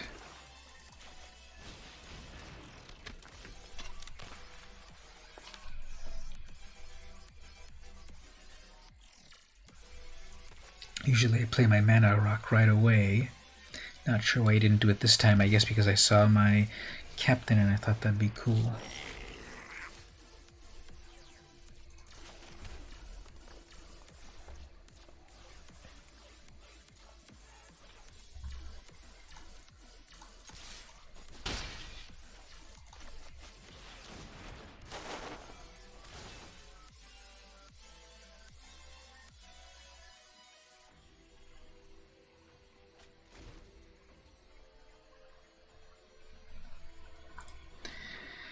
Dragon Lord's Serpent. Cost reduction for dragons. A.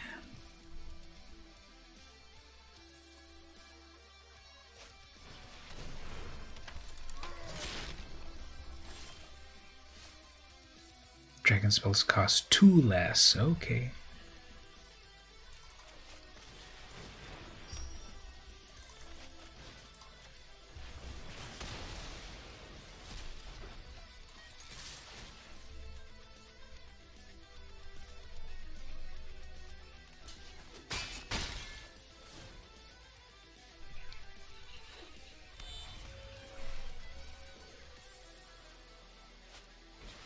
Oh no, not the terror.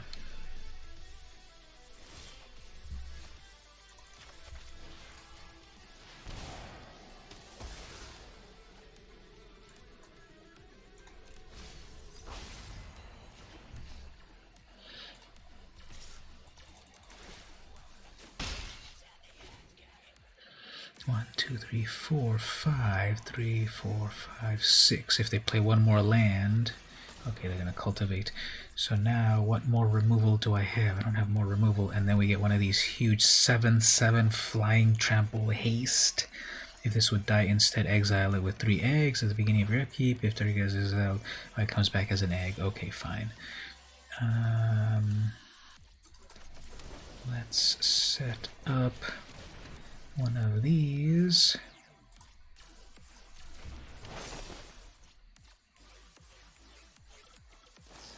Oh man. Fine. So here comes their Dariga's next turn. So how do I deal with that? This is 7/7. I need to walk the plank or murder or something. Oh, they're still... okay. They're still playing it safe. Fine.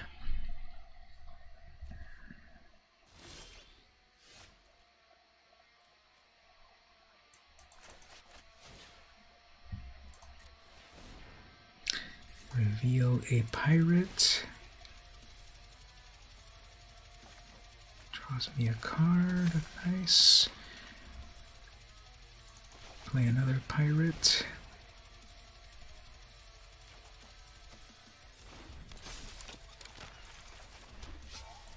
I have ascended double strike.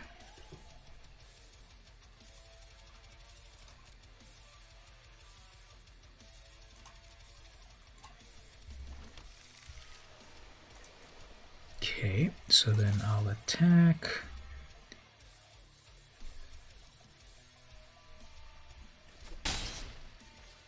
Draw some cards.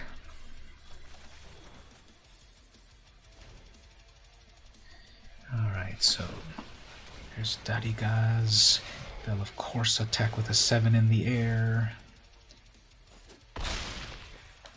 Sure.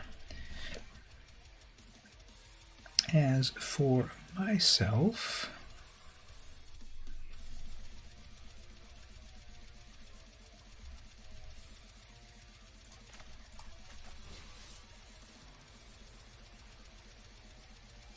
can I kick this? 7, 8, 9, 9 mana in total.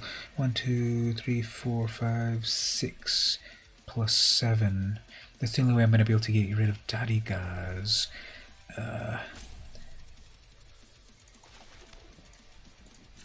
If I kick it, they have 1, 2, 3, 4, 5, 6, plus 1 more makes another dragon.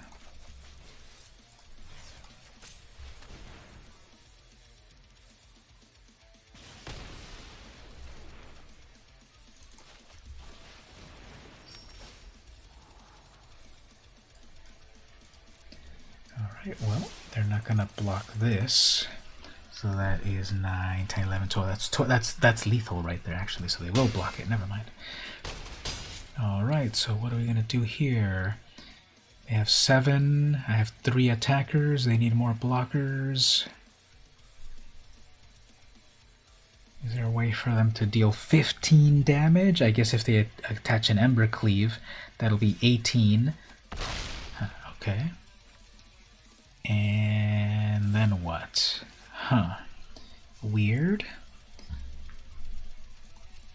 They must have something here. Maybe they're going to flash cast something or do a bunch of damage, but that's lethal unless they have something.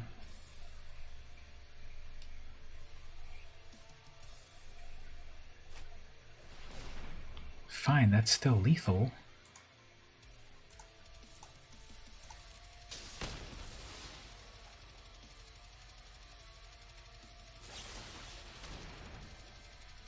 Yeah, that's still lethal. You should have killed a double strike creature.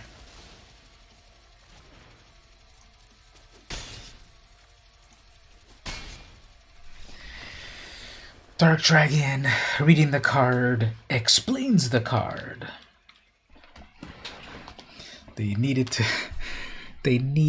had a kill spell. Destroy target artifact, creature, or planeswalker. They needed to take out the double strike, but I guess they didn't realize it was double strike because it doesn't get double strike until you ascend, but clearly I ascended, so there we go. They would have survived if they took that one out. Then I could have drawn cards. They're probably kicking themselves. Yeah, Dark Dragon, whoever she is, they are kicking themselves, but this is a pretty scary dragon. It's a 7/7 flying trample haste, and then when it dies, it has egg counters, and then when you remove an egg counter... Let's read this again. This is a novel. If this would die, instead exile it with 3 egg counters. At the beginning of your upkeep, if Dadigaz is exiled with an egg counter, remove 1. Then, if it has no egg counters, return it to the battlefield. And it also has haste.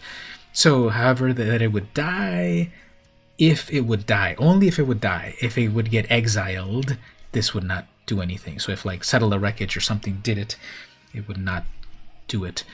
But yeah, pretty scary big one. Alright, so we play with some pirates.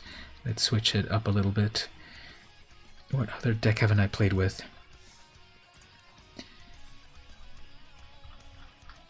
What other brawl? Oh yeah, we had this like really weird... I think I really need to... No, I think I played it last time. Actually, wait, I want to try this Ashiok deck. Haven't played this one in a while. I think it still needs to be tuned and stuff, but I think it's something about like nightmare creatures and flash creatures and stuff. I don't remember what's in here, but let's see. Oh, we have Gal Gadot as the opponent, and there's the other Ashiok there. So this is extremely wow. I love the things here, but the opponent is already on turn 3 commander, so gotta mulligan that. This is also horrible. Wow.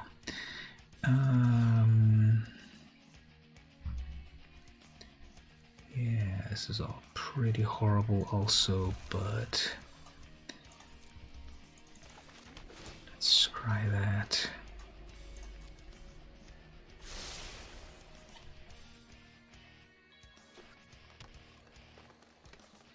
I kind of forgot, but my Ashiok can come out on turn...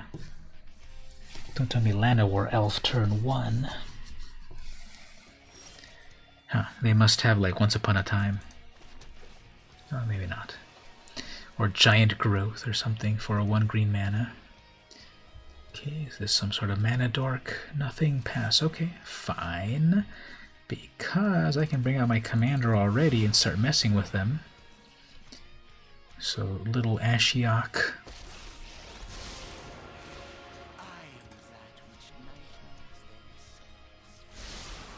This is the mill commander. Ooh, there goes Kogla.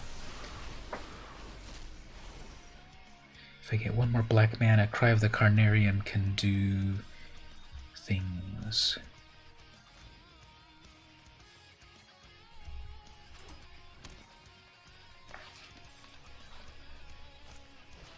Oh man. Fine.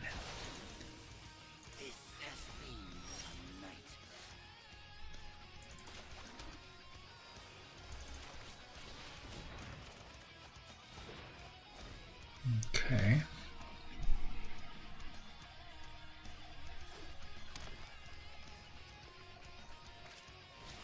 Crystalline Giant do not want. Oh, there we go. Fabled Passage for 1 more black mana.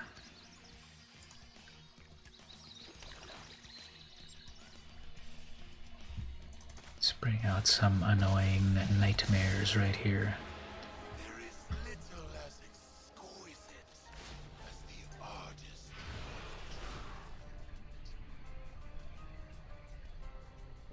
So that'll hold them back a turn.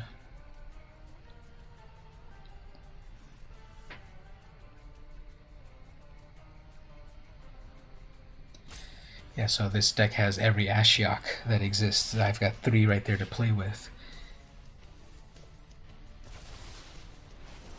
The Exile. They're double reading it. I love when they do that. I guess a pacifism. Ooh, I milled that Luminous Broodmoth. Beautiful. That is a horrible card. It makes copies of copies of copies. Next turn... I could bring in my Mana Rock, or I could just bring in my Ashiok again. My Dream Renderer. We're gonna bring back 1 of those. Reclaim.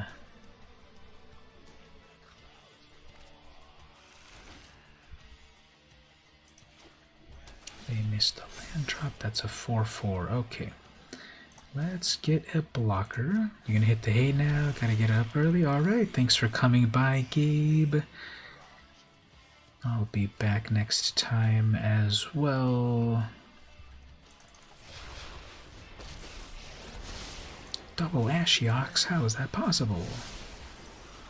Ooh, a bunch of land and Gideon exiled. It's here. As long as it doesn't get Menace. Come on, Crystalline Giant, do not get Menace.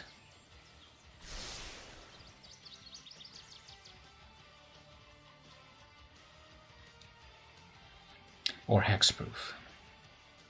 Do not get Menace, Hexproof, or Flying. Painslayer Angel, great. It got Death Touch, okay, fine. Can live with that. I have a Deadly Visit. Ready to go. Block that. Draws a card. Ooh, okay. I'll take that.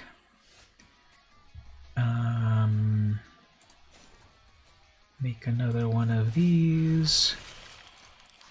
Do another mill.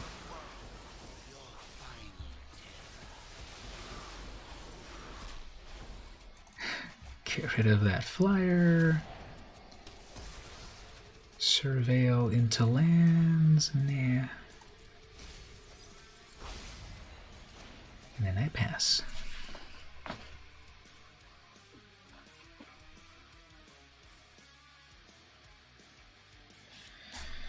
Nightmare Summoner, +3 as long as there are 10 or more cards in one graveyard. Love Struck, sure.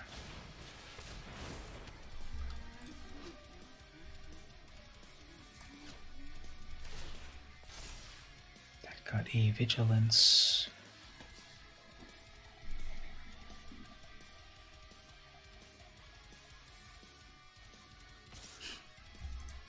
Sure.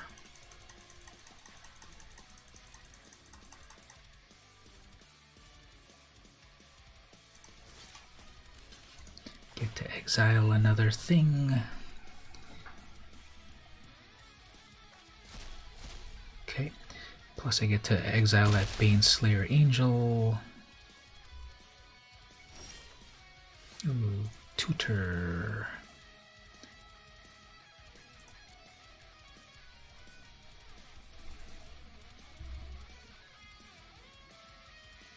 Yeah, we'll do blockers.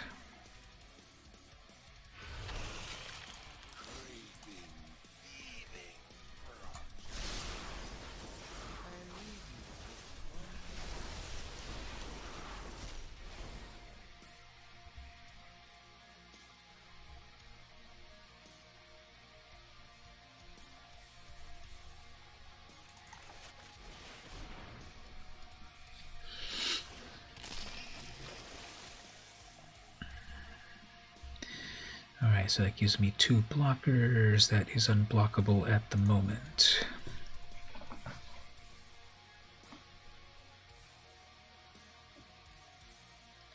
Don't look at your Banishing Light, it already did its thing. They haven't summoned their commander yet.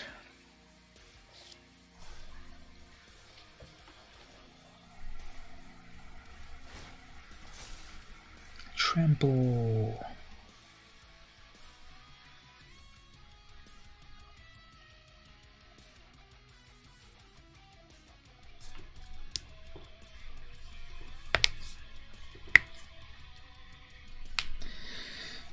What would I tutor for? I don't quite remember everything that's in this deck.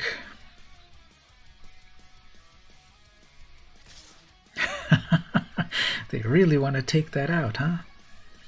Fine. They're probably going to have a giant growth or something here, so...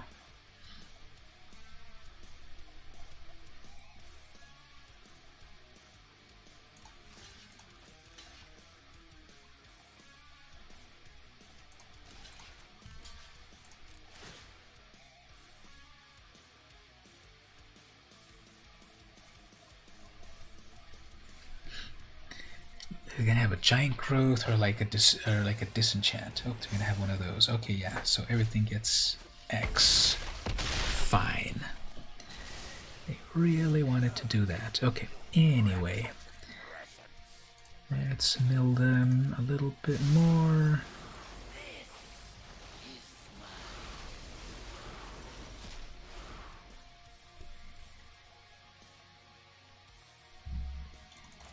I guess I shouldn't have dropped those lands. Anyway, let's Grim Tutor into something. I don't even know what I want. E2 Extinction, Price of Fame. That's not legendary. What do I even want? Probably removal or Doom Whisper. Chittering Harvester, that one rotates at 5, but then I only have one creature. What do I want? Extinction event, would that do it? That is odd, and that is odd. Yeah, extinction event. I have to wait a whole turn for it. Okay.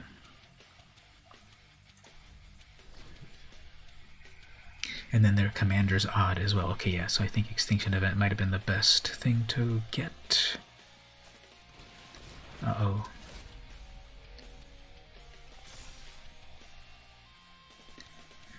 Six, 6. Finally bringing that out.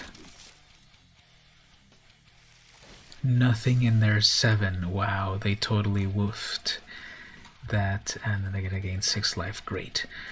Alright, well anyway, extinction event is gonna take them out.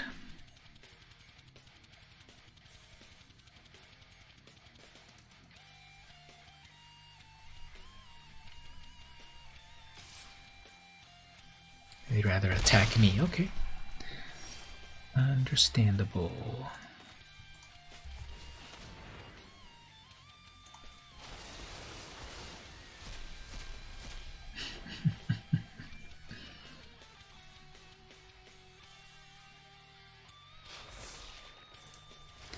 Why, yes, I will have put 2 loyalty counters. Target any number of planeswalkers. Are you sure? Do you want to... What does this even do? Destroy any number. Choose a planeswalker. Okay, submit 0. Oh, freaking. It did it again. God, how does that even work? Because I never get it to work properly.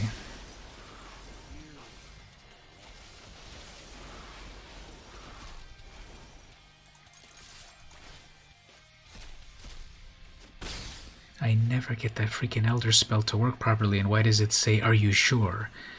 Destroy any number of target planeswalkers. Choose a planeswalker you control, put 2 loyalty. Yeah, so like, what? It doesn't even make sense. When do I do it so that it can be... So that it can... 3, 4, 5... 1, 2, 3, 4, 5... So that it can be...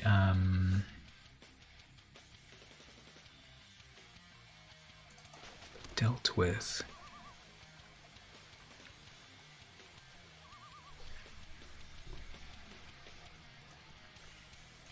Alright, let's bring another Ashiok. This is the Oops All Ashioks deck.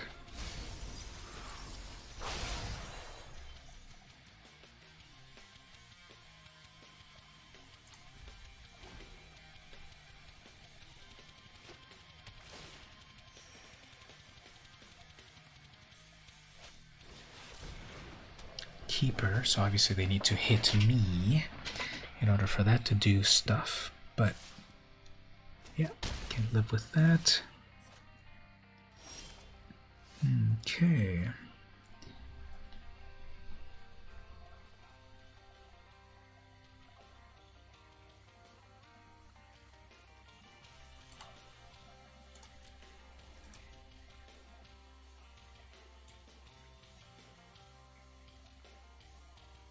I don't have any good creatures, eh?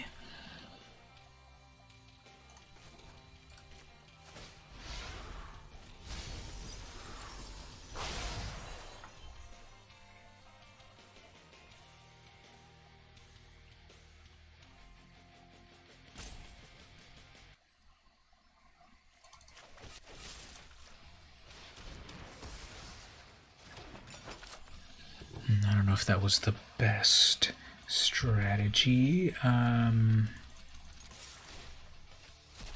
see if they fall for this.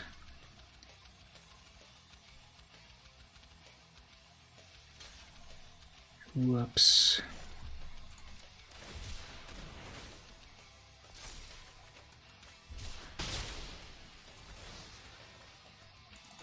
Final land. And then the opponent is finally... sorry to laugh at the opponent. Yeah, wow, what an annoying... what an annoying matchup. Yeah, like they're little by little getting me down, lowering my life, but like, wow, my deck is so annoying. I would hate to play against it, but yeah, like my commander just milling them, and it actually.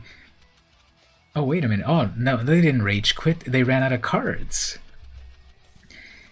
I I didn't even notice that.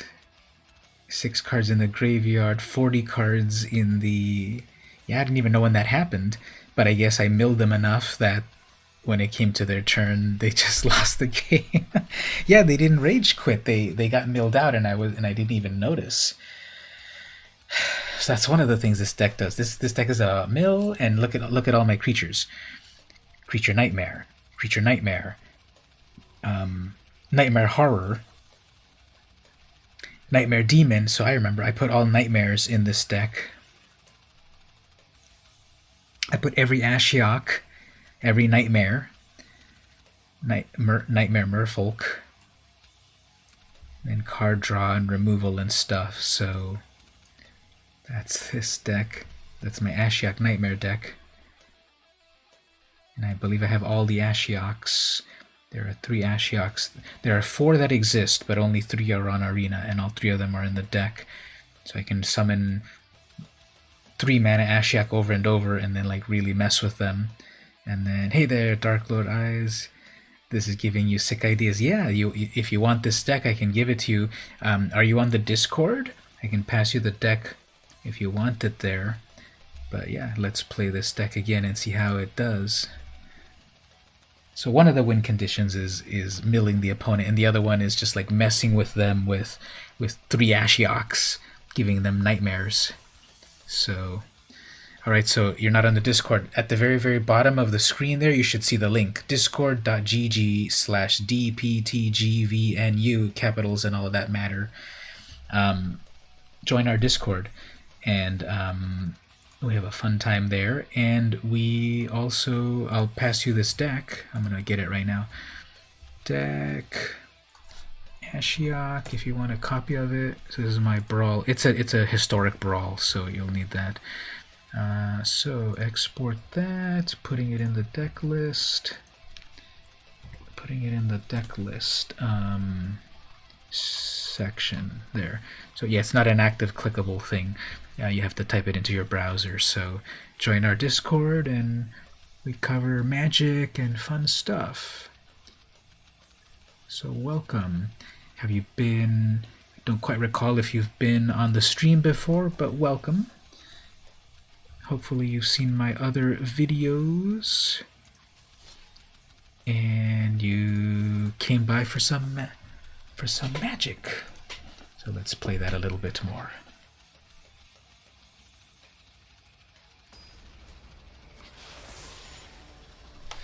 All right, we have Simic Nissa, right? The one with a bunch of... You're new and enjoying the stream? Well, welcome. That's what I'm here for. What time zone are you? This is another horrible draw. What time zone are you at? I'm over here in California. It's 1 in the morning for me. I should be getting to bed soon. But I'm just having so much fun with this deck. Such as my Nightmare Dog. It's 4 in the morning for you. So you're over on the East Coast, USA. Yeah, 4 a.m. adds up. Suddenly it's like, how did I get to 4 in the morning? All right, next turn. What do we do next turn? Ooh, Llanowar Elf turn 1. Nice. I have a nice merger ready for that. What I'm going to do is I am going to summon Ashiok and start milling them, so that'll show them. Oops, missing blue mana.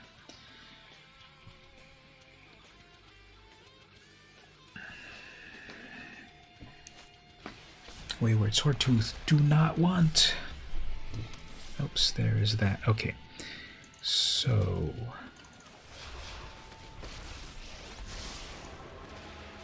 Let's watch all those lands get milled away. Not too many.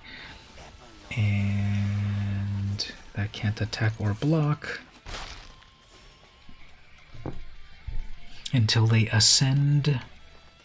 They'll be able to summon Nissa for 3. Okay, they're gonna build mana. They can still summon Nissa. Yeah, okay. What does she do again? She just scries. -6, untap 2 of your lands and they become elementals. Okay, worried about that, but I can final death it.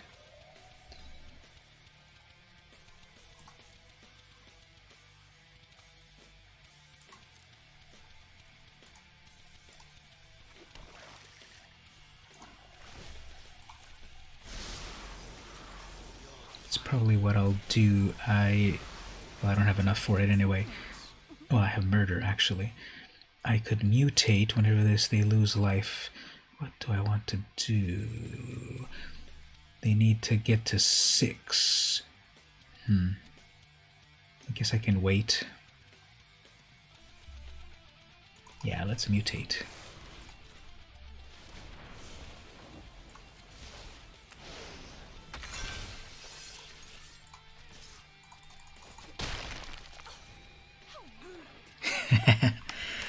The voice acting is pretty fun.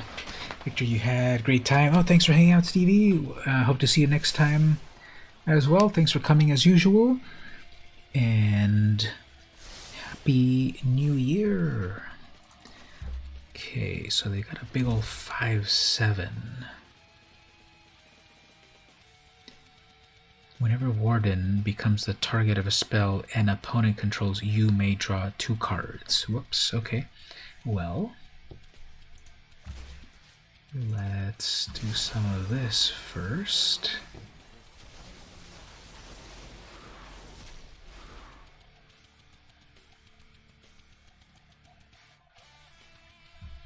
Let's see if they don't read the card. I'm fine if they... I'm fine if they hit my commander for 5.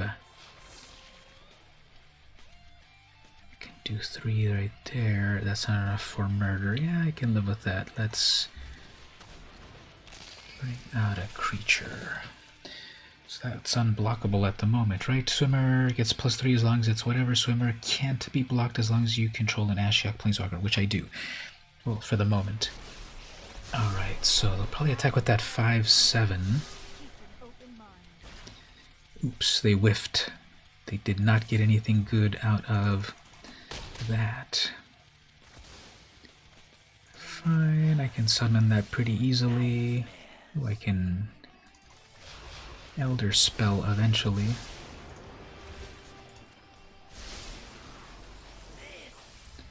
Do not care. I do not care if they keep attacking my Ashiok. I can block. I can chump block. Alter. Sure, they've ascended. Oops, that can't attack now. Never mind. Oops, nothing out of Narset again. Double blocking on that. Fine.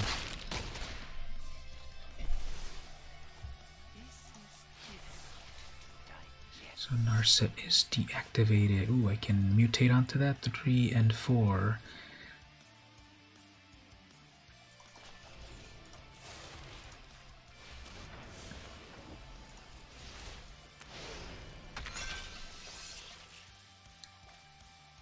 Haha, they dropped their end raise. I'm at 39 life. Even if they attack with all of their creatures. Ah, man, Nezahal. Okay. I can take care of that.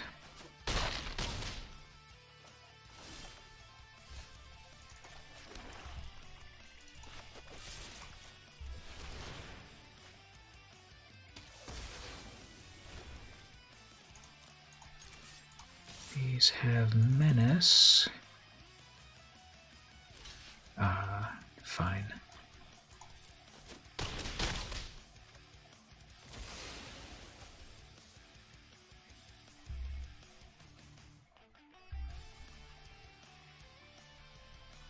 Whoops, I think I blocked that wrong. I thought I blocked with my I thought they double blocked me with my death touch creature. Elder Gargaroth. Steel Leaf Champion. Ooh, okay.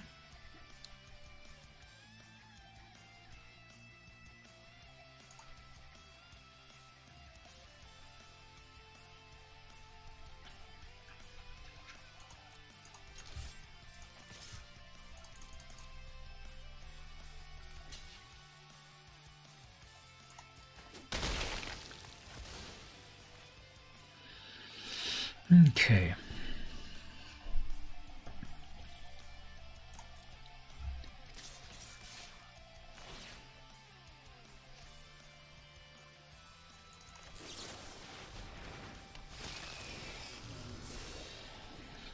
What do I want?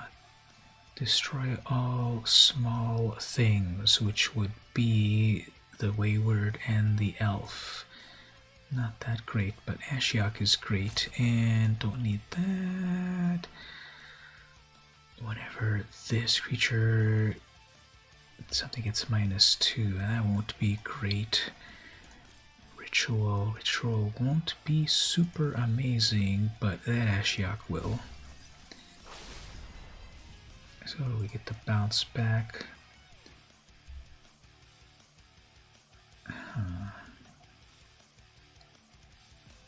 We can just recast it.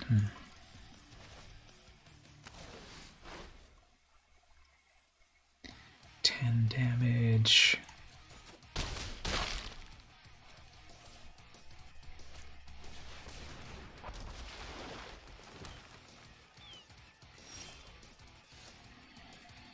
Alright, so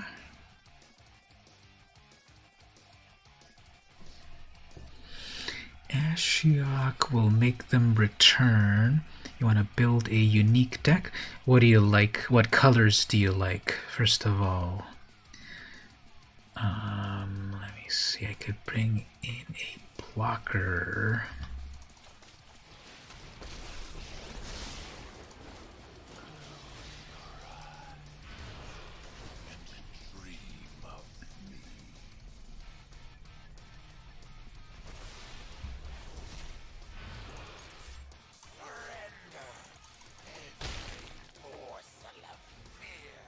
Alright, let's see if they get distracted by my Planeswalker. Dark. Or in the world of Magic, black. But that sounds like you used to play Pokemon, perhaps? So welcome to Magic. I like playing a lot. Oh man, Gemrazer not good. Uh-oh, I might not. This might not be good. That's 5. That's 14 damage. And I'm gonna leave 1 life. Okay, actually, I'll do that. Fine. Well, I guess this is the end. Not really, actually. Well, yeah, this is the end. Because... aw, man. Yeah, this is the end. It was close. Look at that. We got to... oh yeah, and that blocks. Okay, anyway, so... it was close. So I like to play black, or black and blue, or black and white. So I often like those colors, and that's what this deck is about here. Now, what's unique about this deck is it's also a theme. When you play Magic, a lot of times what's cool about building decks is that you pick the colors, and yeah, the mind games are also very enjoyable. That's one of the things I miss about playing in real life, because in real life you can really do mind games with the opponent. I've done so many mind games with opponents in real life. That's really one of the things that I miss about online play like this, because there's just no communication with the opponent unless you have them on, video like this, if they're on the stream. But the mind games are great. So they also have a turn 1 Llanowar Elf, I guess. Anyway, so when you build your decks, oh, that's worse. So when you build your decks, you can also make these themes. Like this deck right here is all about nightmare creatures. So every creature that I have in here is some kind of nightmare creature. And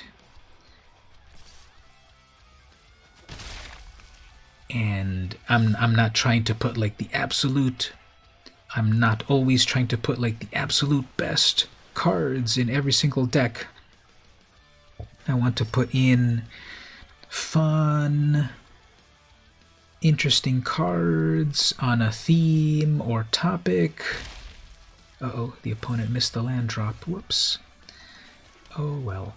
So let's us... Okay, that's got flash. Let's do this. Let's see about... Well, actually, they...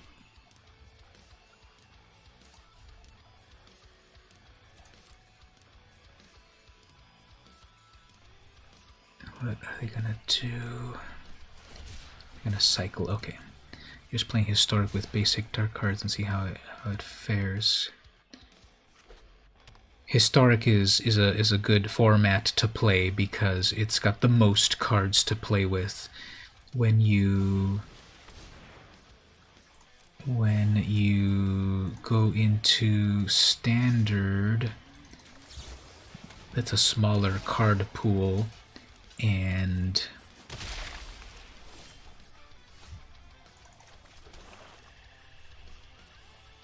it's a smaller card pool, and it oh, this is going to be brutal. So I'm doing a mutate here, and then they have to sacrifice their creature, and now I'm attacking with a 4/6. The opponent has nothing, as it should be. So they have 4 mana in total. So any questions or whatever about Magic? I've been playing. I first played Magic back in the 90s, actually, and I gave it up for a while, and then I got back into Magic in 2017, and then I've been back on Magic since then. Plus, I do YouTube videos. I don't know if you've seen the rest of my YouTube. I do YouTube videos on making decks and like the best cards, this and that, you know, man, those kinds of... Oh man, I hate that card. Let's get rid of that right away. I hate that card. Life was away. You give it up for a moment. Yeah, I kind of... The funny thing is, I went to college, and that's when I could have been playing more, but then I just kind of fell off and stopped playing. And I always... Oh, no! I always... Questing Beast is so good. I always... Oh, at least it's only 4 damage. Anyway, I always saw that Magic was around, but I just didn't play. And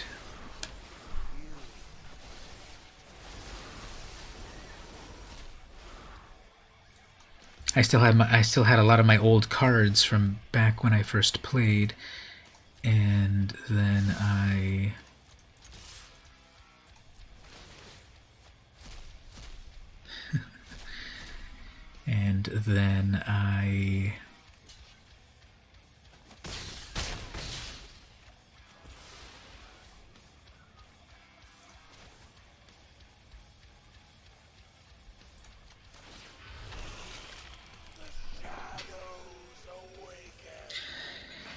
I got the itch to look through my old stuff, and all my cards were still there, and I started to look at them and reminisce, and that was back in 2017, and I saw Magic is still around, and there's people that play at the college. So Stevie, who was here a moment ago on the stream, he was part of the group of people. Oh, sorry about that, it deleted your Deleted a bunch of links of yours or something. Sorry, my chat thing here is just trying to protect against links. So, what were you going to post? No, my poor Ashiok. Anyway, let's mill them some more.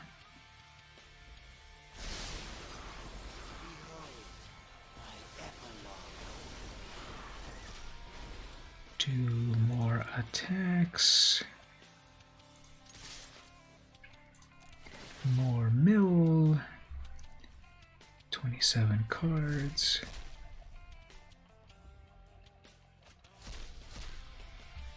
I don't know, it said here, please refrain from posting links. You might have accidentally written something that looked like a link. You know, sometimes if you're writing something dot something, I guess it thought there was some kind of link there. Sorry about that. It just, sometimes that software, they're down to one life. Sometimes the software just is a little too finicky. So don't worry about it if it wasn't.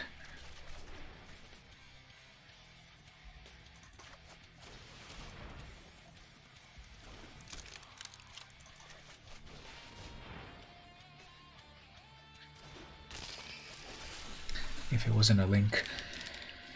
Anyway, what was I saying? Yeah, so I got back into Magic in 2017. People were playing at the college, and then I guess they can summon their Planeswalker there and give something a plus. No, it doesn't. That's not the Vivian that makes them big.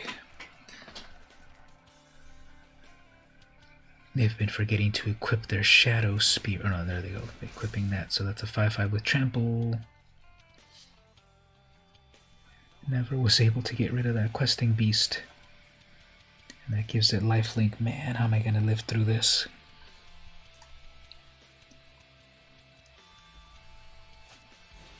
And plus a Gem Razor. Great. So they're going to destroy one of my artifacts.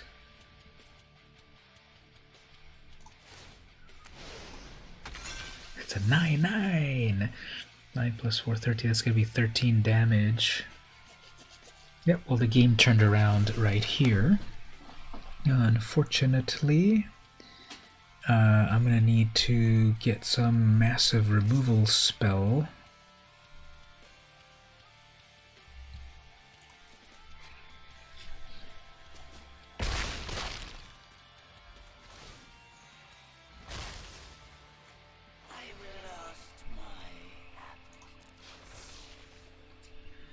So is there any way that I can win this? No. Because if I remove...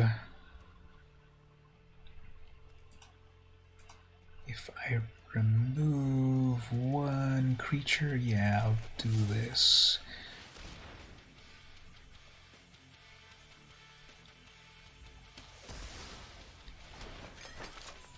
That gets me a little bit of life.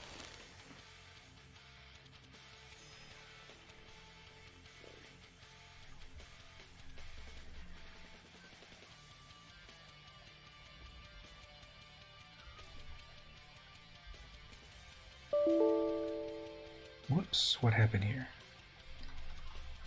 Am I still on the stream? Oh man, what is happening? I can't see anything on my screen. Local bridge application error. Okay, that came back. Look at that, I attacked. What is going on?